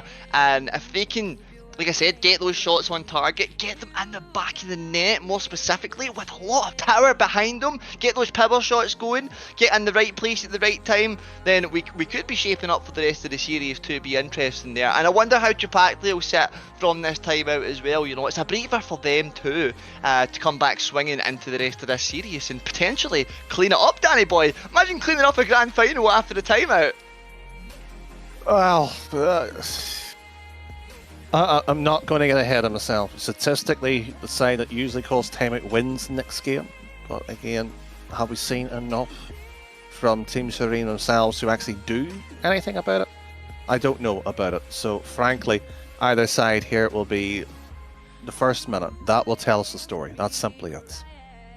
100%. And, you know, between these two teams who have had many amazing battles throughout the season, throughout in league play, and through play-ins, and of course into playoffs here where we are in the grand final, it's been an incredible journey for them both. And you know, this is where it all comes down to. This is where the last line lies in this grand final matchup. Don't forget everyone, we are in a best of 7. My name's Smokey Bear, I'm here beside Danny Boy. It's a pleasure to be alongside you in the commentary booth tonight, bringing the action for you guys, and I'm loving to see everyone in the chat as well. You know, there's so much love for both of these teams. I'm seeing a lot of people in the chat saying, oh, you know what, it's so hard for me to predict who's going to win right now, because we all love these 6 players who's on the field and we want them both to win. However, there can only be one, Danny Boy.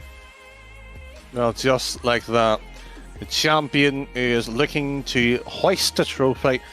Captain Ped is looking to do that. He was criticised quite heavily. He has stepped up tonight. And while we share the booth, we share the moment, we are looking at the pitch once more. Surely, is there something to give as Sir Pegasus has captained his roster to arguably the biggest match of your campaign? It's an honour to play in a grand final. Whether win or lose, it's still a privilege while he has the chance, maybe, to get something going here. This is it. This is what RSC EU is all about. The competitiveness, the spirit, the teamwork, the determination, the winnings. Oh my goodness! And the delicious goals that come out of nowhere. From this time, Ped and Kincaid diving up way into the sky, way into the back of the net. Sir Pegasus trying to reach out, but the fingertips not enough there, Danny boy. 1-0. You were speaking about who's going to make that instantaneous impact after the timeout. It was Chapactli. There we have it. I would hate to call it, but we probably have our champions already. And they know it because they're currently trying to play like it. And so far, the side that is facing them, Team Serene, is not facing the challenge that has been put across them. That 1-0 is good enough, 4-1. That's the last time they have scored in recent memory. 2 games ago here. Back wall itself here, Canada's there. Ped's been bumped away by the teammate. It's almost, I've had enough of you. It's my time with the ball. We almost had a real one in the corner there. Was broken out of. Too much on the line, I think, for both of these teams. And my goodness, there's a lot on the line here. Sir Pegasus crossing the line with the ball in that particular occasion. 4 minutes left on the clock. And we've been waiting for it. We've been waiting for it. Sir Pegasus scoring. The drop is over. The rain is falling. And the clouds are dark for Chapactli. However, they've got their wellies on. Well, we have not had a chance to crown a king just yet. We've had 2 princes on the pitch, and unfortunately the jewels have yet to be crowned and hoist onto one head. As that ball flip reset here, saved it goes. Ped has options, and he will go for at least the back wall itself. Not ideal, and that's a double commit, and this should be a tap in straight down. And JWB, who has been arguably the biggest and weakest link of the night so far, has stopped in and got a block there. Now Chapactli and Luisinho with a low 50, and off the front post. No, not this time. Matey Pig though trying to lead the charge for Yamato, and does so. Matey Pig 999 into the back of the net off of that play there from Ped. Very clean, and it's exactly what Yamato's needed here. A lifeline, if you will. The paramedics have definitely been called now.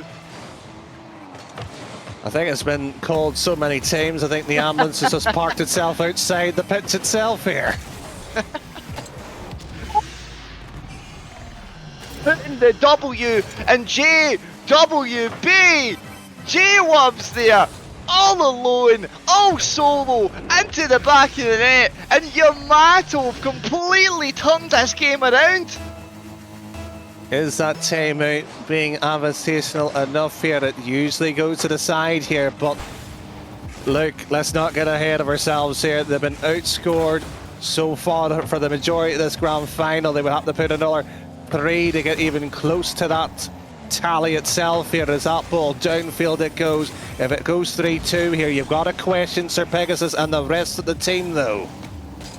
Yeah, right now they're going to have to hold on to that lead that they've got. It's a very precious lead, my precious. Going to be one to hang on to that. J-Wubs now sending it up into the middle. Nobody there for the follow-ups. A breakdown of possession, and Luisinho with the 50. Great assist. And Kincaid, the unsung hero here for Chapactli maybe. But it was all in that pass, all in that 50 from Luisinho. Absolutely superb stuff here. That is a grand final performance assist. Well, did you expect anything less here? And Ped drove past the ball. We were joking and praising, but not always in the right order here. That may be criticised here. Another mistake here. Pressure perhaps getting to him. It's the first time they trailed in the series itself in terms of the actual individual game. As of course this ball should be boomed right down. A passing option not given to Ped, and it's a race back to this one.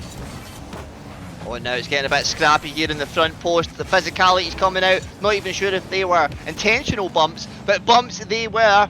And now the physicality's going into the sky. Nobody giving up an inch, especially on that side of Yamato. They're so close to the ball. A bit of spacing out here could create some opportunities for passing. However, the rotations are working out for them right now. You were saying if they get to that 3-2 point, they really should be worried. But worried, they are not, at least for 10 seconds, with Sir Pegasus banging that one into the back of the net. A lovely assist from Meaty Pig. The Pigs linking up here. Sir Pegasus, who had, at least from memory, 2 or 3 hat-trick games, and he was on form at one point. Well, he might just been at the right time with a crucial message to the rest of his team here, but again, the message is still and shouldn't be said any louder here. It should be screamed off at this point here as a JW. Sir Pegasus actually cut off a cleaner opportunity, and unfortunately the captain will hang his head in shame here, as that could be a doink and a half. No, as again, the one touch that needs to happen doesn't occur, and we might see the scrap once again on the heat. I'm at a loss for words here as Meaty Pig takes it up and over the crossbar. Here comes another counter-attack from Azteca. Kincaid here, up into the corner. We've seen it from J-Wubs all series long. This time it works out in J-Wubs' favour a little bit, luckily. But so far, Team Serene Yamato, they're going to take all the luck they can get here. And this lower bracket run, Lewis Ainio having to dive up and punt that one away. Does Ped manages to find a sweet connection, but with 0 boost has to make a short awkward pass onto the front post, and from there it's 6 wide all the way to the 100 boost. Well, Ped into the middle, no touch, and Meaty Pig has committed himself on the ball, dropped it down, 20 odd seconds back in the middle. Ped's there, backboard, is there a clearance? Yes, but there is space. It should be hit on the volley. Ali has lashed it so high above the crossbar. If there wasn't a wall, he'd be asking his neighbour for his ball back. That's right, Keys, my ball, I'm going in, and I was going to say that one's going into the back of the net from Lewis Ainio, but it's not. And as the ball is going to drop one last time eventually, Team Serene's Yamato will be very, very happy to take game number 3, like you said, after that very critical timeout. But Sir Pegasus stepping up and eating from the plate this game. I'm sort of sitting here looking at the series itself here and sort of going, Sir Pegasus, JWB, Meaty Pig, I'm not trying to be disrespectful in terms of they shouldn't be here. But why has it taken them 2 games to even score more than a goal? It's taken them into the 3rd game, and you're back against the wall here. At some point you're going to have to, you know, fight your way through here and moves across here. Well, there also may be a technical issue also onto the pitch as well. It gives us a little bit more time to discuss, so shall we say, a technical timeout, unfortunately not by plan here by either side. That's right, and for Team Serene Yamato, who did just lose a player due to that technical difficulty, it's not what they wanted after just having a timeout and then coming back to win, get some momentum back in this series, in this grand final series, and now we're at the standstill once again. Both of these teams there, you know, having to take that full minute, and with that comes game number 4. What a breathtaking series it's been so far, and like the speed of sound, we have that Yamato player. It was Sir Pegasus back in the game, rocking, raiding, ready to go, and so is Ped with that front post shot. Instantaneous impact here from Azteca to Pagtley, and it was a super one. Kincaid in the kickoff, Lewis Ainio all the way up to the sidewall, and Ped so cleanly, so coolly, and so composed there and on the front post. 1-0. Only 5 seconds in this match. We could be seeing a feast of goals here. A delight of a matchup. Oh, speed of the light wasn't broken on that one. You could have blinked a few times.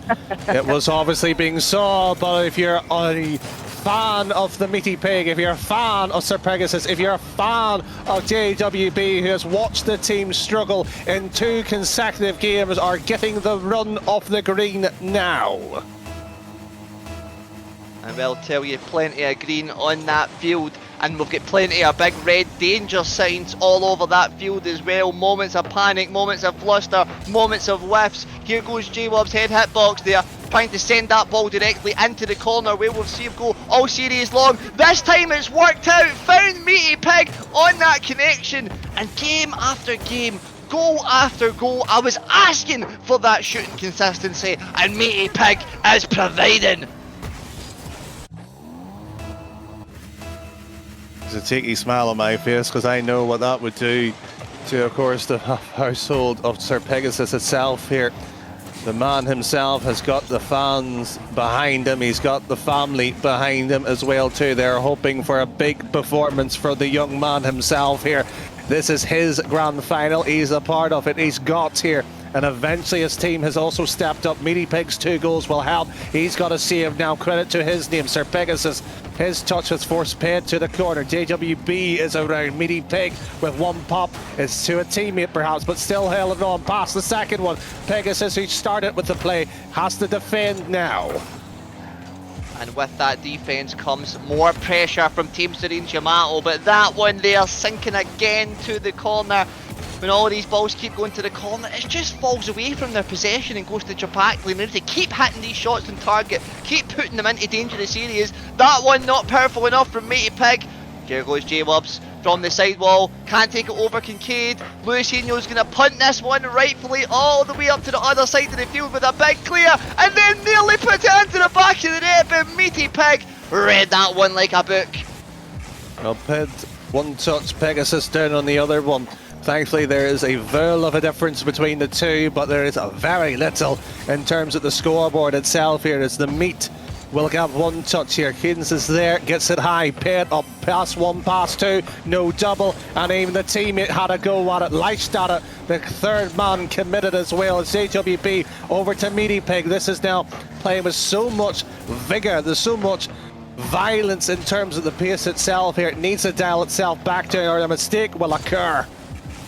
That's right, and a mistake's occurred here just as you called it, and Luisinho is going to capitalise on that all night long there. A big reverse from Sir Pegasus has put him way out of position to try and reach that one on time, and with too much power coming in from Kincaid's shot, Luisinho's shot, then that's never going to be safe. Not from there, not in that situation. And it's these kind of situations and your grand final moments that you always need to be doing that right thing. And here comes another looming attack from Azteca Chapakli, this time saved by Sir Pegasus. Luisinho, I think a little bit of confusion there on who it was that maybe going for the ball. A breakdown in communications leads to more pressure coming in from Yamato, and J-Wub's hit ball. Sir Pegasus, Mike is peaking because I just cannot absolutely believe that Sir Pegasus has blundered that one. Well, in a game like this here, you cannot blame him. He was at the net. He could have stopped it with any part of his car, and it would have went in 99 times out of 100. But the one that matters most here on the 3rd of December 2023, if he loses this grand final, that will haunt you in your nightmares, as he will have a chance here to at least provide a moment to get his team out of a slump here. 1 minute 40's on the clock. JWB with a double. Hasn't happened. Sir Pegasus will blast at the keeper. It was happens to be paid. The 2 captains are playing their roles pivotally so well tonight here, and they will be encouraging every last bit of energy. It's getting late into the night. It's about 9:30 in the UK. For the race, 10:30. Even later if it's the likes of the Finnish region as well.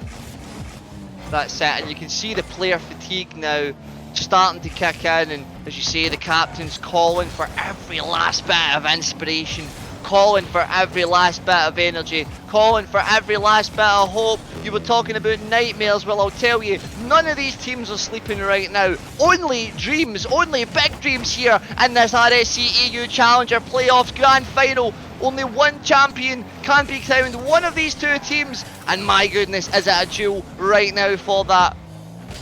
And just to put it on the context as well,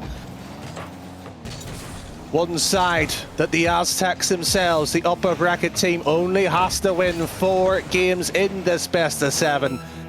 If they fail to do so, they will have another 7 games the chance to become victorious. It is, of course, the men who are unfortunately nicknamed the Pigs, who have been slaughtered tonight with a few quick jabs and roasts, but they have been up to the standard tonight here. They made this series entertaining, but 2-2 is a different complication other than 3-1. That becomes horrible to deal with. That's passing. That will be big. That's huge. But even the save is massive. But we are heading to OT. We have yet to be here at this moment. A grand final. The two captains will have their calls. Will it be Listen? Will it be Yearn? Or will it be Dwyer? And either way of it, 10 odd seconds have gone by, and there's a typical story. It's the Sir Pegasus bunch on defence once more. Shot goes wide by Penn. It's a deja vu all over again.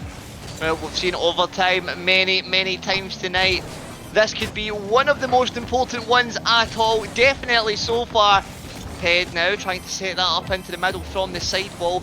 A bit of a wasteful play, there's no one there. Ped now though covering up for that play. This time with boost, this time making the pass to Luisinho into the back of the net. Overtime, done and gone by Ped and Luisinho. Keeping it simple, keeping it clean, keeping it cool.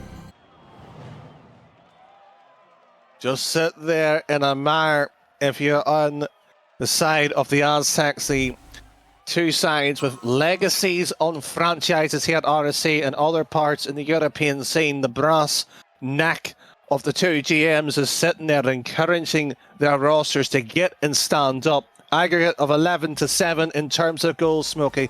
At this point here, you talk about the spice of Caprica at this moment of time. They just need to be basic and hold out for one more time. Yep, sometimes the spice is simple, isn't it? But with a big drink of milk here from Team Serene Yamato, maybe they can cool that off, apply some ice in the field, apply some ice cold plays here, and maybe we could see those temperatures dropping. But it is going to be, I think, Matey Pig who's going to step up to the plate here. I think in this next matchup, we've seen a lot from J-Wubs, we've seen a lot from Sir Pegasus, but it is seeming to be Matey Pig who keeps seeming to bang them in the back of the net. Of course, full credit to J-Wub as well with those assists. But Japactly right now, you know, all feeding off at each other, all feeding each other these goals. One assist each there takes them to victory. We sit here and ponder for a few moments. DFH Stadium is our place where the Aztecs themselves, Chipotle themselves, could hoist themselves champion of RSC. £60 prize pool is merely a monetary token gesture. It is the trophy they would want to have. As the original shot goes wide here to go against them already, they know they have one hand on the trophy. They know they have to just do it one more time, and it will be Ped, the captain, to have a shot. And unfortunately, Specsavers as in the other shop. And well, we've seen some clear whiffs there, and clearly also as well that the fight just dramatically going back up. I was talking about things cooling down. No, it's getting hotter and hotter in here. Matey Pig here trying to take that low 50s, not working out this time. Here comes another counter attack from Japactly, not for long. J-Wubs here going from the sidewall, zero boost left in the tank, but seen far away from Kincaid. Not for long though, Sir Pegasus. Bang, and the dirt is gone. Bang, bang, bang. It has been coming at one point. He has quality. He knows that. He knows he's the captain. He's probably putting the pressure on his shoulders. Whether it's radiating on the other two, that's a bigger question. But he has grabbed the goal. It is survival at this point in time. It's not even winning. You know, I was talking about how Matey Pig's going to have to step up, but it wasn't Sir Pegasus. I got the pig part right, but it was the wrong pig. And, you know, the right pig here for Team Serene Yamato. It's exactly what they would have wanted after losing match point value. Now, Japactly trying to lead that charge, but the fight being met in the middle from J-Wubs and now Sir Pegasus. Sir Pegasus manages to find that dribble, can't, leaves it off for Matey Pig, and here we are now, 2-0 to Team Serene Yamato, and a very clinical 2-0. They've made the most of this game here, and they've made the most of two, what seems to be open nets. I wonder what's happened with the Japactly defence there. Maybe a breakdown in communication. I know we saw a good bump there from, I think it was one of the pigs on the front post as well. You know, can't beat them, delete them. I was going to follow off with that. It's like the Chuckle Brothers, it's to me, to you type thing with the scenario. The pigs here, but deletion of the old-time classics are not necessarily always welcome, but it does have to tame to make room. Of course, Meaty Pig, there's no play there. Ped up and around here. The question of where has the defence been? They're not going to care too much here as the third one runs in. They might as well just say, this one's gone, let's get the next one going. It's certainly looking like that. No, Lewis Senior there just trying to flip into that. Doesn't really seem like there was too much panic, seemed quite confident, but that confidence is going to be taking a hit here for Luisinho and for Azteca Chapactli, and now they're going to be looking for something inspirational here to stir that confidence up again. Here goes Kincaid to the side, Ped on the front post. I was talking about inspirational, talk about inspiration, we got it! Kincaid there, nice setup off that side wall, and Ped, beautiful goal there in on the front post, absolutely impeccable finish. All three of the defenders should hang their heads in shame though. That's a type of read that shouldn't be happening even at the lower tiers, and it's just given that sort of sniff of a chance here, and you do not want to give a side that's on championship point a sniff here. That's goal number 2 again by Ped. He is now knocking on a hat trick, and he's more importantly knocking his opposition confidence clean out. I was saying Chapactli need to get that confidence back. They're gaining it. It's gaining in their favour in a very short space of time. We were at 3 minutes left on the clock and we were 3-0. We've now got 2.5 minutes and we're at 3-2. Both of these teams are eager to score goals here. And there's another shot coming in from Sir Pegasus, but Ped keeping it away from now. J-Wubs sending it in, front post. Ped shoots them there. Ped staves them there.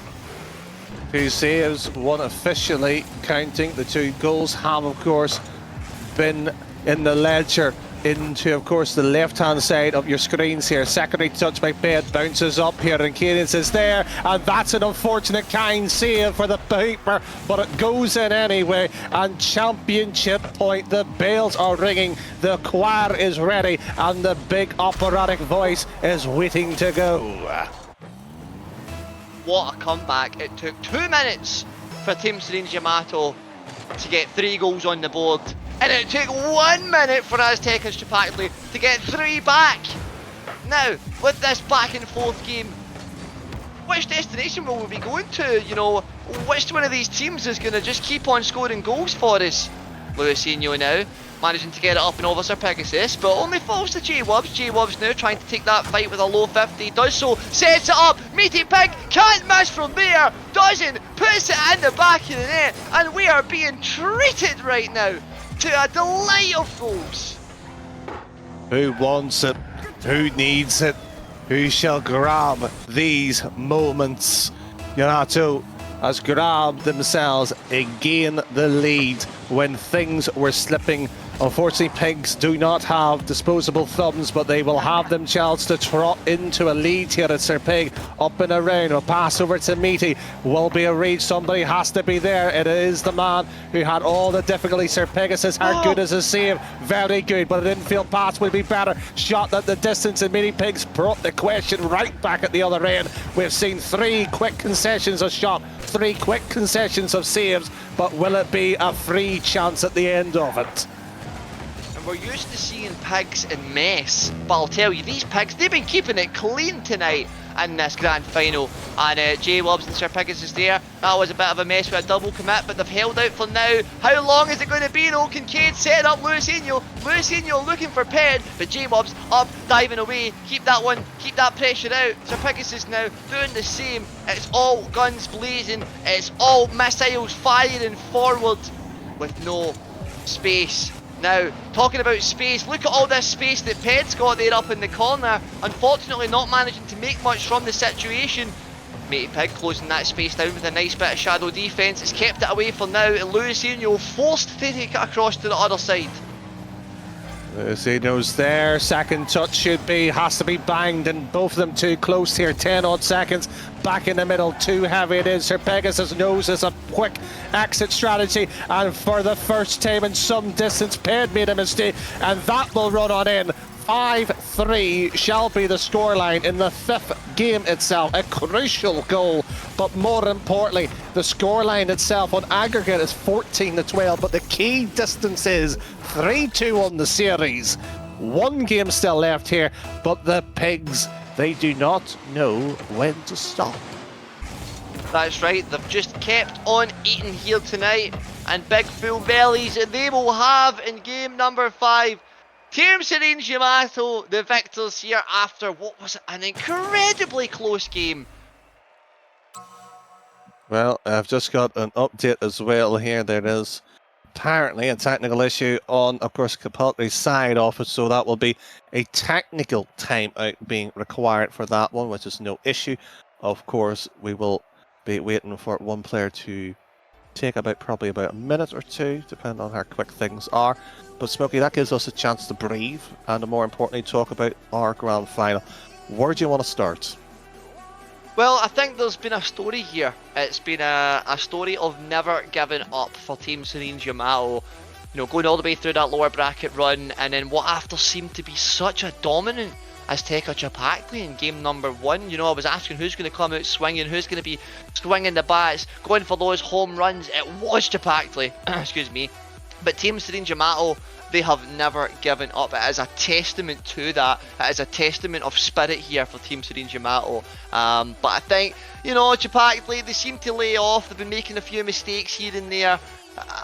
It's still anyone's game, I think, at this point, if Yamato can hold on to that. What about yourself, Danny boy? How are you feeling now that we're at this point in the series? We're at this point in the grand final. It feels like we're right at the end, but we could be going a couple yet. Well, could be. I think naturally we'd be hoping for another 7, but I don't see it happening. We do see that sort of nip and tuck game where it's back within 1. But Capaltri themselves has shown too much in terms of the standard sets here, and they can afford to drop a game or 2, and they have done so, and they were still close enough to take it away from them. Yeah, very close, especially in that last game there as well. You know, Yamato going 3 up, Chapacli get 3 back. Then after that, after they got that, an amazing comeback, and it was instantaneous, and it was, as you said, very consecutive in quick succession. Again, it all seemed to fall apart for them, and if they can bring that together, I believe if they can tether this defense, if they can tether that rotation back together, they could be unstoppable here in this grand final. But it does seem to be Matey Pig and Sir Pegasus and JWB who's just completely taking the fight to them right now, and like I said, you know, testament to never giving up. That is what we love to see here at RSC EU. You know, that spirit, that fighting fire within these players. And as you said, you know, that 60 quid, they want it right now. They want that trophy. They do indeed, and it just shows you the fight as well too. These are the top 2 sides in their respective, of course, conferences that trying to get into it. And the fight just in normal league play, I know in the likes of Elite, there was a side that required 2 sets of results to go in their favour, and they had to rely on, well, basically them to do it and somebody else. I'm not saying that particular person was me to help them out, but it was. But that's what you do. It's scrapping at the bottom, scrapping to get into the play-ins or play-ups of the first place. Getting into these type of matchups is what makes it worthwhile. Sir Pegasus themselves, you're looking at and you're sort of going, this is what we do it for. And I wrote them out after 2-0. I thought, right, we're going to have the interviews, better start preparing for, of course, the questions. They brought it back within 1 to tie the series up. That shows you mettle. That shows you why picking up players that have that certain something special about them is worthwhile. And I think we've seen, you know, all sorts of special plays here coming out on the field from, you know, all 6 of these players. They're playing their parts really well. They're linking up really well with each other. You know, it's not been so much of a scrappy game. It's been quite calculated so far here in this series, and I believe it is going to be further calculations needed for both of these teams to see how they, you know, lifing up to each other and see, you know, as we're talking about fatigue, we're talking about we're all the way here at the end of the night, we're all the way here in the grand finals, and just which one of these teams has the life left in them? Well, it's a tricky enough one as well. I think we're approximately hitting about the 5-hour mark, roughly, of terms of gameplay. Most people, in terms of league play, might have an hour. Scrim, that's 2, possibly 3 if you've done back-to-back. This is 5 hours of consecutive play for many of these teams that might have a race. Of course, Katia had that sort of 2-hour period to calm themselves down, be in the situation. The pigs themselves, they didn't have that opportunity. They had to keep on going. So it is that particular scenario here. But Smokey, we do have what can only be described as a pinnacle point in the series. This is who is going to grab it. That's just right. You know, it's been a very anticipated spectacle. We've had a few timeouts, one taken by one of the teams and the rest being technical ones. It's been a technical time, and I believe we're about to see some technical plays on the field right here. Here we are in Neo Tokyo. Matey Pig and Kincaid up in the corner. Sir Pegasus following up there. 50 from Luisinho. Doesn't quite go in their favour. Ped now having to straggle back. Keep this one away. Keep away that pressure from Team Serene Yamato. Here goes Matey Pig. Nothing really powerful about that shot. It's going to be an easy clear away for Ped. Nice touch here off the wall. Follows through. And Matey Pig is up and around here. Cadence is there, but it will be a follow through. A good demo. The Ped is up here. There is nobody in the back lines here, so it's getting the ball into a favourable position. That's what Ped had to do. He actually hasn't achieved that. It's given a chance for a counter attack. Sir Pegasus cut, and he's trying to get the natural angle into the top left side of the net here. Failed to get the connection already. We are seeing both sides here. Yes, the delay might have just caused one or two things to get loose, but they're still finding ways to have a go at it. Oh, and I'll tell you, there's a bit of a loose play there in defence, but with a strong lock on that save, strong lock on that shot there from Ped, it keeps them secure. And this game number 6, of course, they don't want to go to Champions Field. They do not want to risk a bracket reset. They want to close this one down now. However, Yamato, they would love, absolutely love to see Champions Field right now. For them, it would mean game number 7. And of course, I love to see what everyone thinks here in the chat. It's a pleasure to bring this all to you. Kincaid here, it is a pleasure to bang that one into the back of the net.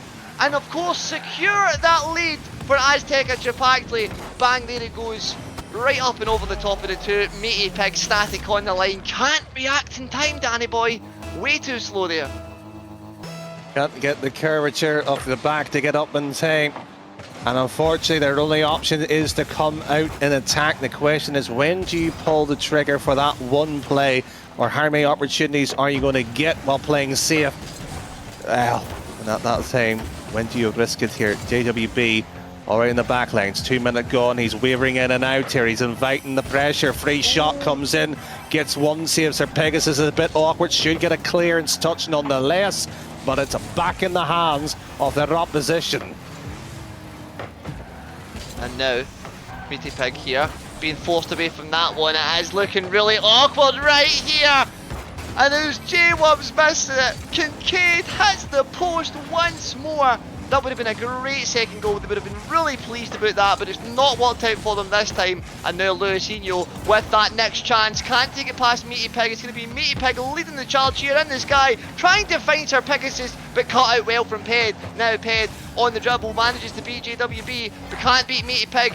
Matey Pig here again, touch up from the sidewall. Sir Pegasus with a follow-up. It's looking to drop all the way to the ground, and with 0 boost, what can Sir Pegasus do here? But a 50 does so just in the nick of time. Gets a good follow-up from their teammate, but the play now a bit back and forth, Danny boy. Certainly so. Now under 2 minutes to save your season. 2 minutes to grab 2 more goals here, because it is getting dire. The worst straight possible. And look how clean that was from Luisinho. Knew exactly where to be to read that from the backfold and put it into the back of the net. Aztec and Chapactli will be buzzing. If you're an Aztec owner, GM, fan, player, anything, you'll be so happy for them right now because they have been working towards this all season long. Taking that top spot in the bracket as well, being our upper bracket team. They don't have to get a bracket reset, they just need to win this game number 6 to close out the series. Now Ped trying to close this one out from the front post, does so. Where's the defense? That is a free goal for Ped. I think at this point, the great man himself is chuckling along here. Usually described as a bogey team every so often. He said those words right within our eyes. Sir Pegasus, Meaty Pig, and unfortunately JWB cannot get past it. They have effectively got the hiccups here as Penn grabs another one, 4th one. I hate to say it, but get the engraver. We have a trophy to hand out. Only a minute and 20 left, and with Ped playing like this, just walking it into the net really there on that occasion, is looking unstoppable right now for Azteca Chapactli. Another kick-off, another Ped win there. Matey Pig though, going to take it up from the backboard with a little bit of space and time there.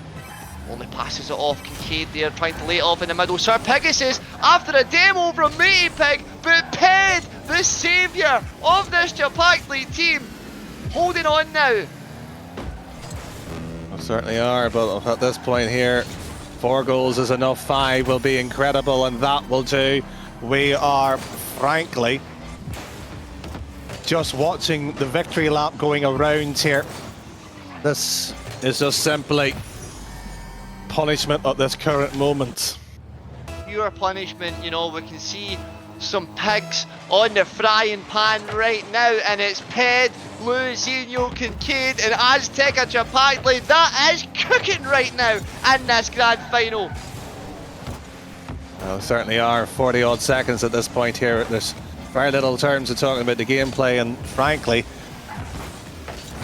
Sir Pegasus has done well to lead, and I'm going to take a moment here. Being in the grand final is difficult. Leading anything and having the pressure on it, he's done well. He's done very well. So has the other two. But when you come against a side, and unfortunately you had difficulties on your run, it's just unfortunately a shadow, a reflection. They can of course hold their heads high up. They have next season to contend with. That's it. What an amazing scene it's been for them. What an amazing lower bracket run they had to get into this grand final. But the story of this grand final lies with the Aztecas, lies with Chapactli, lies with Luisinho and Ped, making that one look easy with a bit of style there. Backwards into the net from Ped. 6 goals to 0 in our penultimate game of this best of 7. However, with it being the original penultimate, it is our ultimate finale. And it is Azteca Chapactli who win Challenger here in RSC EU. Massive congratulations towards them. Deserve it victories after finding its way through. Could have been knocked out by the Bishops and turned down to the lower side of the bracket. They found a way to get a reverse sweep just like that. We find ourselves in this very position of calling them champions as well. And you know what? As the statistics goes across our screens, it's a very much one of those series you wonder, yeah, they got it. They deserved it. Absolutely deserved it. You know, there was a couple of moments in that series, in that grand final, where I thought, oh, you know, they've took the foot off the pedal a little bit. But my goodness, in those last couple of games, it was foot to the floor. It was all out torque from Azteca Chapactli. And by goodness, were they showing us it. But of course as well, commiserations to Team Serene Shamato, commiserations to Sir Pegasus and Co. It was a breathtaking performance. It was a breathtaking lower bracket run. They showed their fight, like I said, testament to the spirit of never giving up. Oh, certainly so, and well, we have seen some moments of that. We are trying to double check what is going on here, but Smokey, I think we might as well look at the brackets here, because we might as well recap things, see how everything has went so far here to our champions route, shall we say. What a run it's been for Chapackley. What a run it's been for Ped & Co. All the way through that upper bracket. Taking on Bishops, taking on Yamato, and again knocking Yamato out of the grand final. What a run it was for Yamato as well. Getting all the way through that upper bracket until they played Chapackley, and then getting, of course, eliminated by them twice. Eclipse, Shrine, Feather, Bishops, Apprentices, Neptunium, everyone been giving it their absolute all, but we've seen some clear dominance in this bracket. Certainly so. Massive in terms of the scenario, what has happened out, of course, with everything that has gone on with this season itself, it is. But I believe we might take a short break, potentially, to get things going. So we're going to take a quick minute break, and we will hopefully have our interview of our champions. We'll see you in a quick second.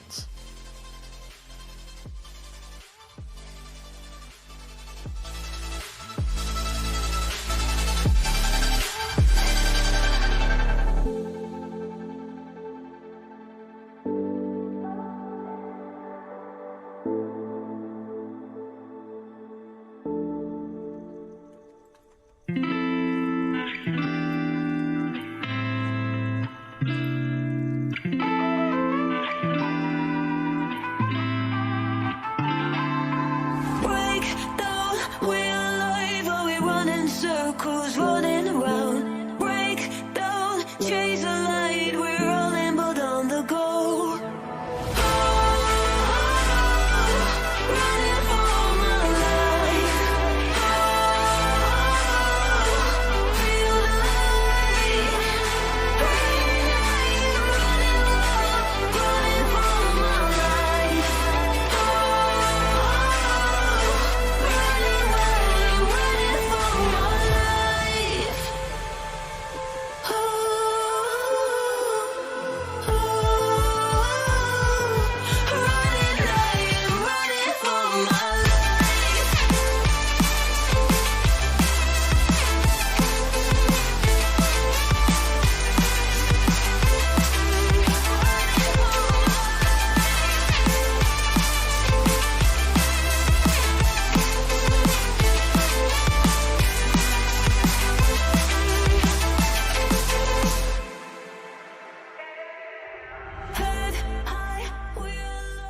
Ladies and gentlemen, welcome back to the RSC. The challenge tier has naturally found its conclusion tonight.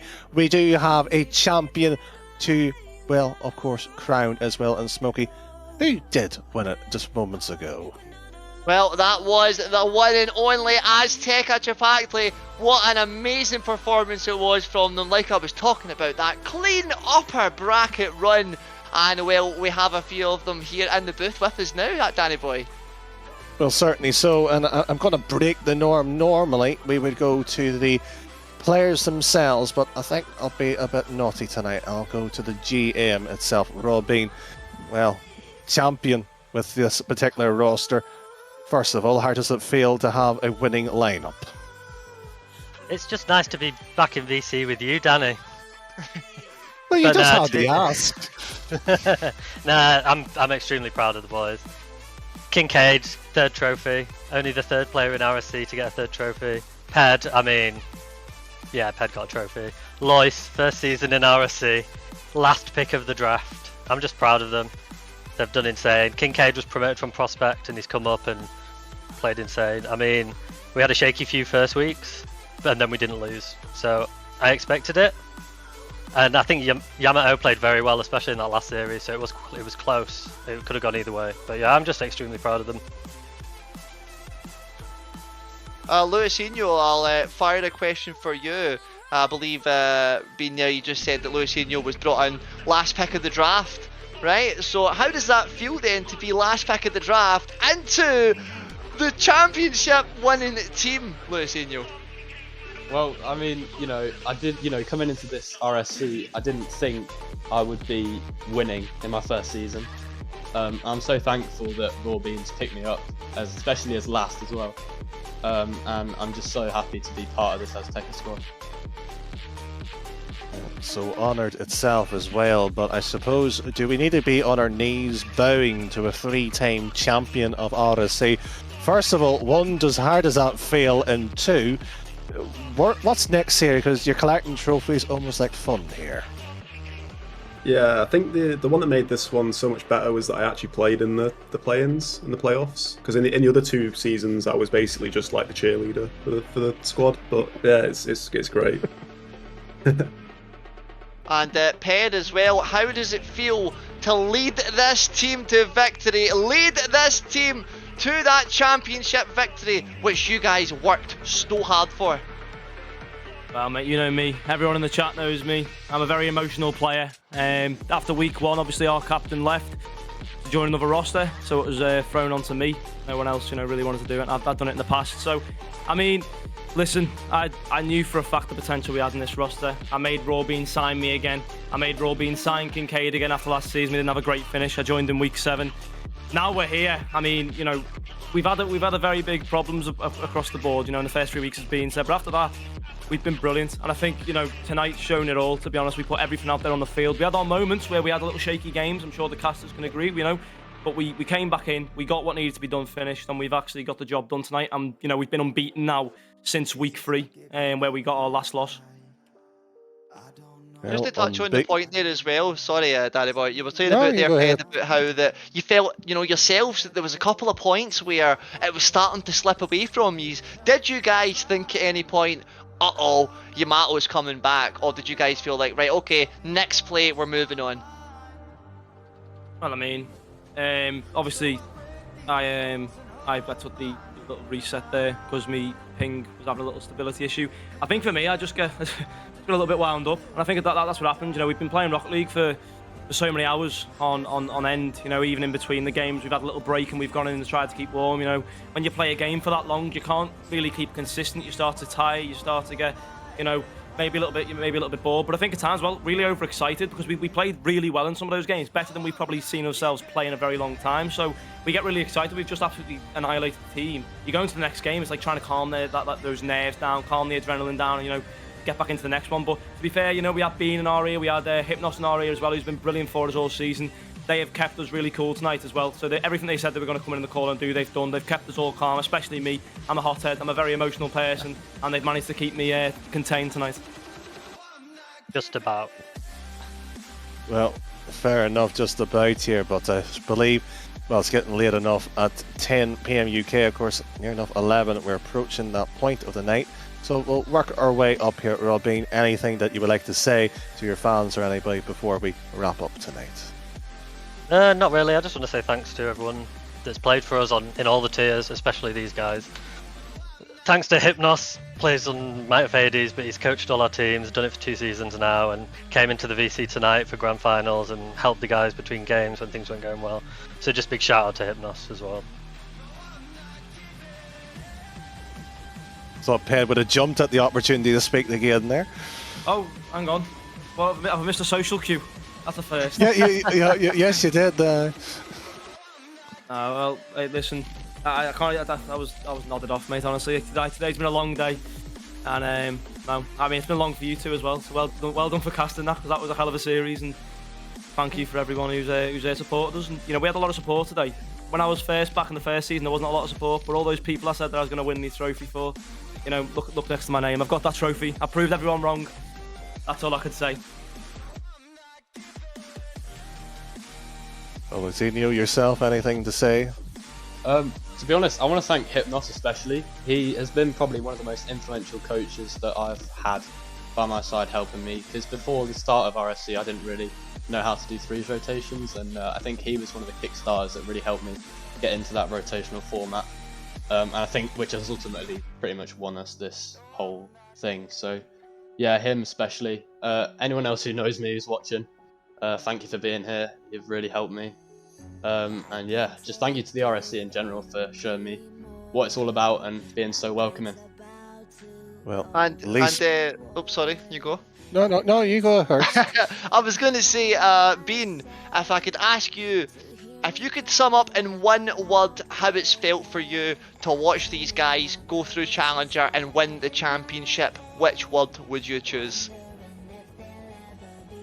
tricky. It's very just proud. I'm just proud of them. I knew they could do it. Knew they could do it from the start. Kincaid coming up from prospect, us putting him from sub to main roster, and us not losing a series after he became main roster. I mean, he's the GOAT. They're all the GOAT. So yeah, just proud. I'm just very, very proud. Right, the final and last words, Mr. 3-time champion. Shout-outs before we wrap up today's stream. Just like to thank everybody at Azteca, my teammates. Obviously, we had some, pretty rough results that looked a bit alright at the start of the season, but like everyone's been really helpful, and everyone's been really friendly, and I think that's the reason we won, genuinely. From friendliness to coaching to difficulties from week 3 to find themselves undefeated, unbeaten. Well, Smokey Bear itself here, we have seen these 4 in action, 1 cheerleading at the background here. Well, proud was the word that you wanted to hear. It was tricky, but proven to be victorious nonetheless here. What an evening, what we've just witnessed. That's right, sometimes the hardest battles you've got to fight are the best ones that you can win, and it's been the best possible outcome here tonight for Azteca Chipotle. Once again, guys, thanks so much for coming on for the interviews. It's been a pleasure to watch you guys out in the field. Thank you for casting. Thank you guys, yeah, thanks a lot. Cheers, guys. Later. Well, a massive thank you to them. Of course, all the players who participated here in Challenger tier so far. The 60 prize pool, or £60, my apology, will be going to them. I'm sure Archeon is delighted to have one grand final actually ticked off itself here. Rival and Elite, of course, happening next week with the play-ins itself. The podcast, I'm pretty sure it was on Monday, with predictions, recaps, of course, Prospect, maybe the update there to be officially talked about. From Kendo, from Smokey, to the rest of the talent, the crew who has been here. But more importantly, thank you all who's been watching at home. From all of us here at RSC, have a heartfelt good night. Good night.